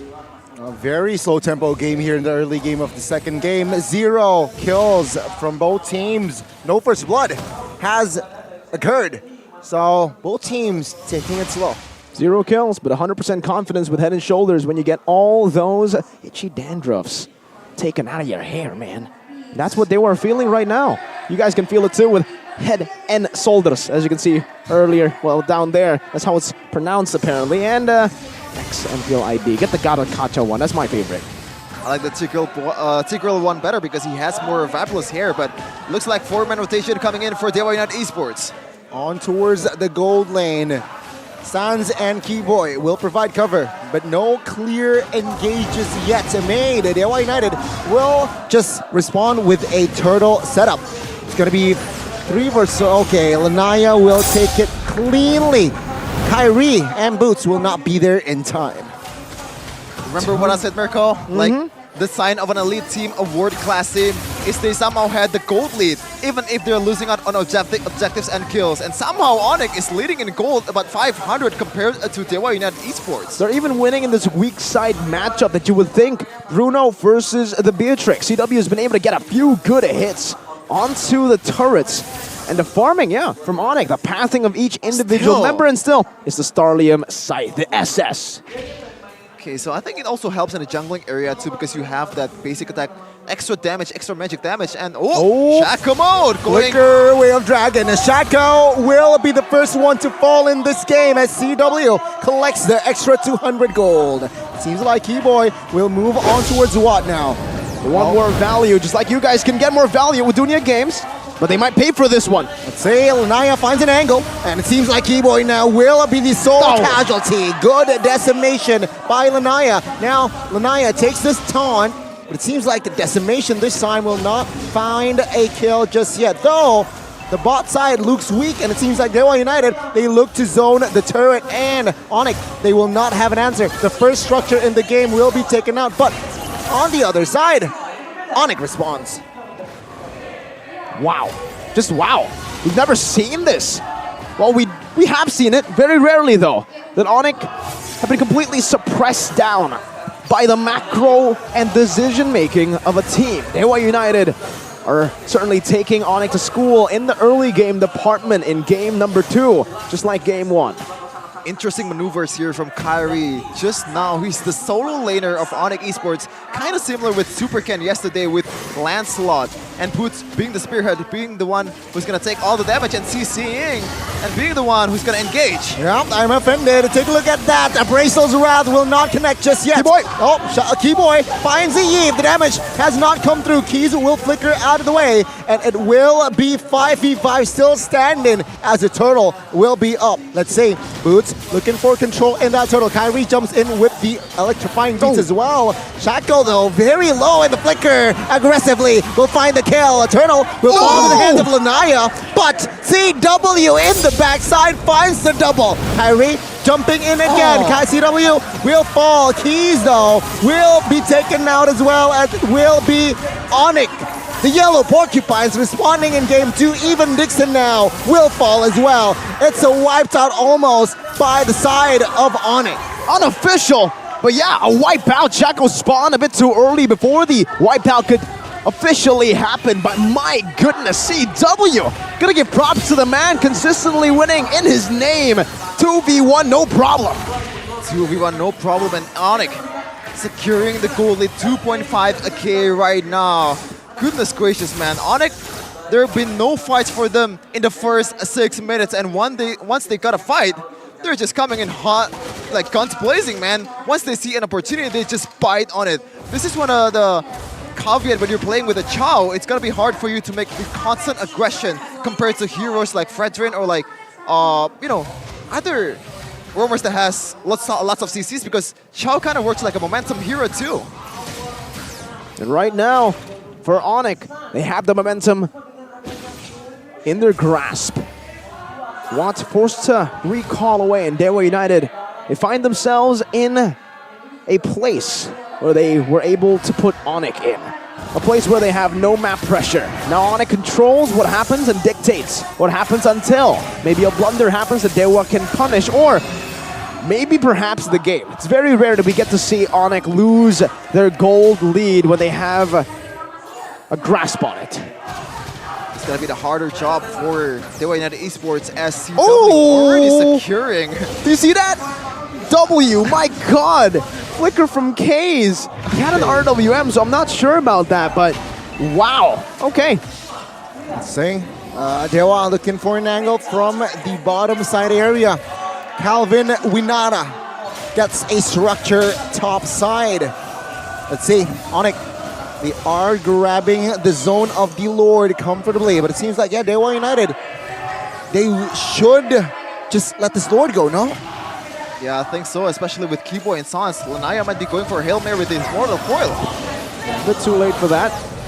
They might pay for it. Say, good airborne, good knockup. Shaco will be the first one to fall. Boots claiming the kill. Good taunt as well, as now Dixon will fall next. Kyrie picks up the kill as CW finds a Lanaya. 3 bodies of Dewa United is in the land of Dawn, ladies and gentlemen. And Onyx, they are establishing a 6,000 gold lead. They're done playing games in the 9th minute of the game. They want to go straight for these tier 2s, and let's take a look at the in-game equipment by Dunia Games. Still very standard build from both of these mid laners, going for Enchanted Talisman for more mana reach, and also the slows from Sans and Keys. Keyboy already has the flicker, has to watch out. Shaco has to be in a Watt's vicinity to cancel out that aggressions from the Way of the Dragon. And now if you're Dewa United, what do? Keyboy's just styling on you, going inside of the base, using that Shunpu and the Jeet Kune Do to constantly pressure. And this is all without the Lord. The Lord is now marching up top. Can Onyx crack the base open? They've actually dealt with the turret passive up top. Oh, it's still the first Lord though, so no charge. Oh, Dewa. Well, Dixon, the birthday boy, misses the knockup. But it seems like, yeah, the base turret will be well defended now. The agenda will be defend the mid one. Seems like Onyx, they have no proper engage tool except for Keyboy perhaps, which is taking slowly. Yeah, and I expect it's gonna be another freeze, or like a freeze from Onyx Esports, just denying all the HP away, or like the gold away from Dewa United Esports. It's gonna be a concealed play, but there's no result whatsoever for Dewa United. Not at all. Definitely not getting the value that they want from this siege defense. For Onyx though, it seems like even though they're trying to wait out for the next neutral objectives, they're doing so in style. They're still poking, sieging the base turret slowly but surely up top, down to a quarter of the base turret's HP. And Onyx will definitely use this map pressure now to start a freeze and to stop Dewa, or to suffocate Dewa rather. And now if you're Dewa United, you have to realize that Onyx has the map, Onyx has the pressure and all the gold available. The gold list is up to 9k. It's gonna be hard for you to win in a team fight. You are better at defending your inhibitor turrets more than you are engaging in a Lord Pit. So, if you wanna go for like a proper contest, do it in a way that you don't get punished quite well, or like punished in a like wipeout situation. Or else, just let it go. Minimalize losses, maybe, yeah. It's a strat that Dewa can go for right now, but unfortunately, the composition that they have is an all-in comp. And Keyboy, right now, is trying to bait out that all-in. Yeah, basically, right? I mean, just zoning practically 5 members in the jungle of Dewa United with the recalls, as well as Dewa United. Question, will they go all into Keyboy or will they let this Lord go? Nah, they're gonna let it go for sure, as Lanaya is just way too behind, just way there. Can't really catch up to Kyrie, as they're gonna burst this down without any contest whatsoever. Onyx, second tier Lord. Do they want to end it after this? The answer yes, but can they do it against a lot of CCs that can cancel out Keyboy's aggressiveness? They're building up a 3-wave push already now for Onyx. Let's see if they can utilize it all the way, because right now I think they're just shoving. They're still waiting. You know what? What's interesting? Kyrie doesn't get a turtle in this game, but level 15. Take a look at Lanaya. Perfect turtle, 3 turtles, but level 13. It's all about the trades that has happened. Kyrie is a very, very intelligent jungler. Even without the turtles, his pathing is always about punishing and getting the best value. Similarly to you guys at home, you can find the best value by getting rewarded from recharges. Go and recharge right now. CW is trying to take this turret down, getting a good shot onto Lanaya. Render's apathy even. Oh, I'm offended. Misses it. I mean, even Sans doesn't really pop the Purify, so Purify is still in play. He's definitely quite offended with that jukes, with that high frame from Sans, and right now he doesn't have that black shoes, only Purify available. That might be the green light for Dixon to go all in towards Sans as the Lord marches on the top side. Conceal play. Dewa United, can they defend this? Onyx, not full power just yet. Take a look at them. They're waiting for the base turret bottom side to be taken down. Then they look for the push. Let's see. Conceal play doesn't really mount to anything from the side of Dewa United. And take a look at the discipline from Onyx. They see no opening. They don't engage. No need to. They have 13,000 gold lead and all the time in the world to end this game. They can do so with the next wave that's coming crashing down. Yeah, the taunt comes through. Forward side of Lanaya. Shaka will hold the fort down here. It seems like even with the pressure, Onyx, they opt for a retreat. Dewa United can survive another day. Good defense from Dewa. Now we're going to check in with their items. 12,000 gold lead, but at the 14th minute of the game, does Dewa even care about it? I don't know, man. I think like the Dewa United right now, the whole idea is just to defend and defend and defend, knowing that Keyboy cannot go in quite easily. There has been multiple times where Keyboy is just in front of the enemy's base, Dewa United's base, and he didn't get anything out of it. Dewa United, right now they're just itemizing towards perfection. Still pretty standard. Full damage for Mr. Watt, with the exception of that Wind of Nature, and probably going for the Immortality for extra safety measures, as Boots and Keyboy will somehow bait out some resources so that Keyboy could be able to go in. One full item advantage held by CW is a 3,000 gold lead between the gold laners right now. For Dewa, they're looking for another opening, but unfortunately for them, it's only Keyboy who's always overextending. They can never find CW or Sans. They're always spacing perfectly. And now Boots, whoa! Oh, good taunt onto it still. Take a look at the damage though. Sans pops to Purify. Oh, the damage will be more than enough to take one down. Shaco loses immortality and his life as Dixon. Hail Mary play in the backside does not pay off. Good way of Dragon, and it will seal Anaya's fate. as Keys will be the sole man standing, and Kyrie will not gladly to pick up the kill just yet as Keys still survives, but Onyx, man, what a response in game 2. Well, they're still going for it, Gunny. They don't want to stop it. They don't want to just end. Okay, there you go. Finally, they get it done. Well, the yellow porcupine strikes back in game 2. Ladies and gentlemen, welcome to game 3. We've talked about experimental, man. One experimental is way more than enough for Onyx Esports to go for. This time around, it's Lilia with a 0 picks, finally getting its debut in this game. There you go. This is Onyx on its full power. They're not playing around in the second game, and they're looking to get a revenge in the third game.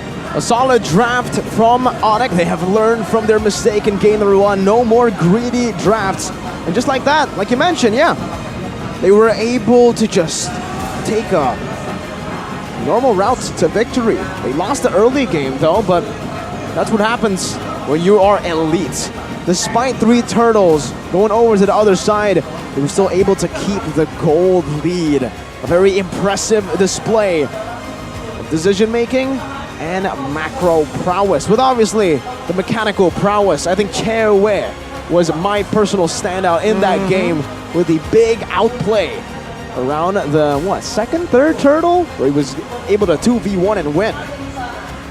Man, what yeah, again, what a recovery from Onyx. The adjustment from the drafts and execution was just able to equalize in this series and seeing a game 3, Shafin.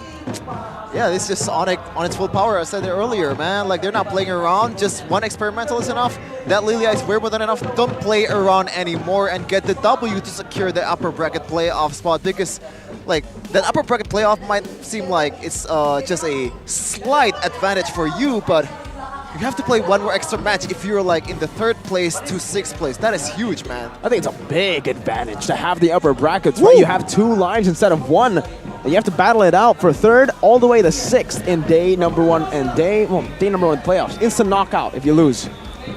Bye-bye. Bye-bye. That's how we do it, Sheffin. Do it, do it. Bye-bye. No, you didn't do that. What? What? I didn't know we had Brody on the desk with us. That smooch skill has oh my god. Sheffin, this is why he's gold. Are you a gold laner, Sheffin? No, I'm an EXP laner, but speaking of experience, this guy is very experienced in any heroes that he plays, especially this Beatrix, Calvin Winata. It's Curry Winata. Curry Winata sniping from downtown, going for the heptasis instead of more, I'd say, DPS. He realizes that he has really ahead in this match, and he has to rely on those Renner apathy, those Renner shots that he can deal if Keyboy gets a good wave of the dragon. Like, even if he doesn't, he can still rely on the macro to kind of snipe it out from downtown. 6-1-3, a really good KD in 8:59. A really nice kill participation. Also going for that pure physical attack instead of the usual rupture for a lot of people out there. This guy might be like the winning reason, like the reason why Onyx was winning in that fight. Like the turnaround was the outplay against against, I believe it was Dixon? Shaco? I forgot. Flickered forward. Oh, Shaco and Watt. Yeah. And then he was able to out-damage. Exactly. Watts. How he did it was he used the Nibiru and then the Nibiru's passion to the Nibiru again. So again, that's something that you can do. The basic attack reset that was just crisp, clean, and we'll definitely get to see that again here and just see the brilliance all throughout, because in the early game, CW act as the executioner, just following up all the plays from his team. And this is it. This is it. Boom. Look at this basic attack reset. Boom, bang, bada bing. There you go. Oh, with the help of Lilia as well. But Calvin Winata, even though he repositioned, he gets taken down by Dixon, but it just sets the right fight for Onyx. That is the first big team fight that Onyx won, and from then on, it's just pure snowball, an unofficial wipe out for Onyx Esports, and this is the time where they were united, kind of bit too, I'd say, risky to play here. A big gamble just contesting for the first turtle, first lord, when you were behind and Onyx got the better position. You have to kind of evade those kind of fights, because you have to realize that in terms of like high ground defense, this is where you shine the most because Keyboy cannot go in. You have to delay the game as long as possible, as I said, from the tip until the end. Yeah, exactly, and this is going to be your itemization. 13 to 2 kills here, Sheffin. What's going on? Check it out. Well, it's all about going in when you're supposed to go in. Interesting itemization, by the way. San's going for Lightning Truncheon, not going for like, I don't know, Holy Crystal or like Blood Wings for more pure magical damage. He wants to go for more burst when Keyboy gets an engage, when Boots gets an engage. But Kyrie still with that Starlium aside, an item that we haven't seen in a while. You know what? No, not really. But what I mean is like it's not really usual. Even in ranked games, I haven't seen a lot of Starlium side being used for any hero whatsoever. Especially even if you're a Gusion, sometimes you just want to go for like pure magic magic damage. Play with a burst, not much with a basic attack. Yeah. And here, I mean, not only is the Starlium Scythe a unique pick for itemization, let's talk a little bit about the emblems, because again, Impure Rage was the choice for Kyrie. You mentioned it, Impure Rage gives you a lot of value up against the Baxia. So similar here too, against the Martis, yeah? I would say, yeah, it is a bit similar, but Impure Rage, what I love about Impure Rage is it's always triggers, right? With little ignition, you have to wait for your skill to be able to be available, but with Impure Rage, it's always triggers. It always works with junglers, mid laners. It is a very flexible talent to use if you're a hero that can poke down someone or like just want to farm. And that is why Sutsujin, even using it on Fredrin, using it on Baxia, it's pretty much his favorite emblem right now. And speak of emblem, San's going for more movement speed boost. I really like that because you're up against a lot of CCs that can chase you out. And that is why Sans 0 death in this game to a 0-11 perfect KD and also perfect kill participation 100% for the Gila Sans himself. Before this Bruno, I gotta mention the Bruno here.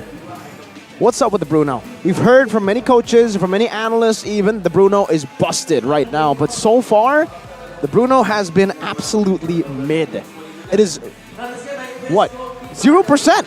Right? Yeah. Nobody's been able to make it work. Evo's tried with Doma today. I don't remember a Bruno pick yesterday. Well, technically with Angela, EVOS Legends grabbed the game till they blundered. Yeah, but a loss is still a loss again, and it's on the Bruno that maybe is very easy to catch. We saw that a couple of times here. Watt has 100% KP. Definitely had an impact in the team, but was just easy to catch. He was taken out so many times, but even Boots with a Praiser's Wrath towards the end.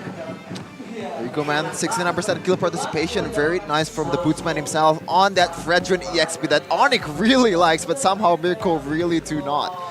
I don't know, man. I think I've tried Fredrin EXP for myself. I think it's actually not that bad. Yes, you were missing out on some utility that is a bit better if you're a jungler, but once you get to the mid-game, you can also play a bit more aggressively, not just clearing wave all over the place. Can be played like Boots, right? You're being like the spearhead of the team, you're always the one who is taking all the damage, and getting those small engages with that taunts, with that knockups, it's not much, but it's honest work. It is honest work, and that's what you need sometimes, Gani. Just honest work to get you through the day, through the week, through the month. And that's what Onyx has been doing. Honest work with their lineup, switching things up sometimes, but it's fine. Honesty is the best policy, right? So, well, ladies and gentlemen, it seems like we are going to take a short break. That is an honest answer. There you go. We'll take a break for a bit. Don't go anywhere. Stay tuned.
arah puncak tertinggi. Ku takkan berhenti, hanya sampai di sini. Kemenangan abadi menanti. You know we won't miss if we unite our focus. And if you haven't noticed, we all live. Nyalakan apimu, hadapi semua tantangan. Hadang semua serangan, jatuh bukan halangan. Bakar semangatmu, janganlah engkau menyerah. Kita akan buat sejarah. We all this, we won't miss. We all this, we won't miss. Saatnya beraksi, jalani ambisi.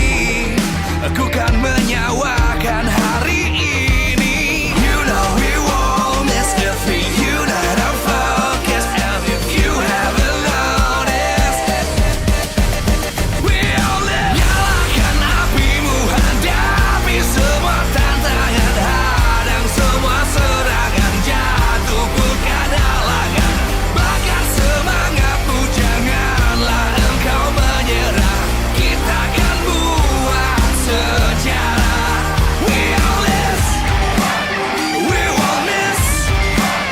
We all this, we won't miss. We all this.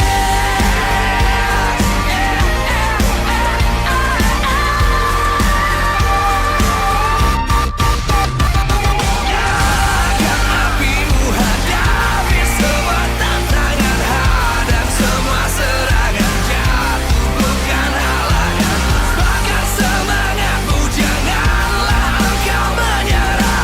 Kita akan buat sejarah. We all this.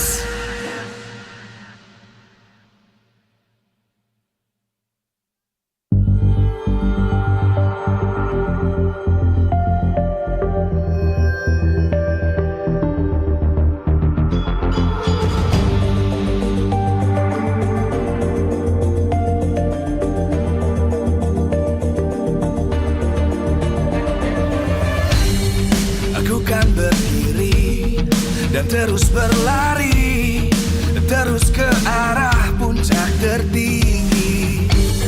Ku takkan berhenti, hanya sampai di sini. Kemenangan abadi menanti. You know we won't miss if we unite our focus. And if you haven't noticed, we all live. Nyalakan apimu, hadapi semua tantangan. Hadang semua serangan, jatuh bukan halangan.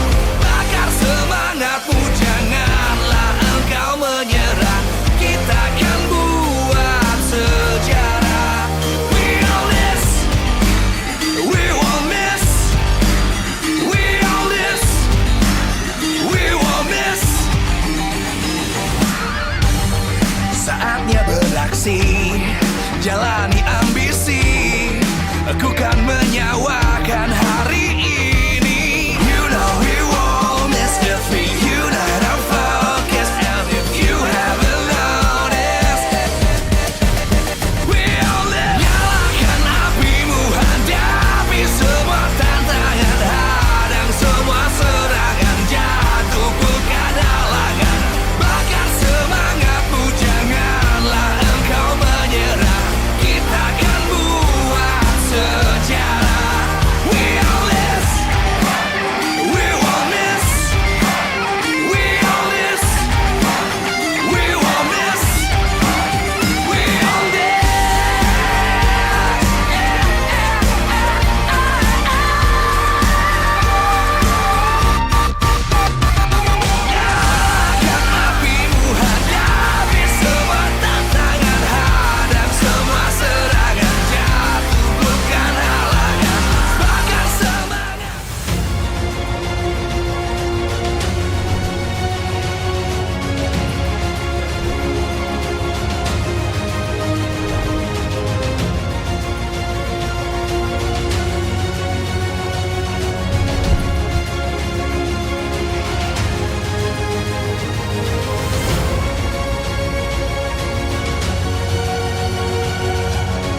Welcome to the final game of the day, ladies and gentlemen. Still week 6, day number 2 of MPL Indonesia Season 12. Still with Mirko, Arashi, and Gani. Yes, I said Arashi. Arashi, how are you, dude? Arashifin. Arashifin. Chefin. No, it's Chefin. It's not Arashi. RQ is so good, dude. Lemon There is you the go. best player in the world, dude. See? He's living in the moment. He's embodying Arashi. He's embodying Arashi. He has the seat of Arashi. I like he has anime the pose. ooh. I like anime ooh. Ooh as well, Gani. You can see just the, imitation is the best form of appreciation, right? Absolutely. And for you guys, you can try to imitate all of us as well on the desk by paying with OVO, because that's what we do. Convenient as always, Gani. How convenient is it? Very convenient. Very. If you buy it, just use OVO. It's easy. OVO. And of course, convenient for watching matches or playing with your favorite heroes. There's a special promo with a cashback of up to 5,000 OVO points. Awesome. So don't miss out. Buy data packages, and it's easy with OVO. So ladies and gentlemen, check out. If you want to know more details, scan the QR code below. Sheffin, who is Arashi. Why are we talking about Arashi again, man? Like, I know you guys love Arashi more than me. Oh. What? Like, that's why you're talking about him all the time? I get it, man. I get it. You don't have to be on my thing all the time. It's okay, Sheffin. It's okay. We don't love Arashi more than you. We love you equally. So that says every parent as well. But it's okay, guys, because right now, Onyx takes on Dewa to get back into the fold. We must first take a look at Game 1 and 2. What happened in the last 2 games? Game 1, domination from Dewa. Domination? Something we didn't expect. Absolutely, domination. There was some back and forth. Domination early game. For both Game 1 and 2. No, early game, that was Dewa United domination. But the later stage, it was Onyx coming back, actually getting the gold lead, 1K or 2K. And then it's just all hell break loose for Dewa United. They're finally getting the picks that they want. They're getting the engages that they want, and Onyx just fumbled the bag. All hell broke loose. And when you see hell, some person, mainly Sheffin, has to see heaven. For him, this is heaven. The hair cam by Head and Shoulders, holding in the Gatot Kacha. Eyes on the Head and Shoulders. Sheffin. I'm not looking at the screen. That's a lie. But it's fine, because Head and Shoulders will get you the hair necessary to rizz up, my guy. Rizz up. I don't have any rizz, man, but this That's guy's why, definitely... Head and Shoulders, man. Head and Shoulders, Sheffin. Okay. That's step number 1. And it's straightforward from there. I mean, look at Boots, right? He's nice guy Boots. He doesn't need to be the GG, bad good boy. guy. All he needs to do, use Head and Shoulders, The be wrist guard. nice, be nice guy Boots. Step 1, get Head and Shoulders. Step 2, suddenly you're married. Oh, Yeah. That's a leap of logic there from Gani, but oh man, there's not going to be a leap of logic here in the drafting phase or the strategizing part for Coach Ajakli and Coach Yeb. The battle of 2 coaches. There's 2 3 different coaches. There's achievements. Coach And also, Jackley and Coach Yeb. okay. Oh, so you're counting Coach Yeb as 2? Is that how it is? Yeah, I mean, technically he has Coach in his name. So Coach is the title, Coach is also in his name, and then Yeb. He has 2 titles because he has, well, he won treble, so it's not even a double. Maybe he can be Coach Yeb. Oh, after M5 maybe? Well, he already has a treble with hopefully. Snapdragon. Then if he wins M5 and MPL this season too, it might be Coach Yeb 5. Wow, that's It's gonna be a lot of coaches. Maybe that's the way of stacking. That's how you win, Gani. Maybe. I think you need to be called Caster Sheffin now.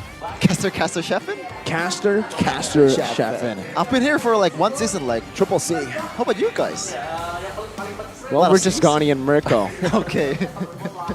Just like Dixon, it's just Dixon. He doesn't need a prefix. Birthday boy, though. Birthday boy! 8th of September. If you guys don't know, Dixon is right now celebrating his birthday. Yeah, enjoying his birthday. I don't know about enjoying. I think he needs to win first before he enjoys the birthday. It might be a bad birthday for him if he takes a loss here. And this is it, ladies and gentlemen, game number 3. The draft. Dewa again. First pick, just like game 1. Let's see.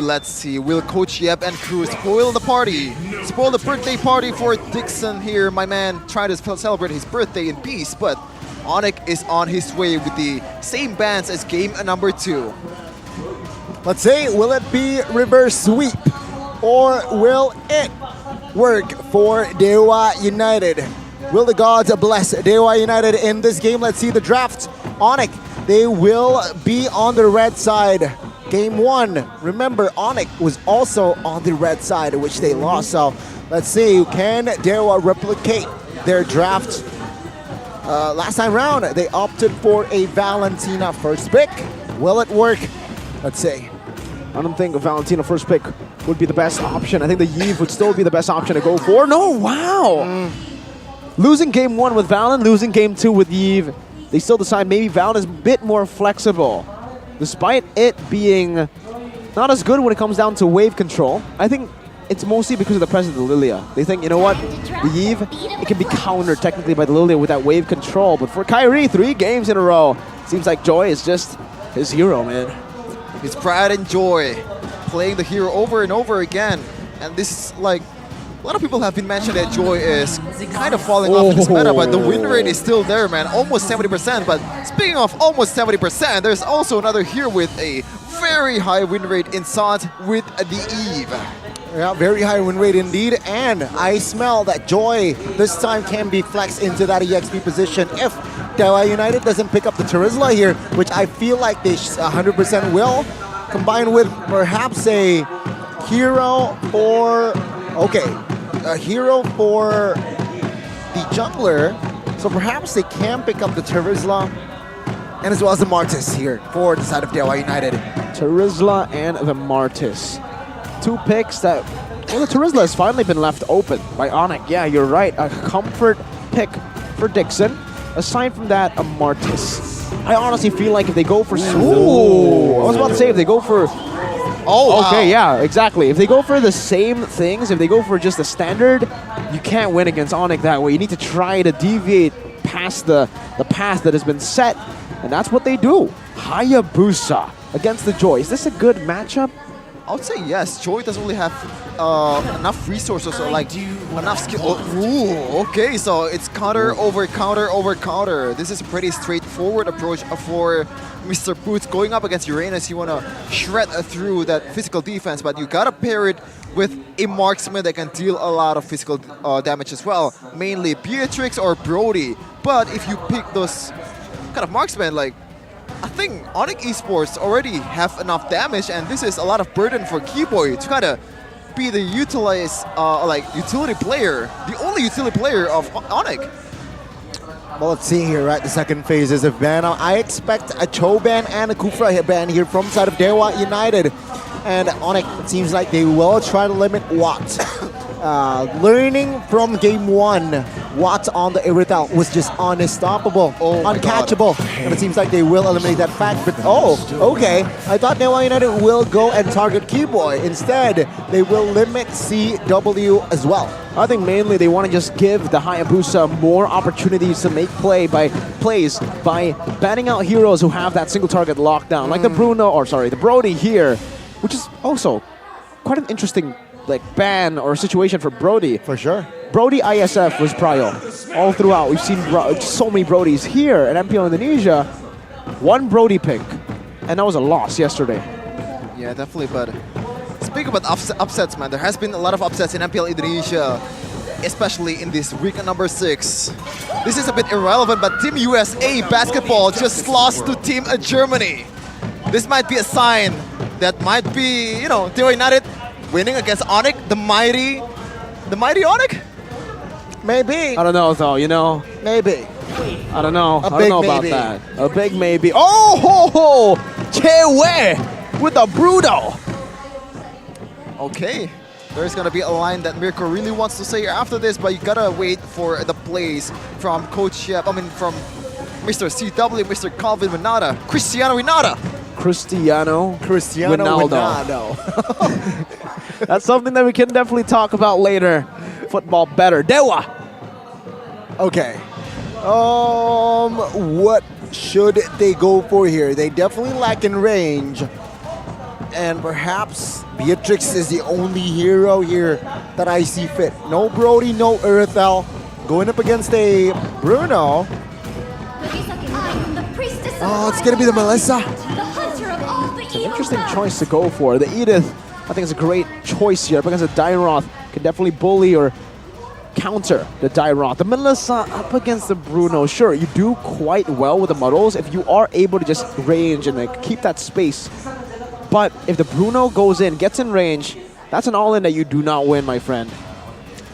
So there's a concern of Onyx Esports, man. I said it over and over again. There's not much CCs that's coming in from any members whatsoever here. They have to somehow rely on their micro skills to be able to pop off in this match, especially CW. No peels at all right now, and there you go. It's just a full-on guns blazing composition for Onyx Esports. This is scary, man. What a comp! Hilda. I mean, why the Hilda here? Oh, they want to just bully the higher from the start. You have an Edith though, a hero that can withstand a lot of this dive and can actually capitalize on dives and aggressive maneuvers. We'll see how it works here. But oh, a familiar face. Back then, a supporter or a brand ambassador of EVO's Legends this time. Don't know who she's supporting, but she is supporting MPL Indonesia, that's for sure. Well, let's see indeed what will be the conclusion of Game 3. Will it be Onyx or will Dewa United take the game? Huh. Let's see. We're gonna see the spells from both of these teams. It's gonna be mostly flickers. Wad going for the Inspire or Fury. Meanwhile, Dixon going for more safety measures on that sprint. Well, here it is, ladies and gentlemen, the decider. Will it be a week full of upsets in day 1 and 2? Or will Onyx, the Titans, prevail up against the underdogs of Dewa United? Game 3 of this series. Woo-wee! Let's see indeed what will be the decider, what will be the conclusion again. And of course, as expected, Keyboy will force Lanaya to put that retro. Will that though give Kyrie the chance to invade? Fancy feat from Keyboy, but he has to take care of a lot of damage coming in with taunts backing him up. Oh, Keyboy. He used the flicker and he got taken down easily. I think if you give a kill over to Lanaya, it's going to be a disaster. A good matchup already for that Joy. And Keyboy this time will not have the prediction. Oh, whoa, Shaco! What? Flicker onto CW. Damage is definitely there as Watt pops the Inspire as well. But then again, CW has the flicker to escape. So, pre-first turtle, that's 2 flickers burnt from Onyx, 2 flickers burnt, or 2 spells from Dewa. Now unengaged, Dewa United. Keyboy now has no spell, but take a look at Kyrie. Moving on towards Lanaya. The damage isn't really there just yet, but it negates the pressure. Keyboy survives. Kyrie already level 4 compared to Lanaya. That's still a level 3. That is why Keyboy is using that Hilda. But in terms of synergy, the only thing that I can see right now is that Boots and CW is going to be like the 2-man combo to burst down the frontliners of Dewa United Esports. Outside of that, they have to make something on their own, man. And Keyboy is just going to try to break havoc in the back line, but even he doesn't have any CCs, he doesn't have consistent damage too to work with. On top of that, I want to talk a little bit about this matchup in the gold lane, the Bruno versus the Melissa. Something that gives the Bruno an edge is that second skill. You can actually dash away from the Muddles very easily, even if the Melissa uses the dash to follow up with the Muddles to follow the Bruno dash. Let's see here though, for both of the junglers, Kyrie's actually quite ahead, but Lanaya just hit level 5, so it will be a pure 50-50 as Boost looks for an opening. Let's see, real world manipulation pops as well. Checo will be the first one to fall. Keyboy at the backside will try to pressure Lanaya as Lanaya finds a retreat. Keyboy will be taken out by the shadow kill. It's a kill for a kill, but the turtle still falls in the hands of the gods.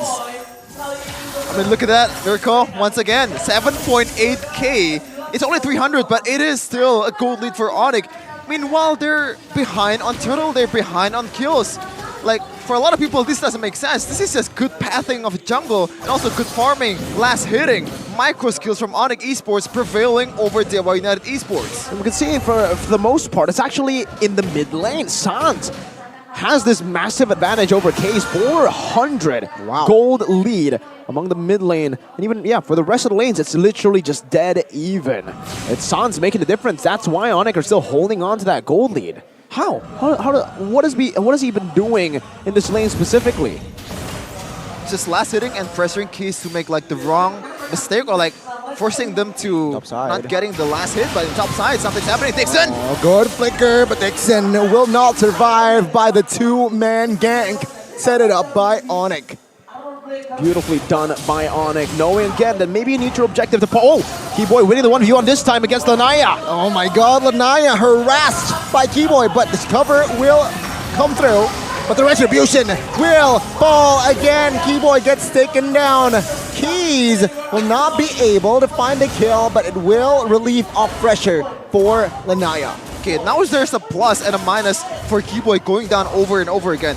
The plus is it's Keyboy, so it doesn't really matter if he goes down a lot, but if he actually goes down a lot, there's just less pressure on the jungling area. He's gonna be much more prone to getting bursted down, but CW walking into... Good pin down for CW to use the flicker. And with that, it somehow forces Sans to help bottom side. Take a look at Keyboy as well, looking for the angle. Let's say, knock up on towards Sans. Keyboy shows up on towards the map. No go. Good stun as well, and Keyboy with the concussive blast will take him down. Dewa United, good setup, but Kyrie, what? Oh, gets Chaco. the turtle. Take a look at Chaco as well, taking some heat. Empty bot side, Keyboy now, giving pressure. Real world relation popped by both mid laners. No way! San survives, as Keys now will be the juicy target, as CW and Keyboy will not be able to take him down. That truly was a worldie from Onyx. An absolutely phenomenal play on both sides of the map. The Sky Kings, it's almost like they have a bird eye view across everything that's happening. They knew that there was no go away. They knew that Kyrie would have more pressure up top with the purple buff steal earlier, and they just won everything. It just doesn't make sense, man. When you think about it, like if other teams pulls off this composition, they're just gonna be dead, man. This is just micro skills carrying like a draft that doesn't really make sense for a lot of people. I gotta say it, man. It's just Lanaya recalling, going to the jungle to take his buff, and recalling again. That's all you need to do against a Hilda, right? As a Haya against a Hilda, you either take the damage and you try to look for something on the map with low HP, or you just back away. He decides to back away. And for the Onyx prediction here, presented to you by the Samsung Galaxy S23 Series 5G, it's actually Onyx winning out, but not by a lot. I think it's actually better than the previous game because opinions have been swayed courtesy of that second game from Onyx, a very dominant display.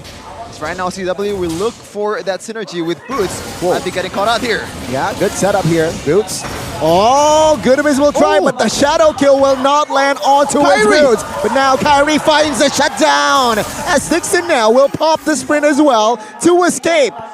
What a coordination there by the yellow porcupines. From one Haya master to the Haya god, Kyrie knows how you're going to play this Hayabusa, which shadow you're going to choose to disengage from a fight. Good utility from Boots though, making that shadow kill miss with that flicker. Oh my goodness gracious, that looked close.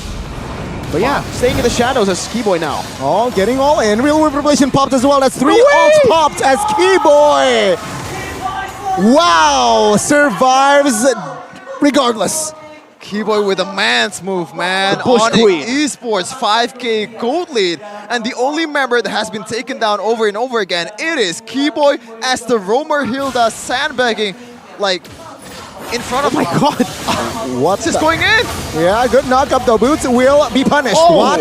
Will be taken down. That is a good trade for Onyx. And now Dewa United looking to stabilize in that mid. But it seems like it's still a win for the side of Onyx. Lanaya jumps in with a shadow kill. Oh! Worldy basic attack as well. Finds the kill on towards Lanaya. Cristiano Ronaldo with a knuckle shot.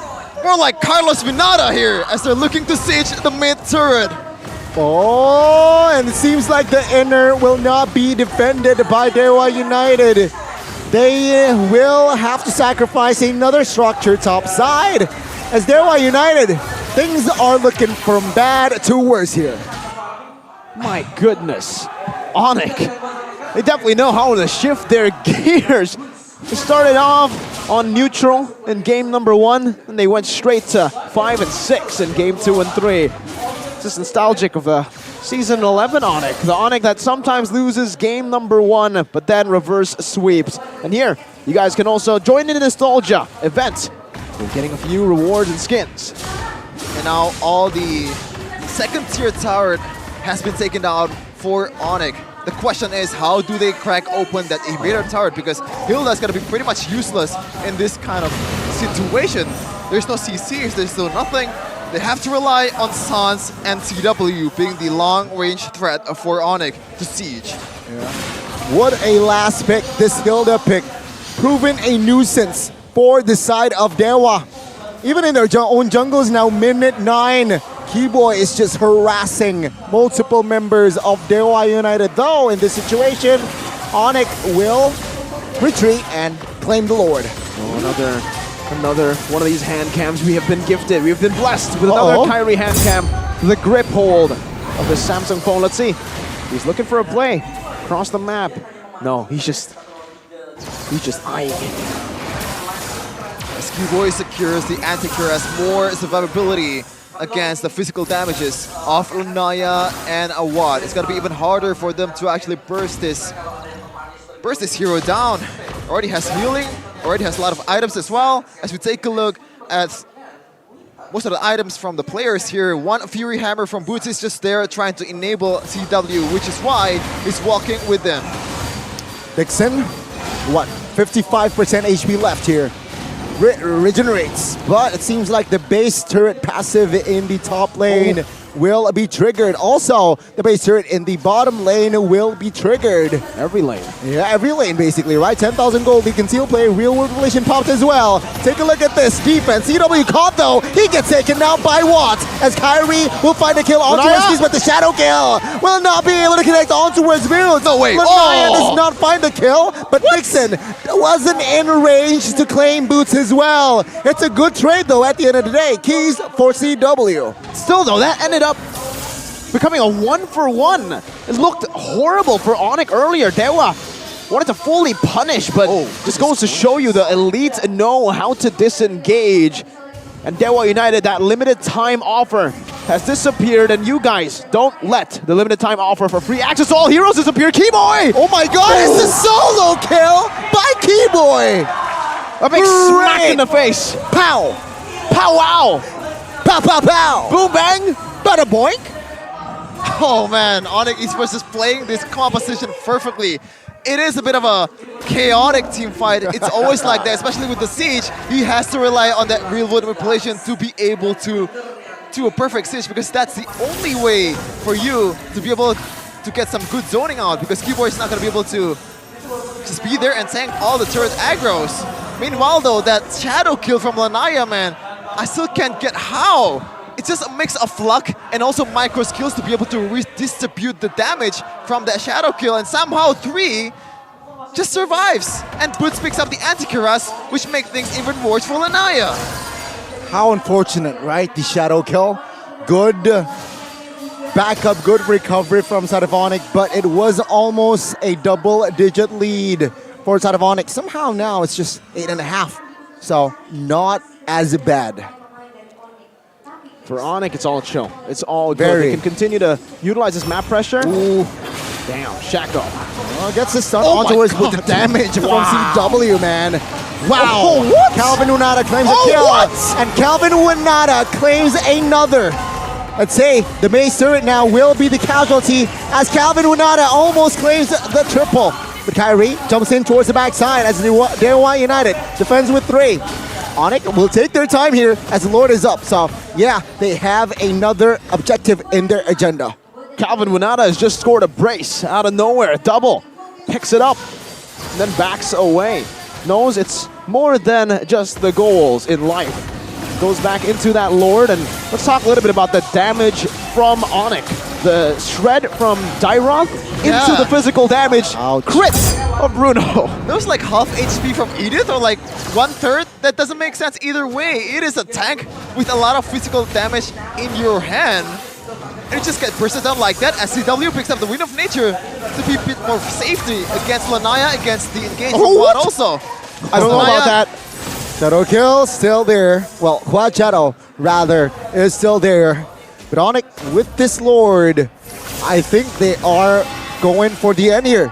Onyx, they just lost the structure only in this game, bottom lane. As we take a look at the items, let's see how the hell Calvin Renata, Cristiano Renata was able to deal that much damage. That is the Berserker's Fury and also Malefic 4. Endless Battle actually going in too. With the Shred coming in from Boost 2, he's going to prioritize the Immortality after this. Just a single Fury Hammer is enough, but speaking of that, Dixon?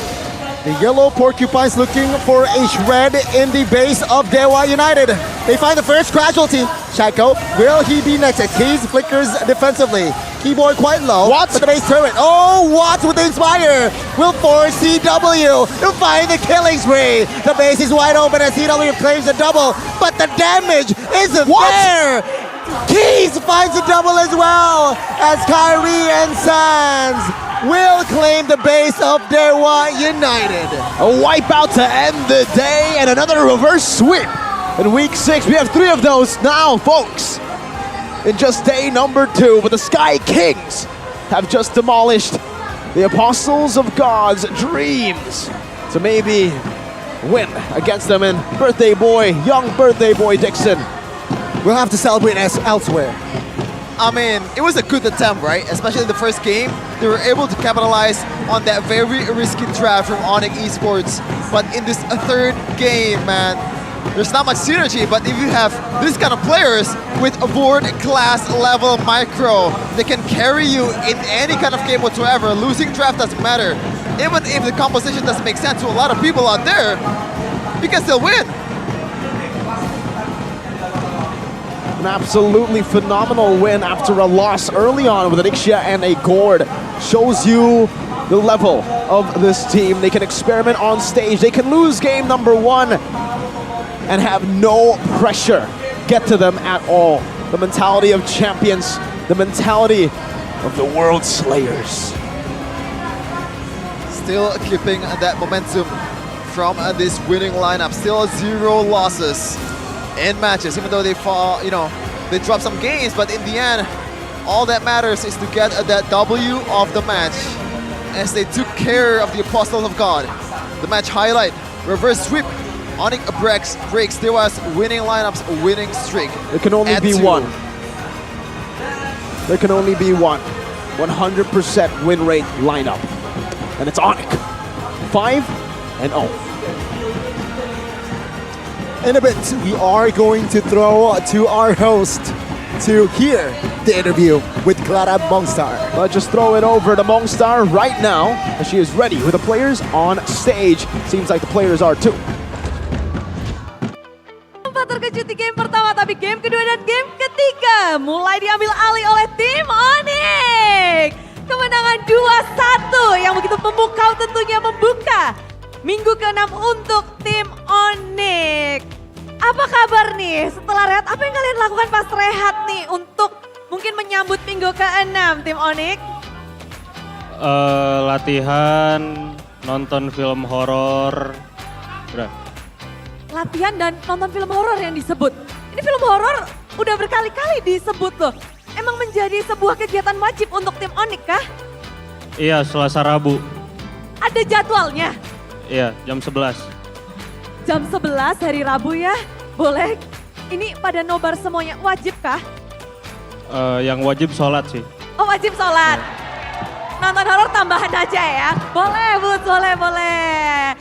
Tapi untuk memasuki minggu ke-6 ini kita ngelihat banyak sekali tim-tim yang mungkin improve-nya juga begitu cepat. Apalagi kita ngelihat Dewa hari ini mungkin bisa dibilang ada yang berbeda. Di leg pertama kalian bisa memenangkan 2-0 tapi di match kali ini 2-1. What happened di game pertama untuk tim Onyx? Atau ada apa di match kali ini? Namamu deh. Gimana match kali ini ngelawan Dewa? Apa yang terjadi? Leg pertama 2-0, leg kedua 2-1 we. Emang kalah aja sih game 1 kita. Jadi ya kita game 2-3 kita balikin. Apakah ada improvement yang Dewa lakukan atau bagaimana nih? Kalau improvement sih pasti ada ya, soalnya mereka juga beberapa match kemarin kan emang lagi WS kan dengan line up baru. Line up baru ini, bagaimana kalian melihat line up baru dari Dewa? Bagus. Bagus, bagus sekali ya. Tapi penasaran nih, hari ini dua tim menggunakan Ixia. Apakah Ixia akan mulai populer di MPL? Kayaknya enggak sih, karena kalah kan. Banyak kalah kan. Jujur sekali ya, jujur sekali. Jadi emang belum ketemu dari mungkin match up-nya atau dari line up terbaik bersama dengan Ixia. Atau Ixia yang bermasalah nih? Enggak sih, emang biasa kalau hero-hero kayak gitu kalau menang ya banyak dipakai. Kalau kalah mending jangan pakai. Oh gitu ya, trennya memang seperti itu ya. Kalau Bruno berarti bakal rame lagi nih. Udah nggak di rank di MPL juga kena. Tapi melihat dari tim Onyx hari ini juga tentunya banyak yang mungkin menerka-nerka ya. Kayak apa yang akan Onyx berikan di minggu yang ke-6. Mengingat dari leg yang pertama juga dari Onyx melawan tim RRQ mendapat kekalahan 2-1. Leg kedua besok kalian akan melawan tim Onyx. Melawan tim RRQ. Onyx lawan tim RRQ. Apa yang kalian harapkan nih untuk pertarungan esok hari melawan tim RRQ? Hari ini udah menang 2-1. Kita hantam. Kita hantam. Leg 1 Suns gak main nih. Leg 2 Suns gak main. Iya pasti main besok. Pasti main esok. Ya. Ingin menghantam. Gas. Gas aja. Gas aja. Tapi mungkin kalian gimana sih untuk ngelihat klasemen sementara di MPL Indonesia sangat tidak ternebak. Bahkan top 1 dan top 2 bisa dibilang kemenangan match kalian tuh sama loh sama RRQ. Dan semua tim bahkan beradu-adu untuk masuk ke babak playoff. Gimana kalian ngelihat klasemen sementara di tim MPL Indonesia nih? Gimana Boy? Ayo Boy. Gimana kamu ngeliat 9 tim di MPL Indonesia ini yang beradu terus? Bahkan kita ngelihat kemarin RRQ sempat dikalahkan padahal dia top 1. Dan terus-terusan terjadi seperti itu Boy. Buat season ini sih keras banget sih.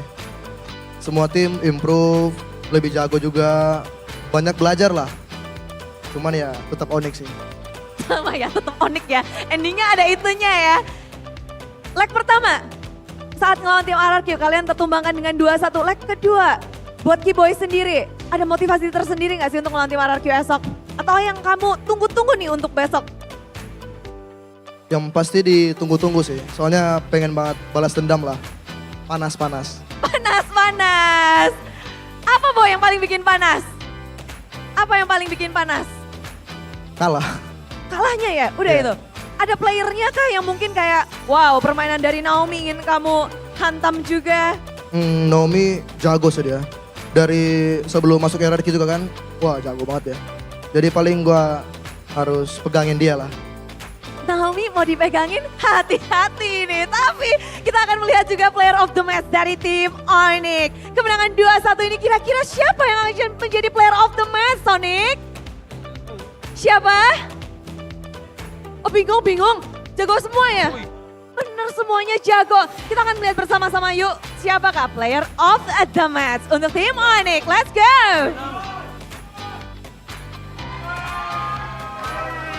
Cewek! Buset, serem banget nih. Ngelihat kamu jadi player of the match. Sekarang dari hero marksman banyak banget hero yang bisa dipakai. Kamu sendiri, ada gak sih mungkin hero yang kamu paling nyaman banget atau hero yang ingin kamu sebenarnya boleh dimainin gitu sama Coach Shep dan Coach Adi untuk marksman? Sebenarnya tadi udah dikasih kesempatan sih. Kayak sama coach buat main X ya kan, cuman kalah kan. Jadi kita kayaknya nggak bakal dipakai lagi. Udah nurut aja sama coach gitu ya? Oke. Dan kalau ngelihat tadi, gimana sih kamu berhadapan dengan Awad? Satu player yang bisa dibilang sangat veteran, bahkan sebelum kamu bergabung di MPL dia sudah ada Dan kayaknya sempat ketemu juga di season 7 ya, season lama banget. Gimana kamu berhadapan dengan Awat tadi? Seru sih, soalnya emang dia super lah, super Awat. Super Awat, super Supriyadi. Tapi masih keingat nggak mungkin dari season dulu banget sama season sekarang? Ya, kalau season dulu mungkin di playoff ya tim mereka mulai tim kita. Iya kah? Iya. Wow, masih ingat ya, dan sekarang di season ini? Belum dipulangin sih, tapi ya kalah. Oke, ini kalau dari cewek sendiri ngeliat Awat ternyata masih teringat juga ya season-season lalu dan sekarang bertemu lagi untuk tim Onyx. Sudah berjuang saat luar biasa, 2-1 akan seperti apa esok hari? Mungkin ada yang mau kalian sampaikan sesuatu untuk tim RRQ besok? Harry, do you have something to say for your match tomorrow against RRQ? With your new hair? Good luck, good luck. Just good luck, good luck. Special for someone? No? Special for player RRQ? RRQ player? Special message. Yes? Gak ada. Gak ada? Kiboy ada. Kiboy ada? Apa tuh Kiboy? Kiboy ada katanya. Boy udah dilempar sama Kairi sih. Special message untuk match besok. Ini semuanya nungguin nih. Apa ya? Yang pasti kita kasih yang terbaik lah. Karena kita Royal Derby harus berikan game yang seru lah. Dan tunggu aja pembalasan gua. Tunggu pembalasan Kiboy. Kairi, do you have something to say to your fans with your or in Philippines or in Indonesia? Terserah mau pakai bahasa Indonesia, bahasa Tagalog, bahasa Inggris. English. Thank you for the support. I hope you continue to support us until M5. That's all. Dukung terus sampai M5. Sans, oh jangan ya, udah tadi udah bahasa Inggris ya. But Kairi, your new hair, everybody will do the same as you. You recommend everyone to do the same as you with your hair? Enggak. Susah ya ngerawatnya ya, it's hard to maintain, right? But sekali lagi mari tepuk tangan untuk tim Onyx. Dan itulah dia para caster, mereka akan beradu kembali bersama tim RRQ hari ini. Mereka 2-1 akan seperti apa pertarungan mereka esok dan hari ini. Apa yang mereka lakukan silakan bedah caster.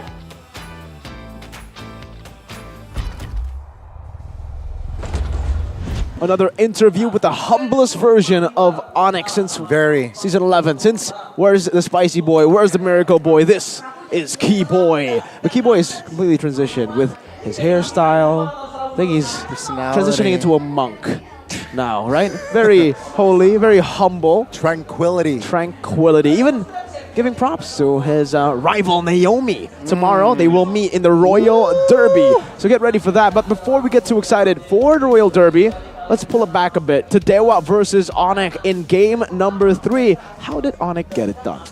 I don't know, man. Like, I think it's just micro all the way down, macro and micro. Even though there's no synergy that's in the draft, I would say there's no like, oh, this CC works with this, the burst works with this. The only thing that I can see is that Shred from Dyroth connected into the damage from CW. Then again, it's hard to actually do that in early game, and somehow Onyx wins the early game. And I think that's one of the ways to do that is Keyboy being an absolute menace on Lanaya's jungle. Getting killed 3 times doesn't really matter, but in the end, the player of the match presented to you by Samsung Galaxy S23 Series 5G. It is Cristiano Winata. 5-2 and 6, a very cold. 69%. An amazing KP as well, right? Absolutely. From game 1, Moss. amazing KP.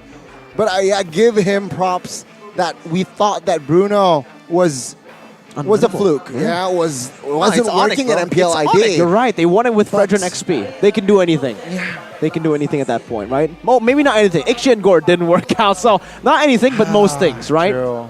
That was a bit too much, I guess. But Yeah, interesting itemization to going for endless battle instead of like BOD just to try to enhance your pure physical damage. I think that works better with the Shred coming in from Dyroth, but maybe I'm not saying something that CW sees because once you have, I think one of the ways like to judge whether you build the endless battle or not is whether you build that BOD or not. If there's no BOD, the endless battle is not gonna do you much, especially that extra true damage. But in the end, this is where the turning point is. The bottom lane team fight just broke down everything for Terra United Esports. More map pressure and also more flexibility for Onyx Esports to go like with their approach.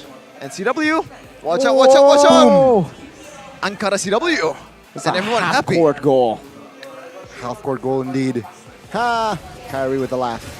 Just a quick little, ha, gotcha. As he dives in and dives out, and that play, oh. Solo kill. But a boink!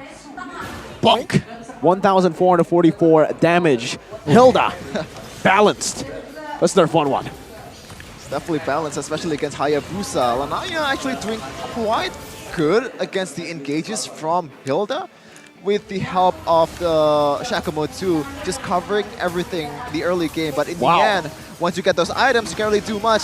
Even if you're Hayabusa with full item, Hilda is a force to reckon. That's not really your preferred target as well. And in the end, CW and crew, an easy pickings towards the base. That was a good try though. That almost, just almost. So good up until Sans just crushed his dreams with a single good night. Skill 1, good night. 10 p.m. now in Indonesia. Truly a good night. 14:36. Onyx made it sweet and fast. Sweet and fast as we look at the emblems and the itemization from both of these teams. Shakumo, Key is actually going for the early Winter Truncheon, knowing that he has to respect the damage coming in from Hilda, from Boots, from CW. It's just way too much damage to deal with, hence that Winter Truncheon very, very early. Dixon has the Dominance Eyes, has the Blade Armor to counteract the damage from CW, but it doesn't matter as CW is like 5k gold ahead of him in that team fight. In that, like, when Boots shred that physical defense off of Shakumo and deals like 1/3 of HP just by a single strike, single kick. That was crazy, man. And that is also courtesy of the emblems here, going for crit damage and a crit rate with the Assassin emblem CW. Giving you some tips on playing Bruno the right way. Do you think it was the right decision to go for the Uranus? Knowing, again, Dixon has found so much success on playmaking heroes. Needs to be an initiation, a hero with CC built in his kit, right? Not so much a distraction type of hero. Because, unfortunately for Dewa, even though they have found success, most of it has been through their systematic gameplay. I think they started a bit too far away from that systematic gameplay with the Uranus pick. I like the Haya. I just expected the Terizla to maybe help with CC, help with setup across the neutral objective duels. I think they overlooked the Diroth pick, right? The Diroth pick they somehow overlooked, and they committed on towards Uranus when the Terizla was open. So yeah, that was a bad outcome from the side of Dewa United.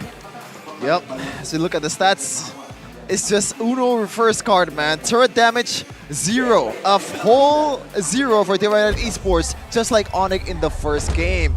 And this is like the perfect revenge, right? The perfect recovery that Onyx did. They recovered, they recharged, adjusted, and they adjusted. That's it's as simple as that, as Adi would usually say, right? So simple itu. That's the Indonesian way. That's the way he used to say it. And today, he was coming in full confidence, Connie Sheffin. He wore a shirt that said treble winners. Ooh, he's the a MPL trophy, the MSC trophy, and the Snapdragon. He has the right to do so. He has the right to do so, man. But, oh, man, speaking of recovery, I think the difference between Bigatron Alpha yesterday, that recovery game, compared to this Onyx game, is just the patience, man. The patience of Onyx Esports is just off the charts. They're not going, to do anything if there is no opening. They're not forcing anything through. But speaking of that, let's see how the standings will shake up. It's actually no changes whatsoever. But wait look a at second. That. Why isn't Onyx first? Game WL? I'm very interested. Whoa, that is very interesting. They have the same match rate. So game win lose, also better game rate and +9 aggregate points. I believe Onyx should be number 1 unless there are some calculations that we didn't get. But yeah. Based on what we're seeing now on screen, maybe there was a mistake in the calculations, but yes, Onyx should be number 1 with a +9 aggregate. GeekFam still holding out strong at number 3 in the standings, presented to you by the Samsung Galaxy official gaming phone. But EVOS Legends, it's super unfortunate. I don't know what it is with them and the number 7. It almost seems to it haunts them. It's their 7th birthday as an organization, and they will have to celebrate their 7th birthday at 7th place. What are the odds What are the odds? It's almost like it was fate. Wow. That's a very interesting stat. Coincidence? Maybe, but it does seem like Seven and EVOS Legends are just bonded for L. And this is scary, very scary for EVO's Aura and Alter Ego, but mainly for Alter Ego. EVO's, they still have a lot of games or matches in their hands, so they can still come back and maybe even take the playoff spot with just one win, right? It's still okay for them. Alter Ego, on the other hand, they have to win everything, and they have tough matches up ahead, guys. Oh man, the schedule is just unfortunate for Alter Ego Esports. 4 matches in a single week. That is like spells doom for the whole Alter Ego Esports organization. A 4-8, a 33% match rate. With a game rate of 39%, it's actually the same with Dewa United Esports, but unfortunately, in terms of match rate, they are miles behind. Same aggregate too. You have to be very, very careful, man. Dewa United, because a few wins here from Aura Fire. Yeah. And even from EVOS, might just drop them down back to 9th place. Alter Ego, they just need to win 2 matches, and then Dewa, that's why it's so close. 3rd all the way to 9th could still be very volatile. And look at Bigatron, right? I mean, 4th position, but with a minus aggregate point. It just shows that Season 12, very competitive. Teams are not playing. Oh, we're not going to get to see the chance to playoffs just here, but we do see the schedule for tomorrow. Starting us off, EVO's Legends will take on Alter Ego, 9th versus 7th. Who gets out of the red zone first? Then will be followed up with Rebellion Zion versus Aura Fire. And the final match of the day, match 52. RRQ number 2 versus Onyx number 1. The Royal Derby, the Battle of Besties. So it's pretty much automatic number 1 in the standings if you win the matchup. But the other matches as well, it's pretty interesting, right? Because Aura Fire against Rebellion Zion. By the way, Aura Fire just won the Piala President close qualifier. So it kind of shows that they have the momentum. Yeah, they have the momentum. They also is one of the best teams in Indonesia. If, you know, they actually have the momentum, they actually is patient on taking things through. And Hai, the comeback game. You're right. Hai's coming back. Samuel was actually sitting on the bench for this one. But I think I just realized, is it because of the matchup? Remember, RRQ has a win over Onyx. So like maybe that's why RRQ are still number 1. So out of the stats, same match rate, but because of that matchup, RRQ are still number 1. Onyx will have to beat them tomorrow to take number 1 and to have a safe route to the upper brackets. But unfortunately, today must come to an end. We have already gone through 2 epic, amazing matches with Mirko, Gani, and Sheffin. But don't worry, don't be sad yet. We still have 3 incredible matches tomorrow for all of you guys to follow and to get hyped for. Remember, the Royal Derby will be tomorrow. That's the decider for number 1 in MPL Indonesia Season 12, Week 6. For Mirko, Gani, and Sheffin, we'll see you tomorrow. Goodbye, thank you, and MPL Indonesia Season 12, we own this!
Kan berdiri dan terus berlari, terus ke arah puncak tertinggi.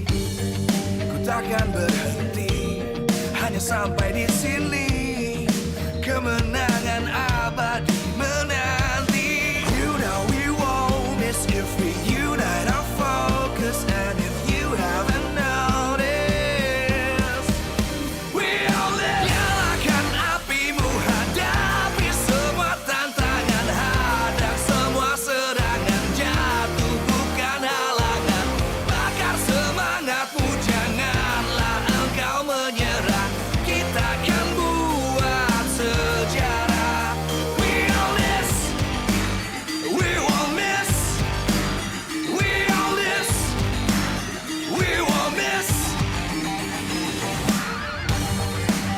saatnya beraksi, jalani ambisi. Aku kan menyawakan